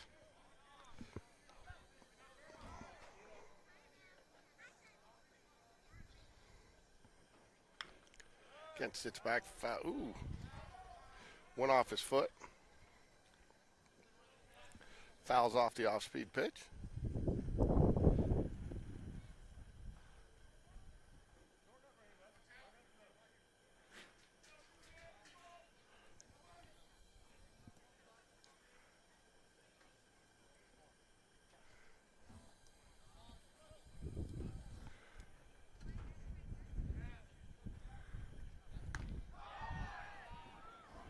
Oh, must have missed inside there, because that looked pretty good, but neither Chapman, the catcher, or the umpire flinched, so.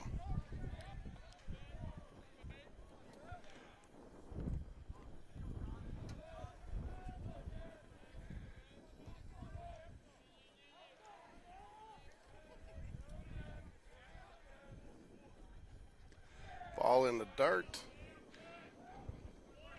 Good read there by James Battersby on second base. Thought about going there, but catcher came up with it. It would have been probably an out if he had gone. Wise decision. 2 balls, 2 strikes.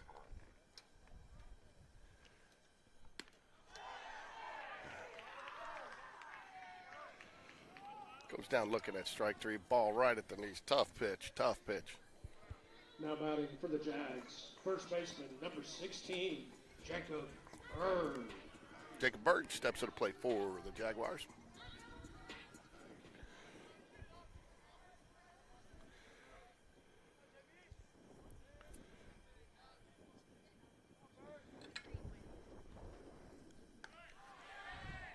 Good off-speed curveball for a strike. First pitch. Jags need to make something happen here after getting man on first and second, leading off the inning. Jacob Bird at the plate. Sam Waldrop on deck.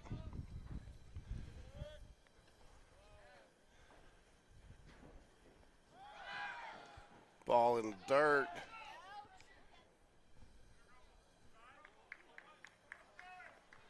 Think somebody missed a sign there. I don't think they intended to have just first and the guy third steal, so.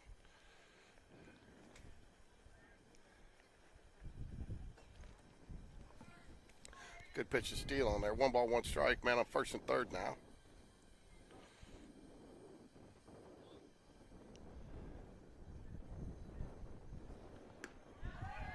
Called strike 2.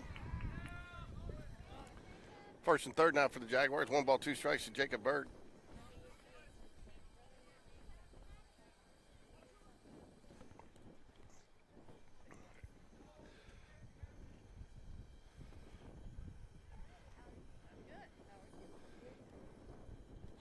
Ball in the dirt, good read. Arnold Butch gets to second now on that one. 2 balls, 2 strikes. Man on second and third for the Jaguars.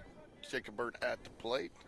Expect Cooper Cole or Hudson Cahalan to come in on the mound next inning for the Jaguars as they continue to warm up in the bullpen.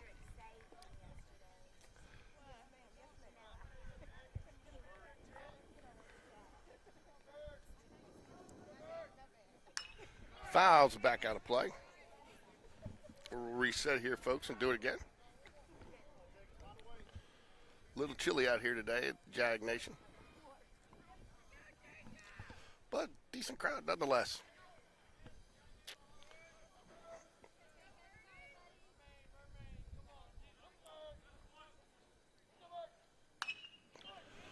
Ground ball, second base. Make the play, but it will score a run for the Jags.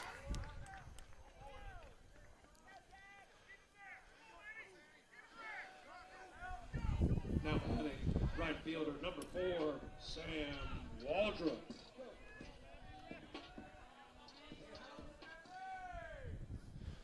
Sam Waldrop now at bat for the Jaguars.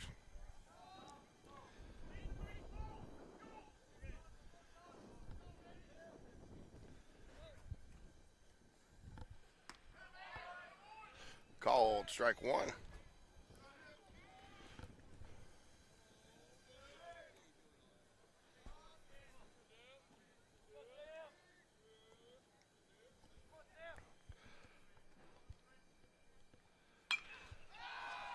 Fly ball right side of the field should be caught by the right fielder, and it is. Ends the inning.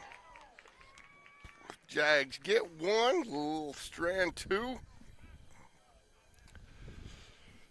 And as I said, we had 2 new pitchers warming up in the bullpen for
to bat for the Huskies, leadoff hitter number 5, Jared Scott.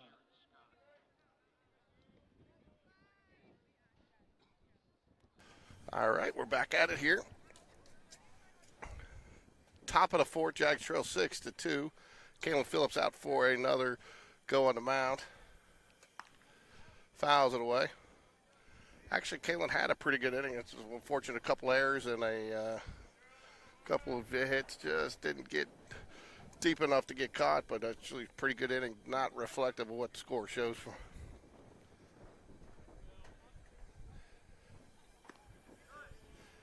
Ooh, not sure where that missed up.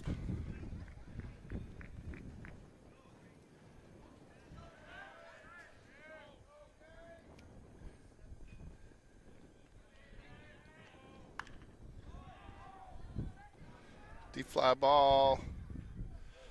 Chapman Blevins chases it down.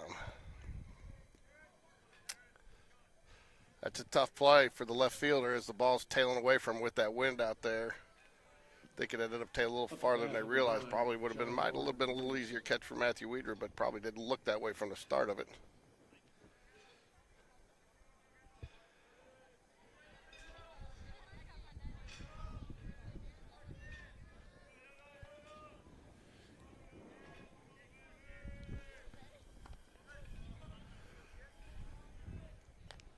Williamson squares around the butt, pulls it back for the ball.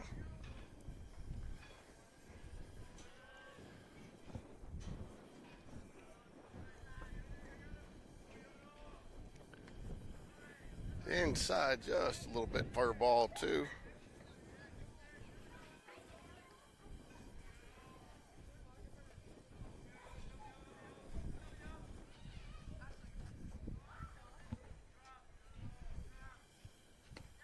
Ball three. Right there. Hey, George. Oh, wait. I'm going to come be by you. Just some heat. Steal away. That's the way to do it right here.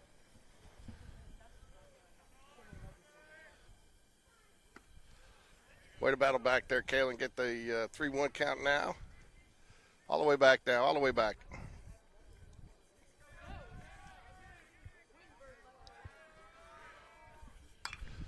Good. He's going to, gets down in front of Matthew Weedra.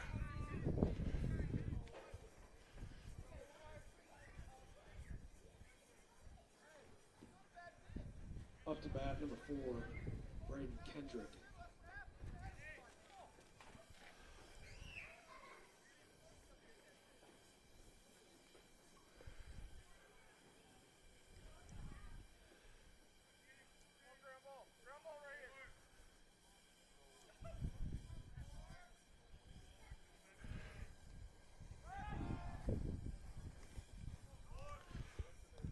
Man on first here, 1 out, top of the fourth.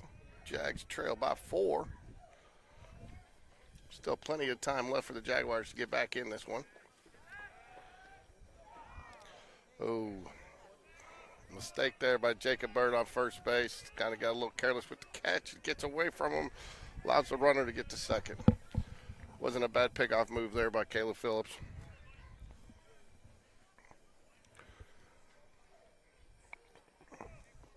Coach Dunn's going to go out and say some of his magic words to Kalen. Just make sure everybody's on the same page here.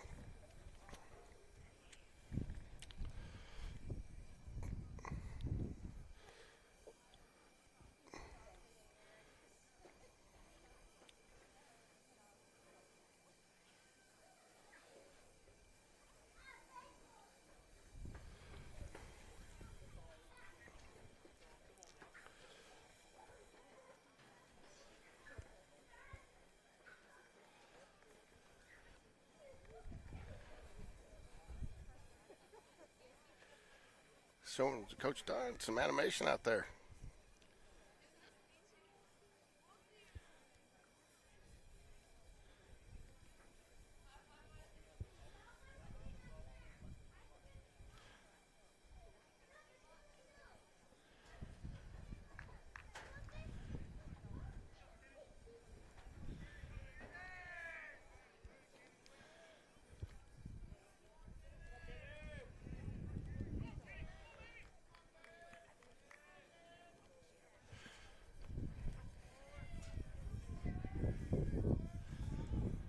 No balls, no strikes, 1 out. Man on second here for Helena.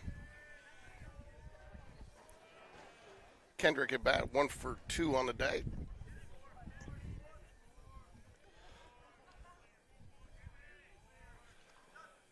Hits him with the pitch.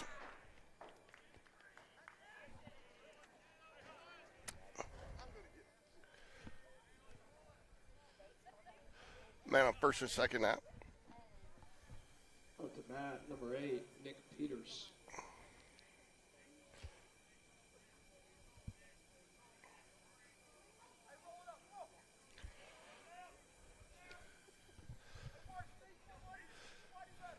All right, Peters up 2 for 2 on the day. The lefty.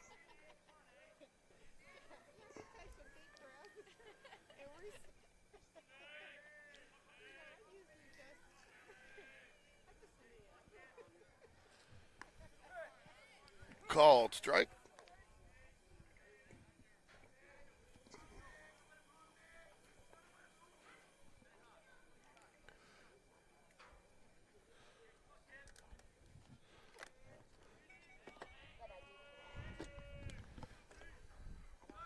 Ball low, good block by Cole McGray to keep in front of him, keep the runners in place. 1 ball, 1 strike.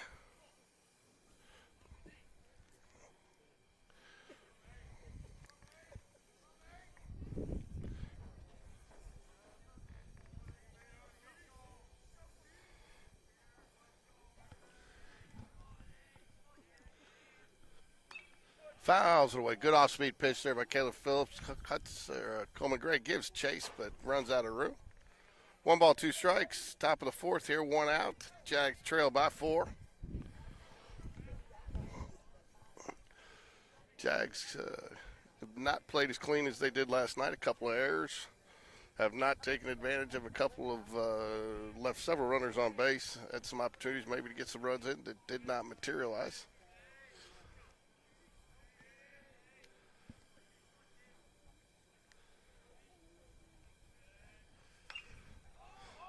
Gonna be a fly ball to right field. Sam Waldrop settles under it. Runner is going to tag from third. Sam Waldrop makes the throw. It's going to be cut by Aiden Burke. Holding the runner at first. Runner does advance on the tag up, but 2 outs now for the Jaguars. Nice play by Sam Waldrop. Nice cut by Aiden Burke. Up to bat for the Huskies, number 3, Hayden Berry. Sam Waldrop, nice play. Barry at bat for Helena. 2 outs here. Coach Smith comes out, gives some direction to his team on the first and third situation. Hudson, I don't want to keep calling Hudson, I apologize. Cole McGray going to walk out to confer with his pitcher just to make sure everybody's on the same page. Don't need a cross up here with a man on third.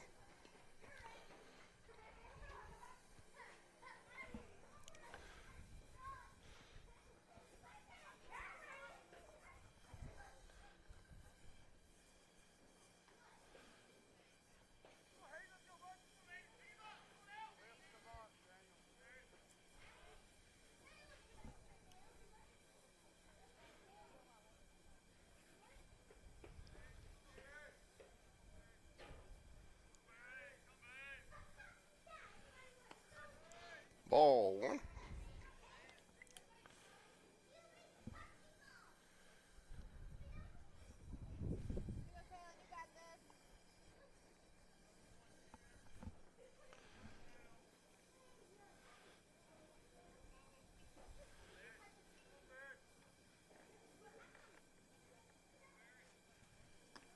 Ball 2. Hide away.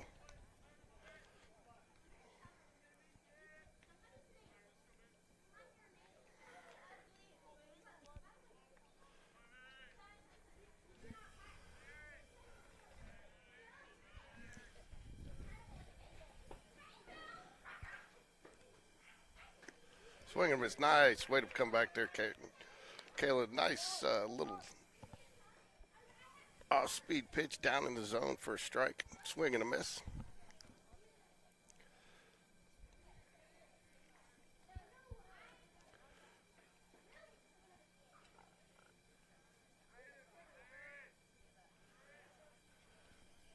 Nice pitch. Swing and a miss.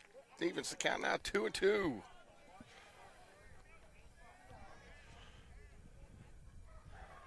Might look for the runner to be going here on a 2-2 count.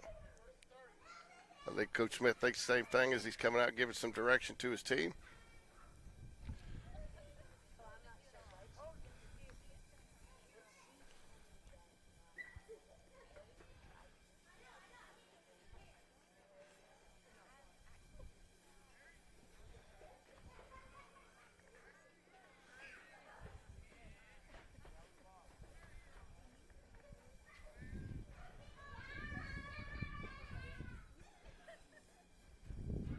Runner does go. Swing and a miss. Big foul tip caught by Coleman Gray. Great way to finish the inning there. Caleb Phillips gets the out. No runs for Helena in the top of the fourth there. Jags come back.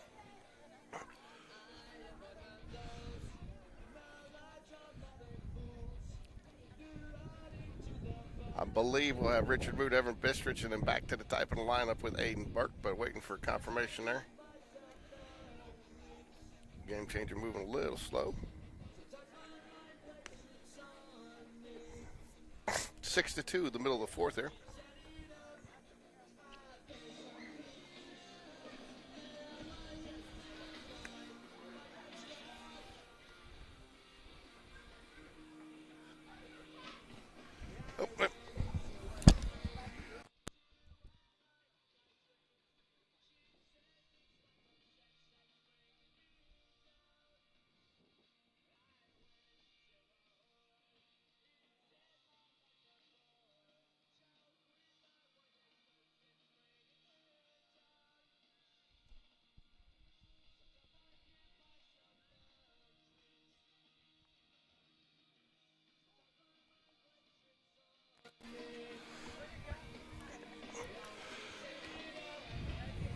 Well, Mr. Sharp, welcome back. It didn't get any warmer, did it? No, not really.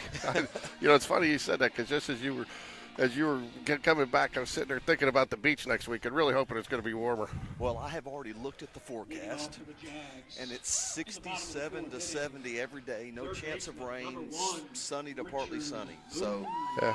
let's hope that holds until next week. So I've got the third rail question for you, the one you never want to touch, about Alabama baseball, and that is, there's all this talk year out. In fact, they started talking going away from area to regions about 2 years ago, and that failed. And, you hear a lot of talk, and, the kind of the nomer is that these games don't matter because they're not really accounting for anything. But they do matter because, teams' pride, and you're working at it and you're working towards it. But what's your feeling on the area versus the region, and is that something that Alabama baseball should revisit? That's weird you asked that question because 2 weeks ago on our podcast, we opened it up for questions from our viewers and our audience. And one of the questions was, how do you feel about regions for baseball? And personally, and I think I may be wrong, but a lot of the coaches that I spoke with are 100% for regions to go to region play. And the reason why is, these teams play and I don't know if, I think this area, they only play 2 games. Most areas play they play 3 games. Right. But the third game only matters Correct. if you split. Correct. And it comes down to a tie-breaking procedure towards the end of the season. Well, your season is defined by 6 games. Yep. And, over the course of a season, it's hard to base your season on 6 games, and if you go to, let's say that we go to the 8-team region play like football does, right, and you play everybody twice, that's 16 games, or really, you would make the 8. It'd be the 7 other opponents. You play 14 games that would determine postseason, and I think the more that you can include into meaningful games, you're going to find out the better teams. That's just my opinion. And I've referenced this on our podcast that, you look at the SEC or ACC or anything else, they probably play 8 or 9 weekends. Mm-hmm. They play 3 games every weekend. So, their postseason lives are determined by 24 or 27 games. Right. And, I think over the long haul, I think the more you play, obviously the better, the better teams are gonna show themselves. And I will say this. I'm not trying to knock the AHSA one bit, but have coaching friends across the country. And the way Alabama does the state playoffs is 100% the right way. Everything is best 2 out of 3. Right. Again, we all have our opinion. That's just my opinion, because there are some states, and it used to be this way when I first started coaching in Alabama. The first couple rounds were single elimination. Yeah, you can't have that because in baseball is one of the sports that anything can happen on any given day. You can go take your number one out there that throws 95 and has been got a 0.3 ERA, and he's going to have a bad day or a couple balls bounce differently, and so you can't put baseball one game on one season, the season on one game. And like I know that best 2 out of 3, it's usually the best team that wins. It is. Yep. And that's what you're looking for. So. And I tell you too, it does it. Again, there's pressure in a 2 out of 3 series, but not the pressure like you have on just a one game. I hate to keep referencing this, but back when I first started coaching, it was weird that. You looked, that was back during Vestavia's just magical 10-year, more than that, run. They won 9 out of 10, won a couple national championships, obviously with Coach Dunn there. And you always looked at the bracket until you knew you faced up with Vestavia in a best out of, a one-game scenario. And you knew that the deck was against you. I mean, and now, a team that's got a Connor Gatwood at Baker, maybe a first-round draft pick this year, just because you match up with a guy with a stud arm doesn't mean, hey, you may drop that game to him, but you've got 2 other guys, and it brings some strategy in. If I'm a coach and they've got a guy that's just lights out on the mound, do I want to throw my number 1 against him or save and go when he doesn't throw? So, again, the 2 out of 3 is the right way to go, but I would really love to see region play in baseball. Yeah, I would too. It was close. The rumor I heard that it kind of got killed because of some of the smaller single A, double A, triple A, or 3A schools, the travel. Because to get to 8 teams, you have to have a lot more travel because they're more spread out because they're more rural areas. But, again, I think that comes back, and all sports have this argument should, you don't necessarily want to do 2 different things, but should everything dictate, for the bigger schools, for the smaller schools, and whatever, But I will tell you mentioned ASA. One thing I think they've done a pretty good job of the last couple of years as well is the competitive balance, their evaluation and the way you do it. And even then, I mean, we've had a couple of years where you've got 3 or 4 of the top teams in the state in one area. Yeah. They've done a good job trying to balance that out because there were times you had 2 of the best teams that aren't even going to advance to the playoffs. And I guess this is off subject here, but I mean, you look at this 7A area that y'all are in with Chelsea and Trussville, Oak Mountain, and y'all in baseball, and you look at the other area, you've got Hoover, you've got Thompson, you've got Vestavia, and you've got Tuscaloosa County. All 8 of those teams in both of these areas here, man, any of those 8 teams could make a run in the playoffs. And the thing about it is Forum's not going to make it. You're right. Between the 2 areas, Forum's not going to make it. You mentioned it last year, obviously with the rivalry. Got to probably be a bad guy for saying this, but I think that plays a little tribute to Vestavia's championship last year. They had to go through some heavy hitters to get there. 100%. And the fact of the matter is the last couple of years, the state baseball finals has usually been a Birmingham area team from one of these 2 areas, and that Auburn area with Central, Smith Station, Auburn, and Opelika. That's not always the case, but that's what it's been the last couple of years. Yeah, I think a lot of people were a little surprised last year that you didn't see somebody coming out north. Bob Jones, I think, had a good year. James Clements came out of that. But, yeah, you do tend to see it, be it in that Auburn, Birmingham area. Yeah, and Bob Jones lost that heartbreaker 2 out of 3 to Thompson last year in the Elite 8, and then Vestavia beats Thompson. Vestavia beat Thompson in the Final Four, and obviously went on and won it. But it's I was talking to a high school coach this morning, a 7A high school coach, and I think there's legitimately about 6 or 7 teams this year that could win it. I don't know that there is just an absolute – now, there are some loaded rosters, but I don't know if there's a team out there that is just a pinpoint favorite. Now, there's a couple of them, but I think it's a pretty wide open race this year in 7A. Hey, and 6A just, again, I'm not as familiar with it because we just made the nice, stays down on a nice ground. You aren't going to get a bad bounce off this turf right now. Oh, man, what a facility. And it just keeps getting better and better, you know. Yeah, it was nice in the city of Hoover and all that. And I know, and again, I think that's some of that is what the things that you guys are doing. And I talked about Perfect Game earlier, and I don't know what your affiliation or feeling is on Perfect Game, but I think they've done a pretty good job building tournaments here. And through that, you and the information you guys are doing, things in the South, was open up the South to almost a national baseball opportunity. You see teams coming from Utah in the summer participating down here now because they're getting the coverage, they're getting the recognition, the tournaments are quality down here, they're getting good teams. And through that, I think that's opened up the door to get facilities like this. You're right, and you know what? I think some credit. I think some credit goes to a lot of credit goes to the players in Alabama and the coaches and the travel organizations. And yes, the high school programs and the travel organizations are two separate entities, but they work together. I think that right now these kids. I don't think these kids should be playing for themselves. They're playing for that name across the front. They're playing for Spain Park. Right. You go out in the summer and you play with these high-level travel organizations, that's where you're playing for yourself, because college coaches can get out and do more recruiting in the summer, because right now, as you know, they're right in the middle of their season. Right. That's correct. And so, you go out and in the summer and you have a great summer. Hey, man, that's great for you. But I think high school sports is one of the last genuine things still left in sports, because look, you're playing for a community, you're playing for your school, and I just like the idea of, it's probably 36 degrees here today, and with the 12-mile-an-hour north wind, it's a pretty good crowd considering that. It is.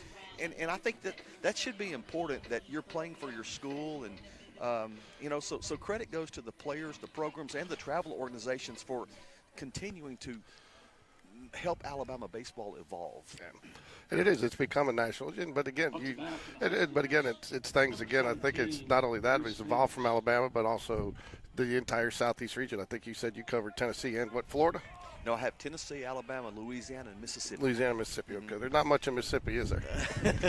Actually, there's a lot of good baseball in Mississippi. There is. I don't know if I'm sure you're familiar with it. My son's played for Sean played for the East Coast Sox the last couple of years, and it's been a good experience, and they do things the right way. And we are actually running a scout day with East Coast Sox this coming summer. I've been in touch with Joe Caruso, setting up a date. I think it's going to be at Hewitt-Trussville High School. So we're doing that this summer with them.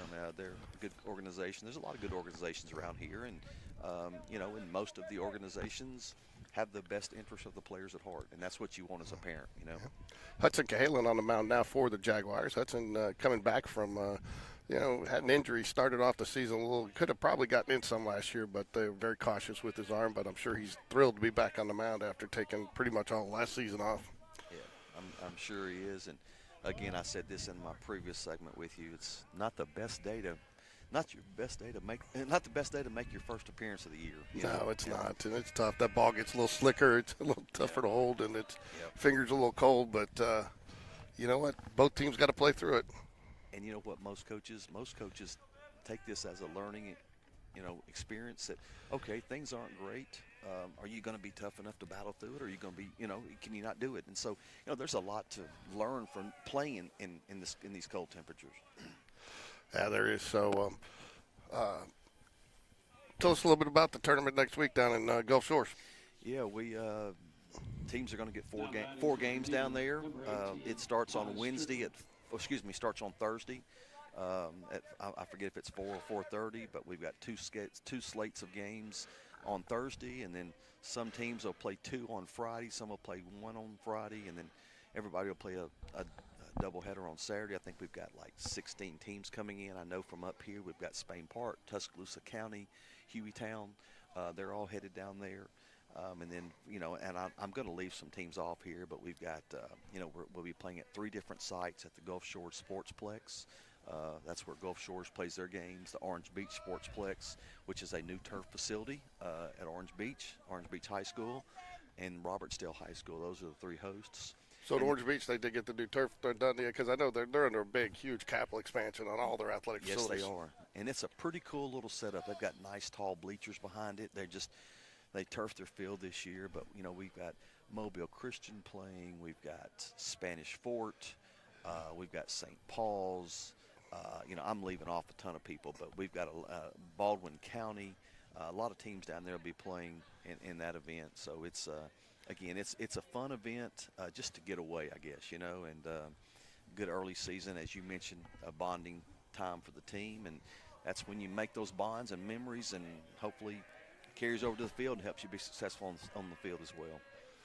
This is another touchy subject, but I think it's already kind of headed that way in Tennessee. I know you said you covered is NIL creeping down into high school baseball. I mean, I think that's probably the biggest mistakes that could happen in all of sports. Listen, we all have our opinions, and I'm adamantly against it. I too. Listen, I may be in the small minority here, but I'm against it in college too. Oh, me too. And I haven't liked it to begin with, but I saw a stat about 3 weeks ago that just absolutely blew my mind. Brock Purdy, starting quarterback for the San Francisco 49ers, just got beat in the Super Bowl. I think he made the league minimum this year. It was $890,000. Starting quarterback for the San Francisco 49ers. Arch Manning, he goes to Texas and does not take a meaningful snap all year and made $2.3 million. Now, there's not something wrong with that picture. And hey, listen, it's not Arch Manning's fault. No, it's not. But, you know, part of it, you know, look, they probably had to do something. I get it, you know, especially with the way things are going in the country. But you don't make that radical of a change without a plan. Yep. You don't just open up the dam and the floodgates and say, let's see what happens downstream. And that's what they did. You know, I do hear there's some cock, but you know, now they're talking about it. And some states did it. I mean, that's one of the reasons Quinn Ewers ended up at Texas. You know, he took it because Texas allowed it. He was at Ohio State. He was at Ohio State. That's yeah. right. So, Yep. and he went to Ohio State early because he took some, and Texas wouldn't allow it, and he, you know, and stuff. And I mean, who's paying a high school kid that kind of money? You know, and you know, it really what it comes down to these days is not talent; it's number of followers on social media.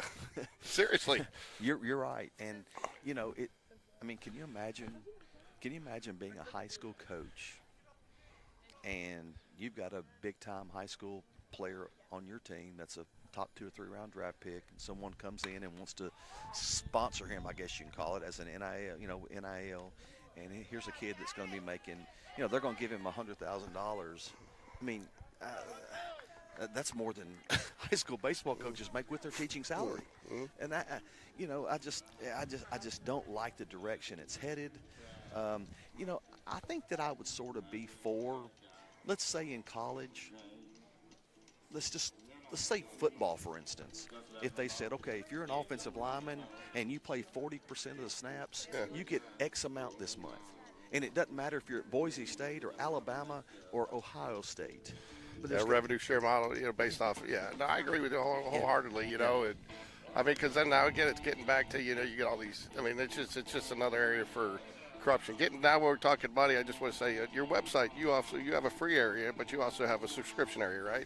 Yeah. What are subscribers going to get for their subscription? Well, players can, they can create a free profile. Doesn't cost a penny, and there are some stats that if they come to our events, there are stats that they can see for free. But some of the more advanced statistics, like some TrackMan measurables and just some different things that we offer at our events, those are subscription-based. We have 2 subscriptions. One of them is $100 a month, $100 a year, excuse me. The other is $300 a year. It allows them access to their videos that we take at our showcases. Okay. And the $100 one lets them, they can see their videos, because again, when we do these videos and these numbers, it's for the college coaches. Right. But then the advanced subscription, the players can actually download their videos and use them and send them to wherever they want to. So there are 2 subscriptions, and families, there is no push to buy subscriptions. Right. It's not a necessity. Right. They bring their kids to these showcases so that college coaches can see them. They can see numbers. They can see videos. And, you know, just that you don't have to buy a subscription. But as much as what you're trying to do is getting the player profiles and stuff, you guys work with a lot of colleges too to make sure colleges are utilizing your source. So you're trying to just marry up, and your number one goal is to get kids to the next level. 1,000%, and that's what we do. And you know, I heard from a college coach on the way this morning about a tweet we put out yesterday on a kid from another site yesterday.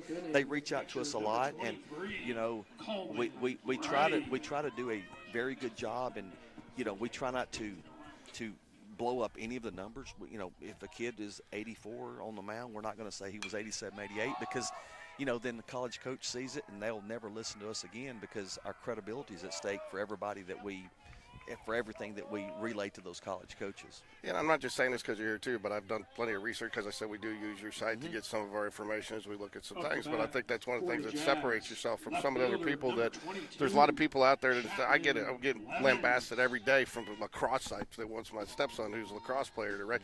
But you guys are on the ground. A lot of services aren't on the ground like you guys are, where you're out researching the players and, like you say, getting credible numbers. So there's a lot more credibility to what you guys are doing. And I think college coaches have bought into that and really rely on you guys heavily for some information to help them evaluate the players, because to your point, they can't get out and see them play.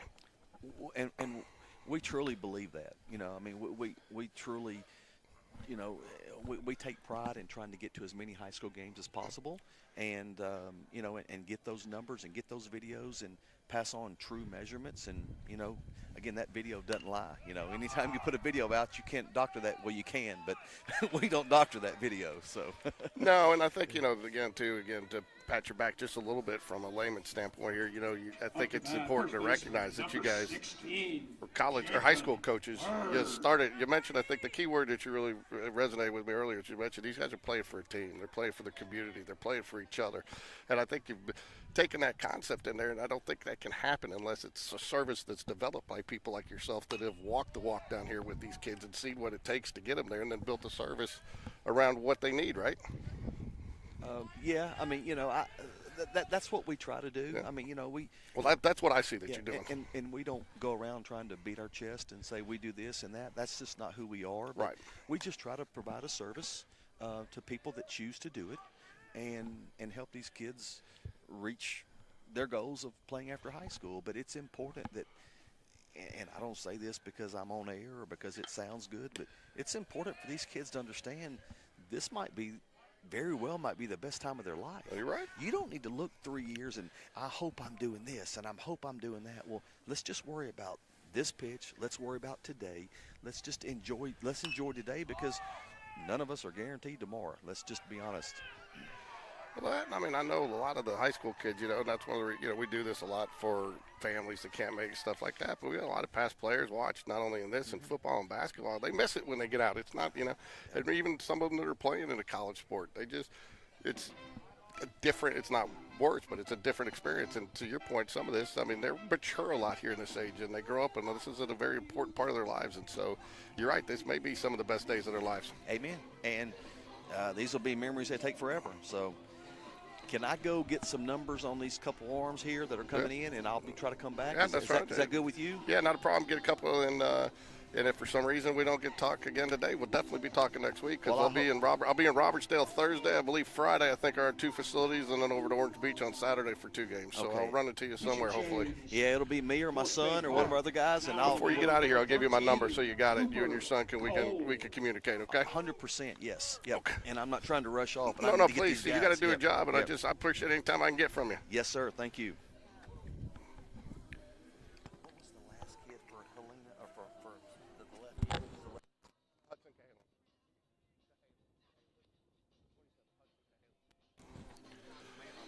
All right, in pitching now for the Jaguars. Looks like Cooper Cole after a nice little outing there from Hudson Cahalan. Good to see him back on the diamond. Cooper Cole going to be in pitching. He's got I guess inherited the John Robert Thompson blue glove.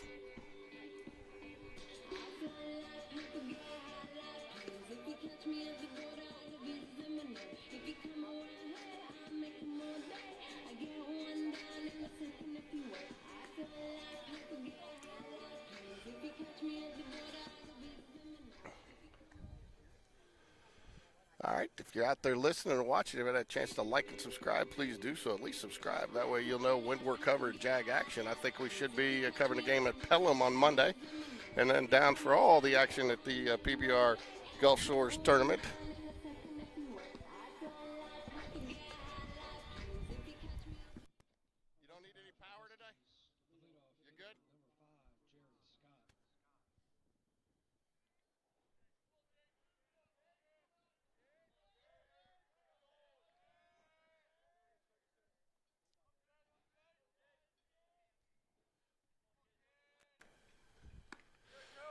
Ooh, not sure where that missed. Good. Must have been outside. Nice looking pitch there from Cooper Cole. Start the inning. Good low strike.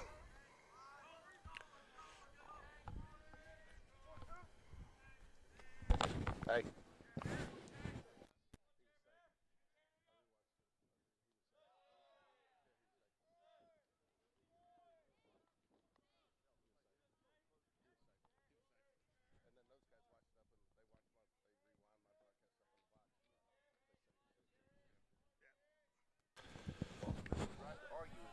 Yep. He must be missing just a little bit outside because those pitches don't look bad from here.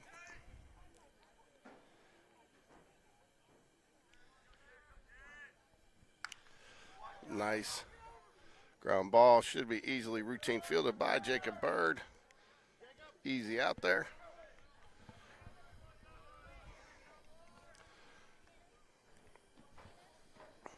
Now batting number 9, John Martin Williamson. Williamson now at bat for Helena. Cooper Cole to face his second batter. Good cuts and Kalen stats for you here.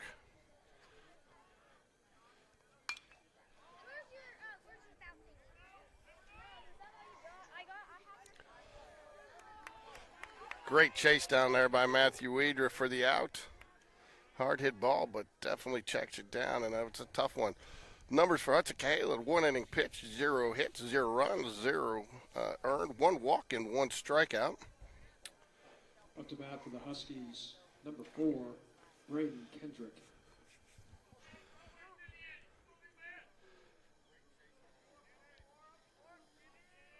Kendrick now at bat.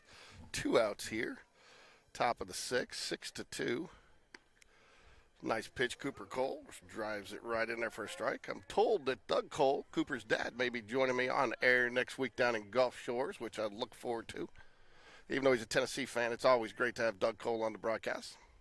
I want to thank Kyle Cahalan, our bullpen cam up there. We don't have our bullpen cam working yet, but he gives us the updates when people are warming up in the pen, so we kind of know who's coming.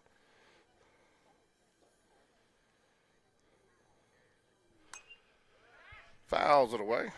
Jay Bradford with his silky smooth sounds up there in the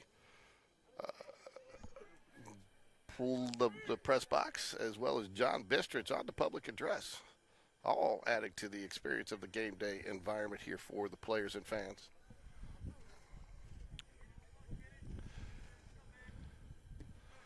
John, if you're listening, I can tell you get a little bit more. Each year you got a little bit more enthusiastic, which is the way it always tends to go, and you're doing a great job up there.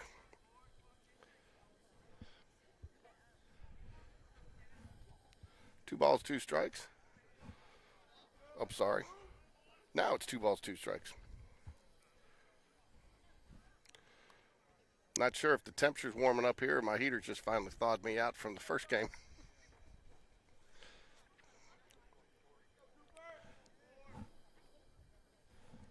I want to thank everybody who's joined us. We had quite a few fans watch today. So, like I said, if you haven't had a chance, make sure you subscribe so you get those notifications when we're on air for Jaguar Sports. Going to be high. Brings the count full. 3-2, 2 outs.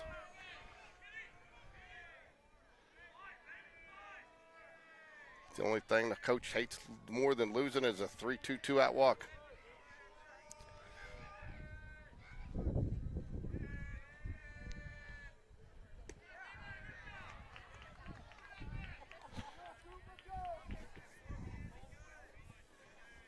Looks like he held on to that one just a little bit. At the bat, the DH, number 8, Nick Peters. DH Nick Peters up to bat now for Helena. 2 outs.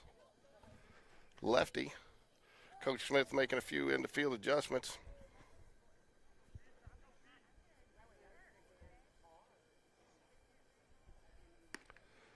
Ooh, not sure where that missed. Looked like a good pitch. He must just be missing outside on these lefties because height and velocity looks good on these pitches.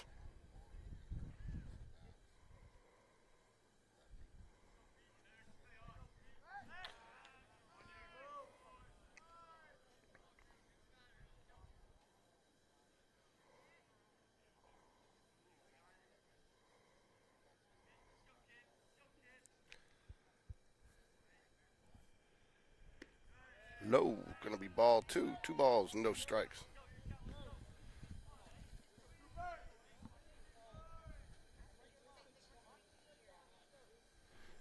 Dunn, few pointers from Coach Dunn from the sidelines.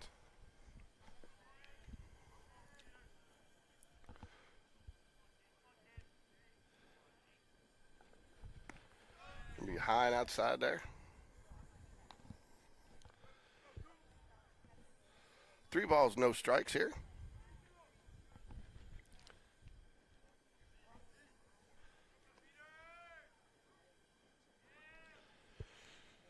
Good, nice pitch. Way to battle back there. 3-1 now. We come all the way back now. Cooper Cole all the way back. Helena put 6 on the board. 3 in the second, 3 in the third. It's been quiet ever since. Jags matched them with 1 run apiece in each of the same in the bottom half of those innings. But again, big quiet ever since. Jags left quite a few runners on base today. I think this will be, if the Jags end up not coming back here, looked at the game of missed opportunities as well as too many walks today. Too many walks. Pitchers giving up a few walks and a couple of errors, and again, stranded several base runners. At the plate for the Huskies, number 3, Hayden Berry. Hayden Berry up now for Helena. Coleman Gray and Cooper Cole talk about it. 2 outs here, man, on first and second. Compliments of 2 2-out walks.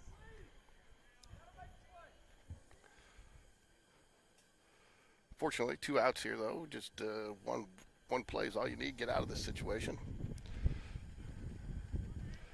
Richard Moods had a pretty solid day, except for 1 errant throw over third base, a double play, and a couple of excellent putouts there, especially some ground balls down the line. Whatever Coleman Gray said, Cooper Cole seems to have resonated with him. Comes back with a nice knee-high strike.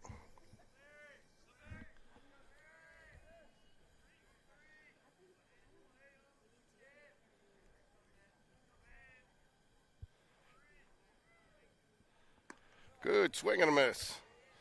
It's the difference there. When you start off with that first strike right there, knee high, the batter's going to be taking some cuts. So you really, just as talked about in the first game with Coach Brooks, it just makes all the difference, that first pitch strike.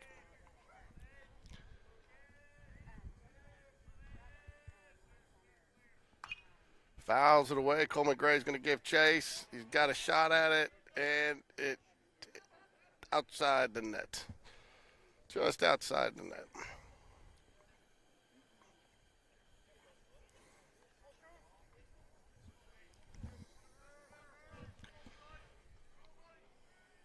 You come steal you some heat, David.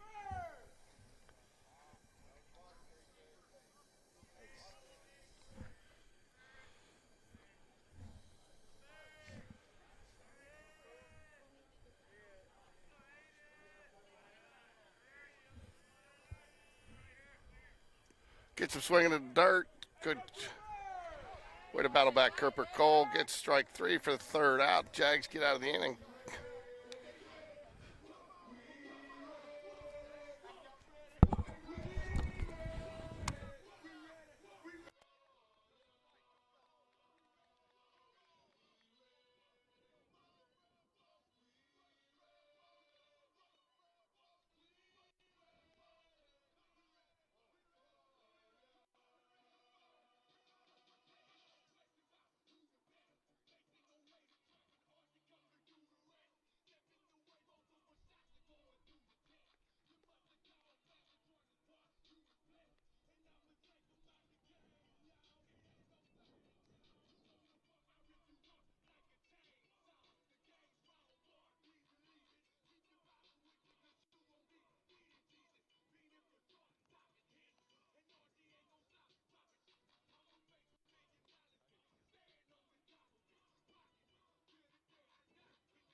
Sam Waldrop at bat here for the Jaguars. Fouls back to first pitch.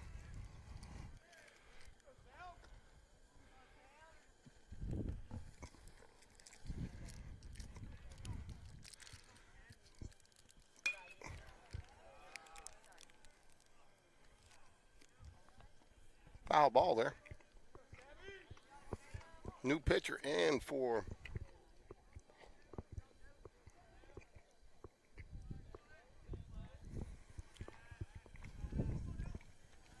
Helena Acker. He actually started last inning.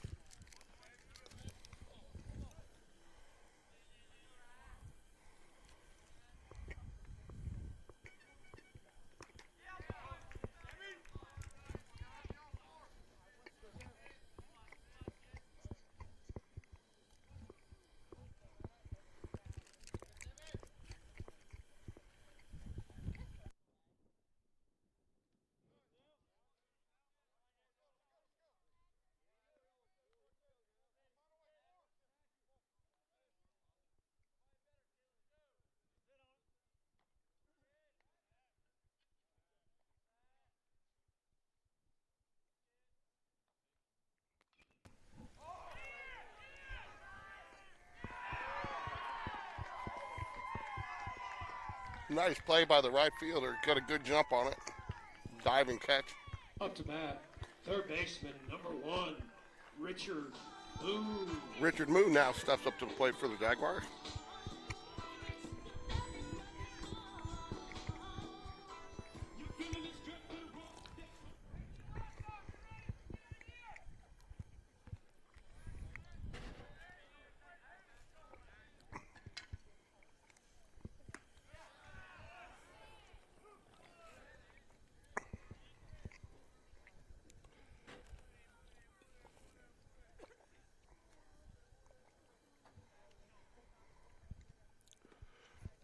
In dirt.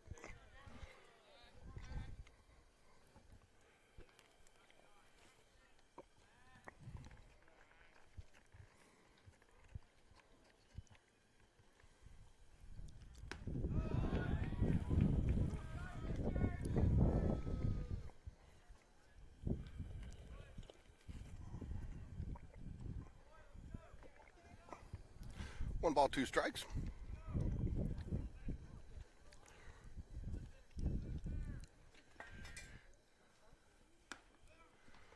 Ball is going to be high and outside.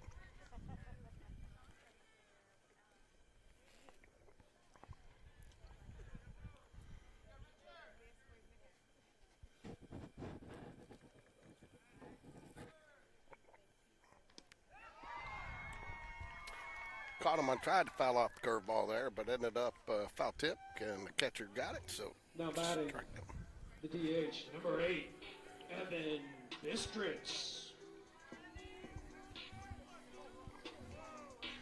Evan Bistritz now up to the plate. Looks like we'll have a new pitcher next inning for in Park, either McQueenie or Peyton Wood, both lefties up in the bullpen.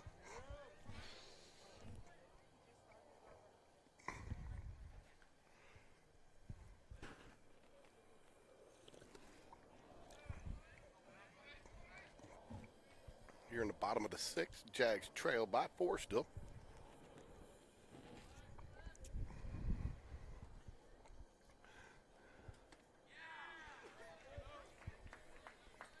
Two balls, one strike to Evan Bistritz, a designated hitter. Aiden Burke on deck.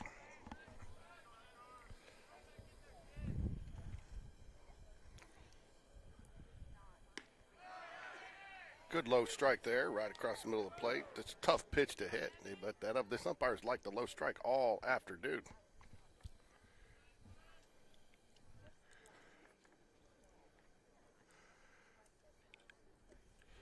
In the dirt. 3 balls, 2 strikes.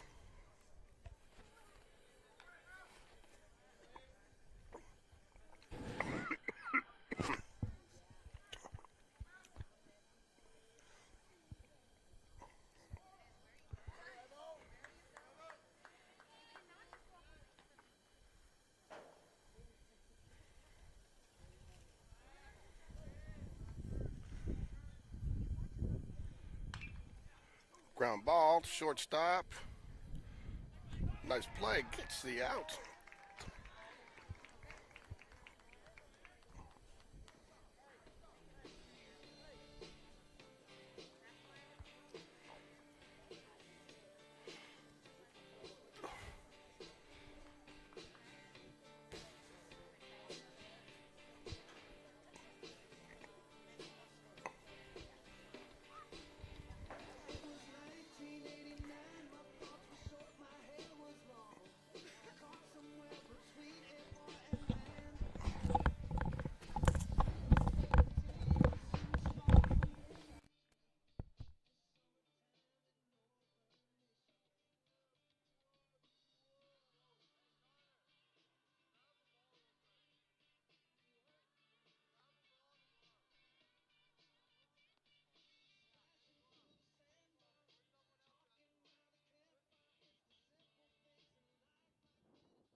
Pitching change for Spain Park.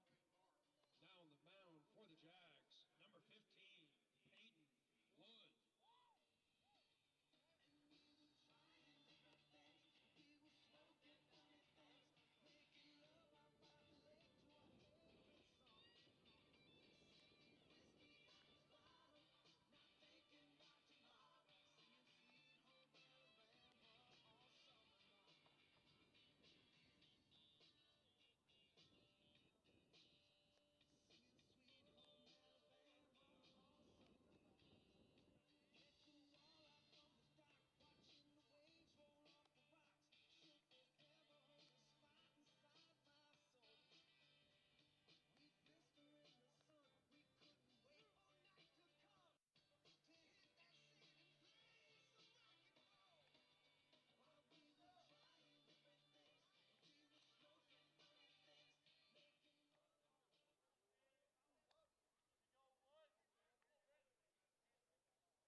At the plate for the Huskies, number 11, Bennett Plowden.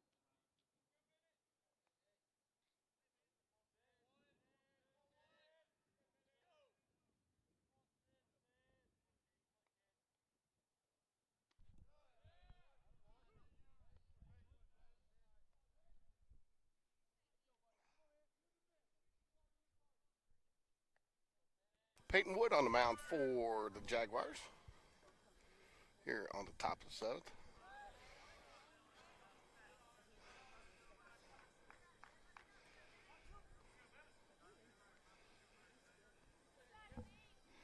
Left-hander. Jags got a few more left-handers this year, which is always a plus.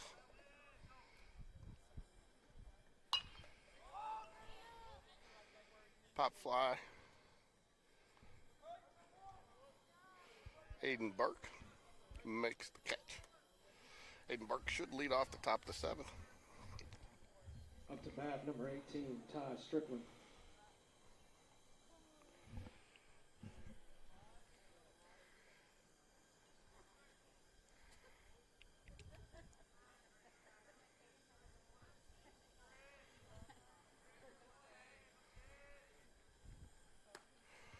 Nice pitch, swing and a miss.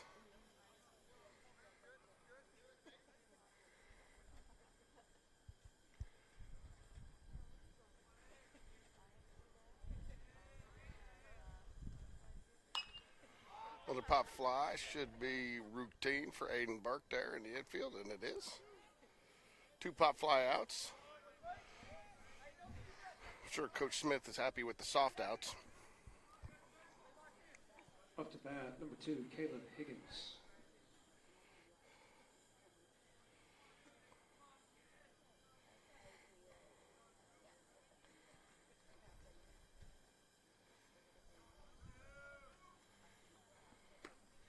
Nice pitch, swing and a miss.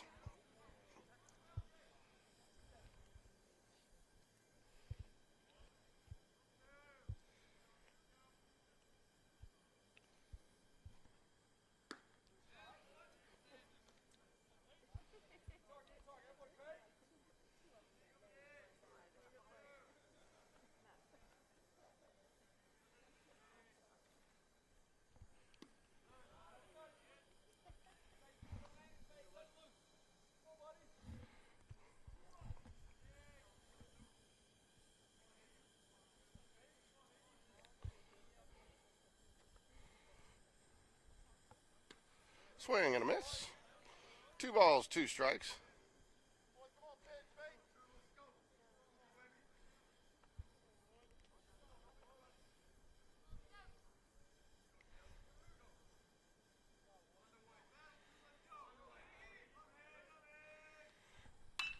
Ground ball, Aiden Burke, backhand, makes the throw. Nice play, good stretch there by Jacob Bird.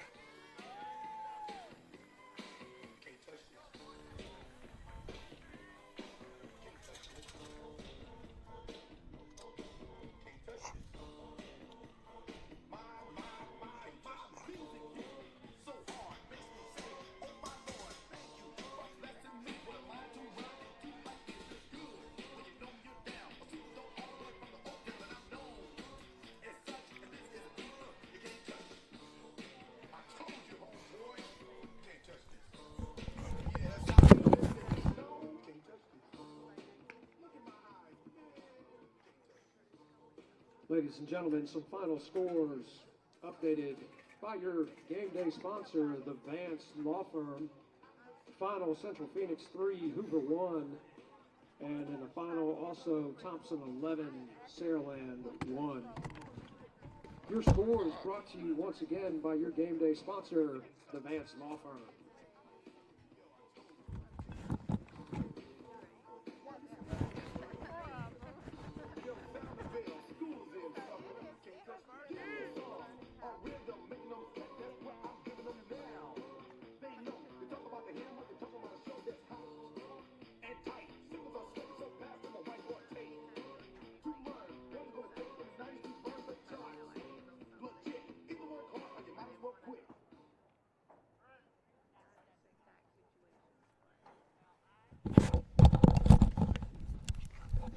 All right, here, bottom of the 7th here.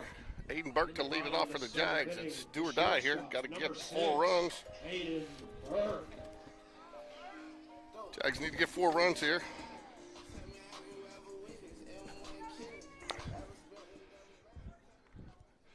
Aiden Burke to lead it off here for the Jags at the bottom of the 7th. Jags need 4 to stay alive.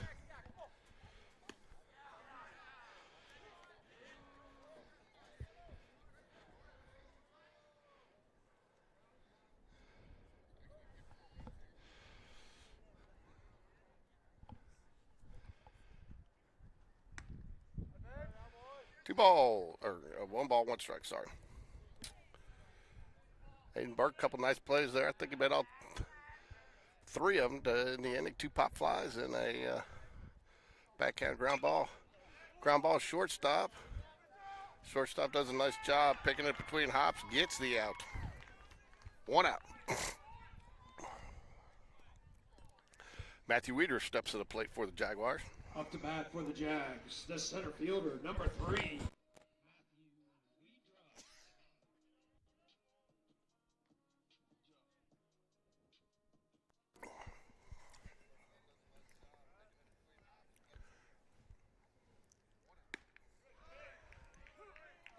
Called strike.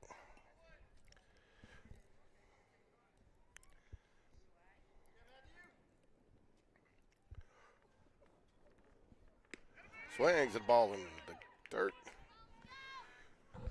2 strikes, no balls. 1 out here, nobody on for the Jaguars.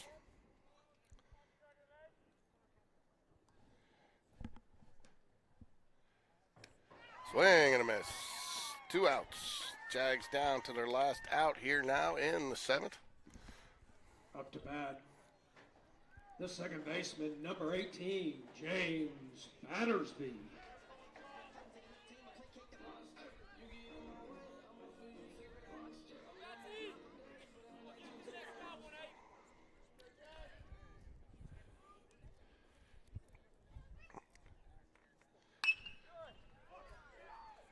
Ground ball.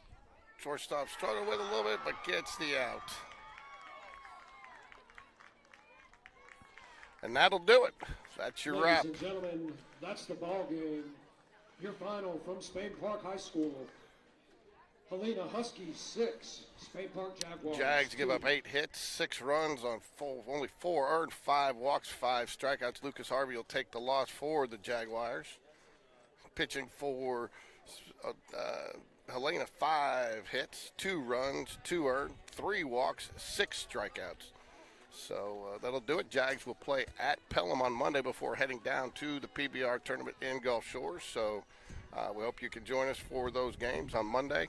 I'm not sure what time, but we will definitely get it out early. So look for Game Day Sports Radio and for all your Jaguar coverage this season.